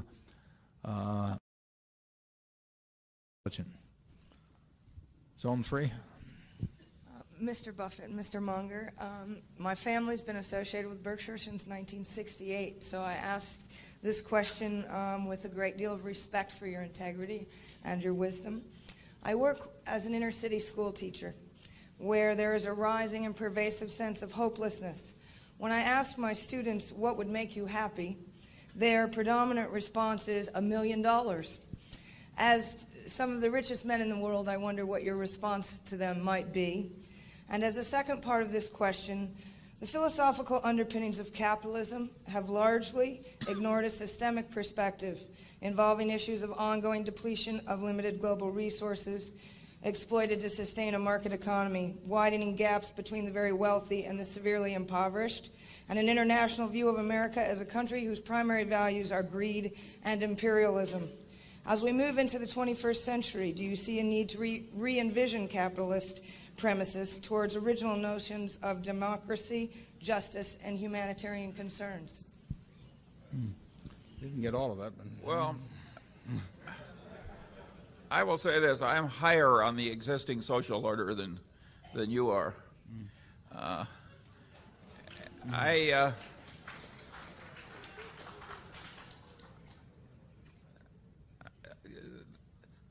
There's always plenty wrong with a social order, and certainly there are places where ours is is a lot more broken than it used to be.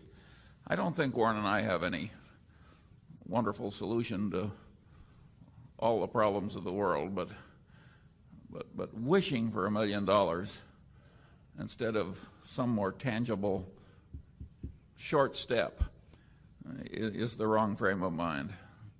That isn't the way we got our $1 million. Yeah. Well, I don't. Warren might give a different answer, by the way. He's. No, I would agree with the wishing for a job. Makes a lot of sense to me, and figuring out how to get one, and then going from there. But there is, and always has been. That doesn't mean it always should be, but there is a tremendous amount of inequality. What you don't want is an inequality of opportunity. There will be a lot of inequality in ability. A market system like we have turns out what people want. If they want to watch a heavyweight fight and they want to watch Mike Tyson, they're going to pay him $25 million for getting in the ring for a few minutes. And it produces what people like, and it produces in an abundance, and it's done very well in terms of production. It is much better to be in the bottom 20% in this country now than it was 50 years ago, and it's better to be in the bottom 20% of this country than in any other country. But it still isn't very satisfactory. The market system does not reward teachers. It does not reward does not reward all kinds of people who do all kinds of useful things in any way comparable to how it will reward entertainers or people who can figure out the value of businesses or athletes or that sort of thing. A market system pays very big for something that will entertain them. People want to be entertained a good bit of the day, and pays better for people that will entertain than educate. I don't want to tinker with the market system. I don't think I should be telling people what they should want to do with their lives, but I do think that it's incumbent on the people that do very well under that system to be taxed in a manner that takes reasonable care of anybody that is not well adapted to that system, but that is a perfectly decent citizen in every other regard. And that is, I don't want to start getting into comparable worth in terms of how I tax, but I do think that somebody like me that happens to just fit this system magnificently, but wouldn't be worth a damn in Bangladesh or someplace, because what I have wouldn't pay off there. Their system would not reward that. I think that we get from society. This society provides me with enormous rewards for what I bring to the game. And it does the same with Mike Tyson, and it does the same with some guy whose adenoids are right for singing or whatever it may be. And I don't want to tamper with that, but I do think those people who are getting all kinds of claim checks on the rest of society from that, were people who are not well adapted to that system, but that are perfectly decent citizens in every other respect, do not really, fall through the slats on that. And I think progress has been made on that over the last 50 years, but I think we're far from a perfect society in that respect. And I hope more progress is made in the next 50 years. I don't think the wishing for the $1 million, though, is that it doesn't work that way. I think, but if you are lucky enough to have something that the market system rewards, you do very well here. And if you're unlucky enough to have something it doesn't reward, you do better now than you would have 30 or 40 years ago, and you do better than in other countries.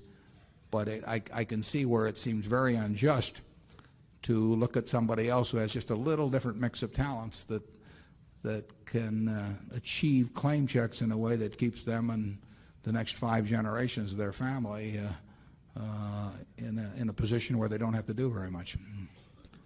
I would say that I like a certain amount of social intervention that takes some of the inequality out of results in capitalism, but I hate with a passion rewarding anything that can be easily faked, because I think then people lie, and lying works, and the lying spreads, and I think your whole civilization deteriorates. If I were running the world, the compensation for stress under workman's compensation would be zero. Not because there isn't real stress, because there's no way to keep the fakery out if you reward stress at all. There was a great article, and this applies to an earlier question.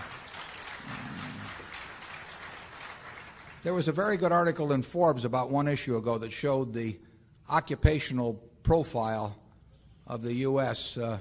At a couple of different intervals going back to 1900. And one problem you can see just by looking at that profile is that if you assume 20% of the bottom 20%, however you measure it in terms of employability, whether it's measured by IQ or interest in working or energy level or whatever you want to do, they fit very well most of the jobs that were available 100 years ago. In other words, you could do most of the jobs, of which there were many, with relatively unimpressive mental abilities. And as jobs have changed, the profile of people hasn't changed. So there are more people that end up on the short end. Now, the good part of that is the society produces so much more that it can take care of those people one way or another. Now, the trick is to take care of them and make them not only feel but be productive and be part of the act. And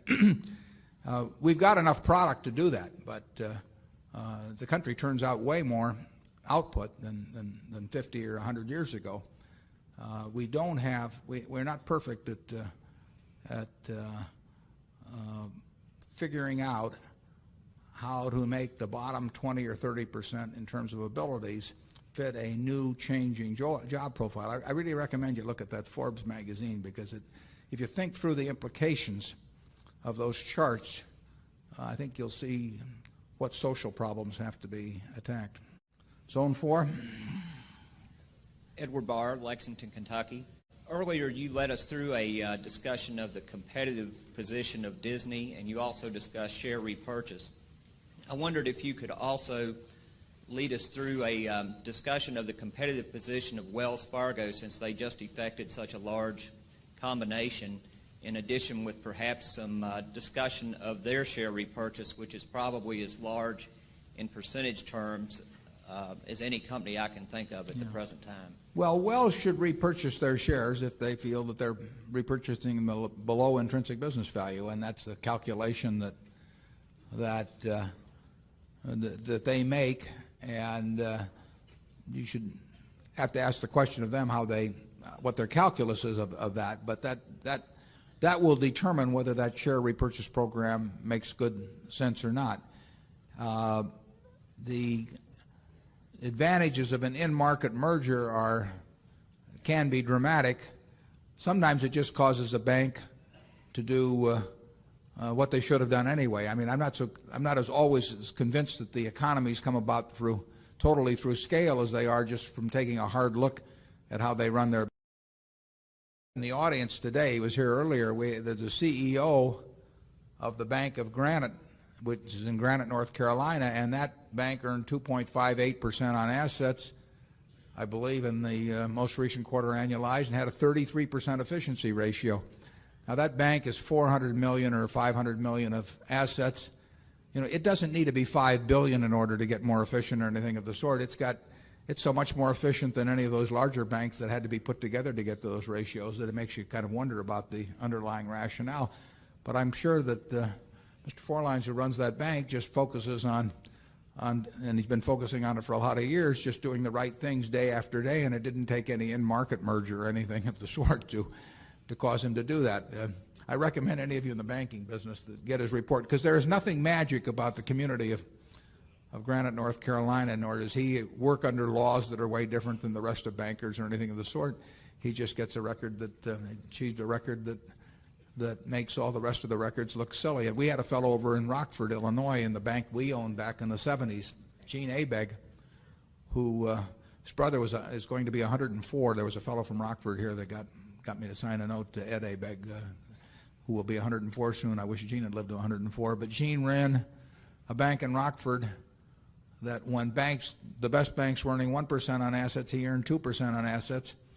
And he did it with way less leverage than anyone else and lower loan losses and big investment portfolio. And there wasn't any magic about it. He just didn't do anything that didn't make sense. And there's a lot of room for improvement in the banking business with or without mergers. But I would say that Wells, on the record, has done an exceptionally good job of running their bank compared to other big banks. And I would say that those two operations put together will be run a whole lot more efficiently than if First Interstate had been run on its own. It's a business that can be a very good business when run right, as the Bank of Granite or our Illinois National Bank in Rockford proved. There's no magic to it. You just have to stay away from doing something foolish. It's a little like investing. You don't have to do anything very smart. You just have to avoid doing things that are ungodly dumb when looked at about a year later. And, airlines and that sort of thing. And that's the trick. It is not some great crystal ball game where you look into the future and see all these things that other people can't possibly see. I mean, what's complicated about Coca-Cola or Gillette or Wells Fargo for that matter? And that's we like businesses like banking if we've got somebody in charge of them that is going to run them right. We've got I don't know whether Bob Wilmers is here, but he runs First Empire, which we have a good size investment in. And Bob just runs it right. I do not worry about surprises from Bob or First Empire, and he'll do things. If he can grow and it's logical, he'll grow. And if it isn't logical to do something, he'll pass. He has no ego compulsions forcing him into some sort of action, and he runs a terrific bank. Charlie? Okay. Zone 5. Dorothy Craig from Seattle, and I noticed in the annual report that your recent acquisitions doubled the revenue for Berkshire Hathaway, and it seemed astounding for me. I'm wondering how that's possible. Well, for one thing, we started from kind of a small base. But the Geico acquisition, added $3 billion or so of revenues, and actually more than that, a little more than that, but not much more. And R.C. Willey and Helzberg's probably added $600 million or so in the current year. And since we were working off a base of $3.5 or so billion, those three acquisitions did double the revenues. We won't have many years when that happens. It's not any goal of ours to double the revenues or increase them 20% even or anything. We try to do whatever comes along that makes sense, and if there's a lot that comes along in one year that makes sense, we'll do a lot, and if there's nothing that comes along that makes sense, we'll do nothing. So there's a lot of accident in it, but last year, a fair amount happened, and I'd love to see a lot happen next year, but we don't know at this point. Charlie? Nothing. Zone 6. Oh, me? Yes. My name is Victor LaPuma, and I'm from the Virgin Islands. And my question is on the GEICO asset side. One of the things that makes Berkshire unique is the high percentage in equity as opposed to fixed assets. And GEICO, as of the end of the year, looked like a typical insurance company with 4 times the fixed assets as equity assets. And my question is, over time, will they have the same composite as Berkshire on the asset side? And the second part of that question is, how are the asset allocations decisions being made at GEICO after the merger as compared to before the merger?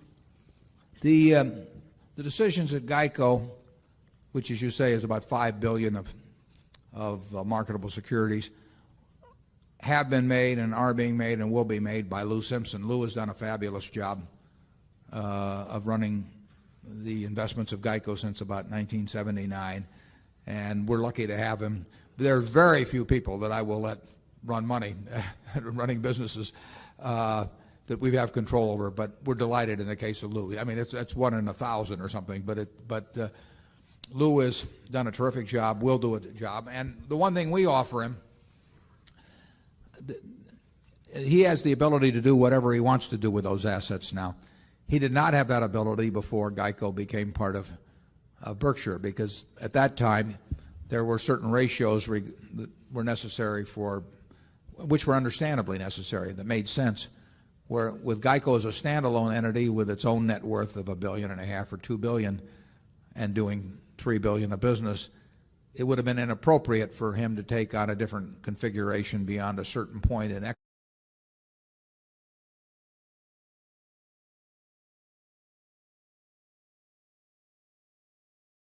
equities. So he was constrained by the nature of the business he was in and its capitalization. That constraint no longer applies.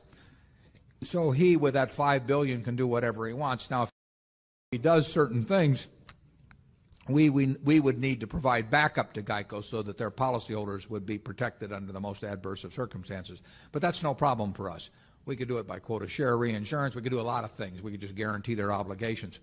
And we're in a position to do that. We haven't done it yet because hadn't been necessary yet. But if it made sense, if Lou wanted to be $5 billion in equities and it made sense, we would arrange things so that the GEICO policyholders would be every bit as secure as under the most conservative of investment portfolios. So Lou has another string to his bow now, and there may be a time when it gets used. He's been great under the old system, and he may be better under this system.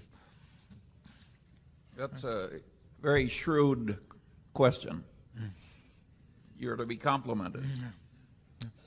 That means it's something we thought about before. But you are to be complimented, right? Let's see. Zone 1?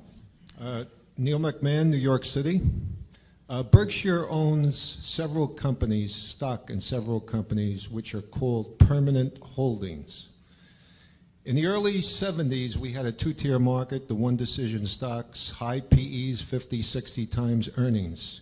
If that were to reappear again, would Berkshire's companies still be permanent, or is there a price for everything? Well, there are things that we think there's no price for, and we've been tested sometimes and haven't sold them. But my friend Bill Gates says that it has to be illogical at some point. The numbers at some price you have to be willing to sell something that's a marketable security, forgetting about a controlled business. But I doubt if we ever get tested on. There's only a couple of them in that category. Actually, I won't comment on that. We really have a great reluctance to sell businesses where we like both the business and the people. So I don't think I'd count on seeing many sales. But if you ever attend a meeting here and there are 60 or 70 times earnings, keep an eye on me. Charlie? The so-called two-tier market created difficulties, I would say primarily because a lot of people, companies were called Tier 1 when they really weren't. They just had been at some time Tier 1. If you're right about the companies, you can hold them at pretty high values. Yeah, you can really hold them at extraordinary levels if you've got. It's too hard to find. You're not going to find businesses that are as good. So then you have to say, am I going to get a chance to buy back the same business at a lot lower price, or am I going to buy something that's almost as good at a lot lower price? And we don't think we're very good at doing that. We'd rather just sit and hold the business and pretend the stock market doesn't exist. That actually has worked out way better for us than I would have predicted 20 years ago. I mean, that mindset has, or 25 years ago, that mindset is, there's been a fair amount of good fortune that's flowed out of that I really wouldn't have predicted. Well, there you're demonstrating your trick again, still learning. A lot of people regard that as cheating. Zone 2. Alan Rank, Pittsburgh, Pennsylvania.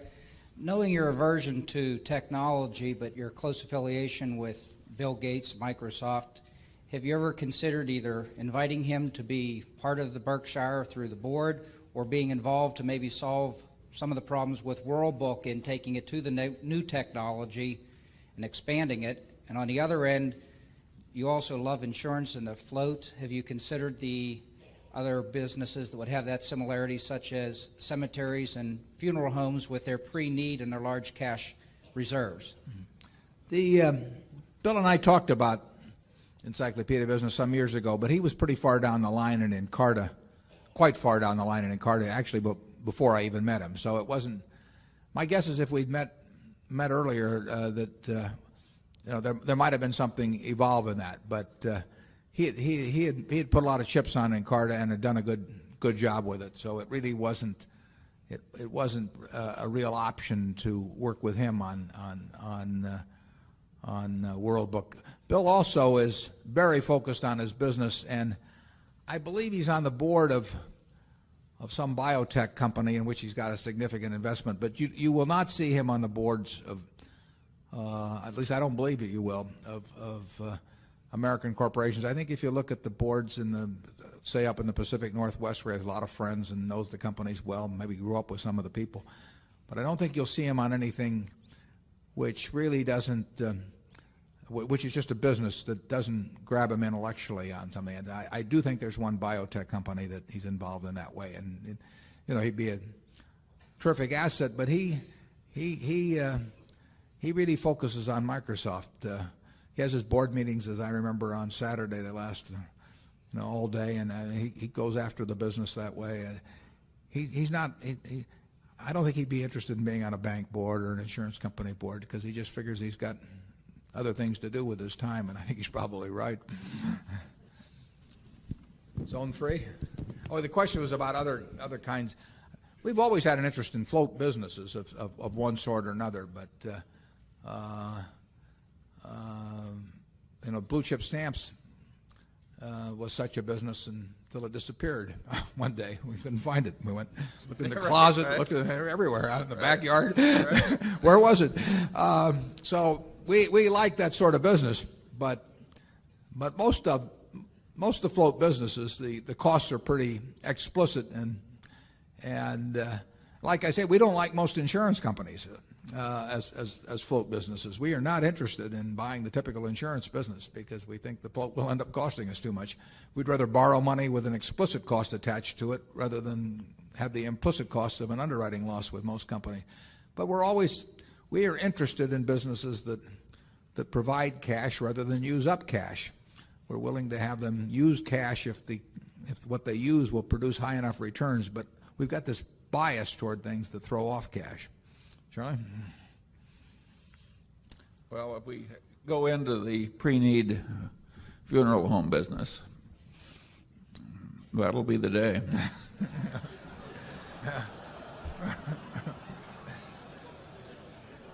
Yeah. Zone 3. Charlie's a difficult act to follow. I'm Robert Keeley from Washington, D.C. I have a brief comment and a brief question. The comment is that I think you may be considerably underestimating the interest there will be in purchases of Class B stock later this week and next week. I have at least 10 friends in Washington who are aware that I'm a Berkshire shareholder and that I was coming to this meeting, and they've insisted that I report back to them tomorrow on just what happened with the Class B stock because they're very interested in buying some of it.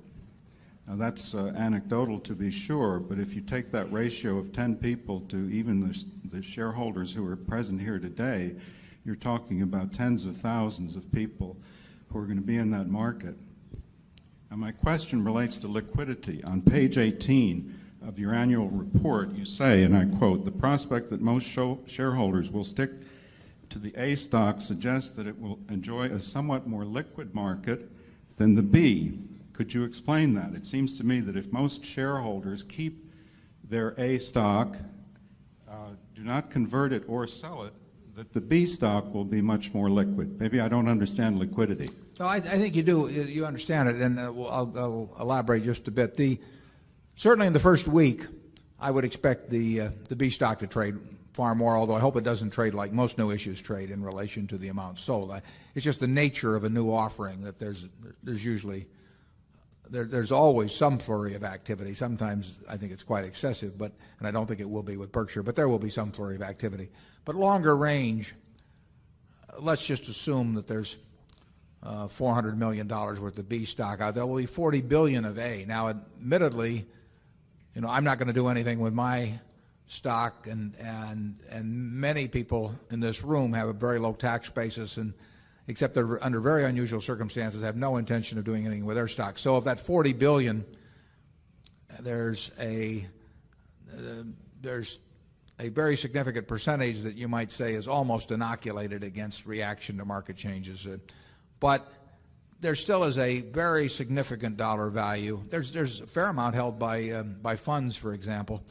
And so the market value of what I would call the potentially tradable A is likely to far exceed the market value of the potentially tradable B. Now, it may be that all of the B is potentially tradable, whereas only a small portion of the A is. But that 40 billion to 400 million ratio, I think, almost ensures that after the initial flurry, that the better market, and when I say better market, I mean the ability to move large dollar amounts in both directions with a minimal movement of price. The better market, not by a huge margin, but the better market is likely to be in the A, and frankly, we hope that it is. We still hope there's a good market in the B, obviously, but if you're talking 10 shares of the A, which is a $300,000 or so investment, I think that 2 months from now that it's likely to be that buying or selling $300,000 worth of A will have slightly less of a percentage impact than buying or selling $300,000 worth of B, but not by a significant amount. But that's what I meant by that comment of having a slightly better market in the A than the B. And that's important from our standpoint, because if that situation became reversed and the B became the better market, then people would have a real incentive to convert from A to B over time, and eventually the B market would dominate. We don't anticipate that happening, and I think the way we've arranged it won't happen, but it could happen. Yeah, well, I think we've also created arrangements in the way we've written the prospectus and rewarded the selling brokers that tend to dampen demand, both individual and institutional, and we sometimes accomplish what we try to do. Zone 4?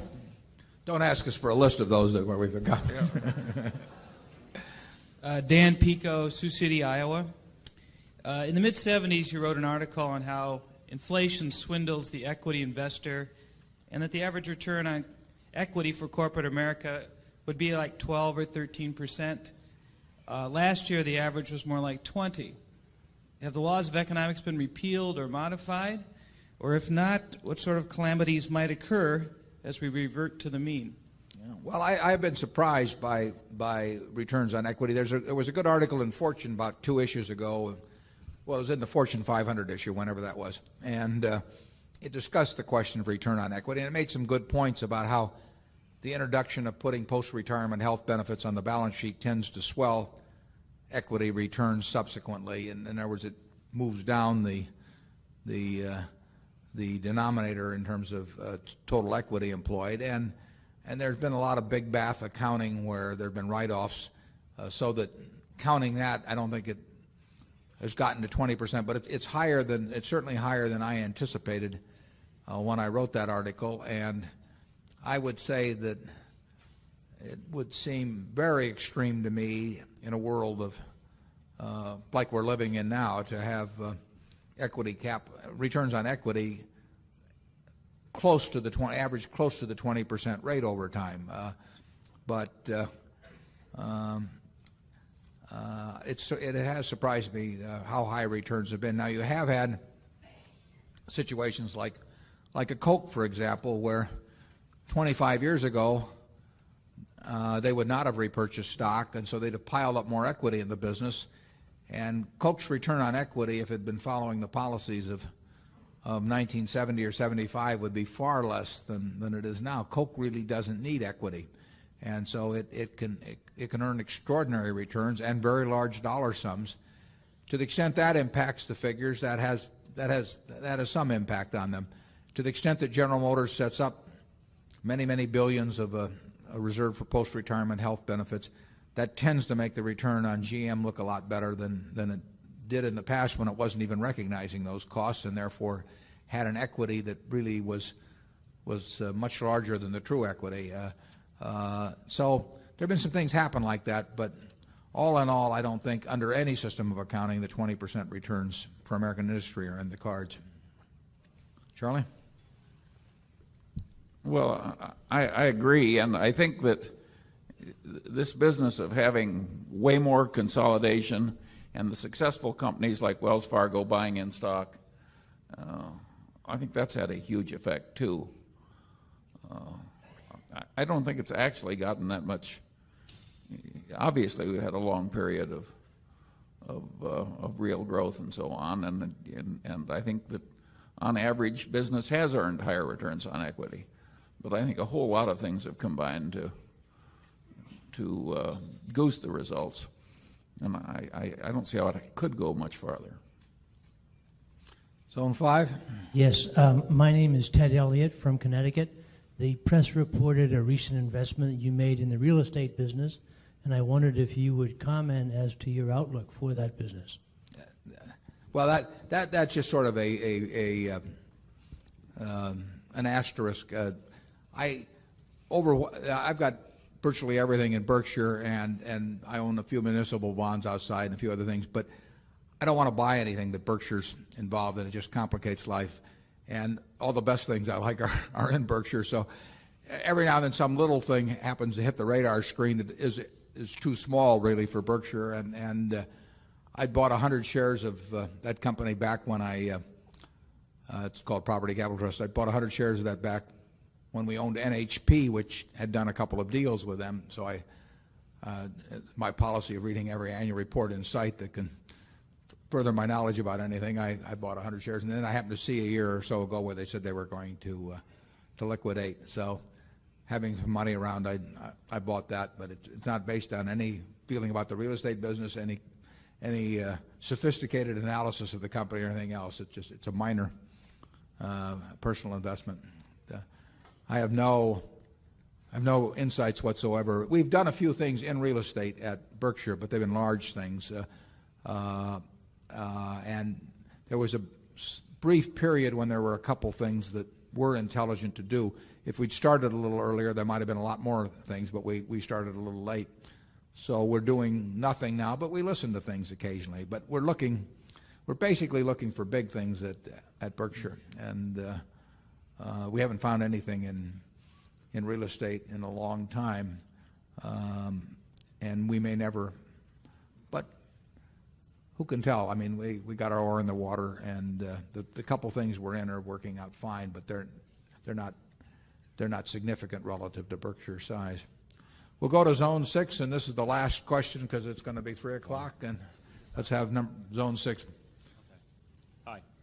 My name's Mike Nolan from New Jersey. My wife and I have been shareholders since 1984, and happy ones. Thank you both. 2 questions today. In the retail store industry, in light of Berkshire's outstanding 23% annual growth in book value per share, and the industry's roughly 8 to 9% growth in equity over the last several years, we wonder, why would Berkshire exchange stock for securities such as these when the growth and the net worth of the acquired companies, if they're anywhere near the industry average that you've acquired this year, are 1/3 or less? To quote Bartlett Helzberg from the annual report, the diamond business is a very competitive industry. Well, all retail is competitive, and both of those companies have averaged a lot better returns on equity than the numbers you cite for the industry. And the second point, we have no way of making 23.6% in the future, so we do not use if we used our historical average as a yardstick for new investments, we would make no new investments because we don't know how to make 23.6% in the future. But we regard the retail business as a very tough business. We like the records of those companies, their market positions, and their managements. And when we find a business like that, and we feel very comfortable with the people running it, we will make the deal, but we won't expect to make 23.6% on our money over time doing that. I'd like to thank everybody for coming. I've had a good time the last couple of days, and I hope you have.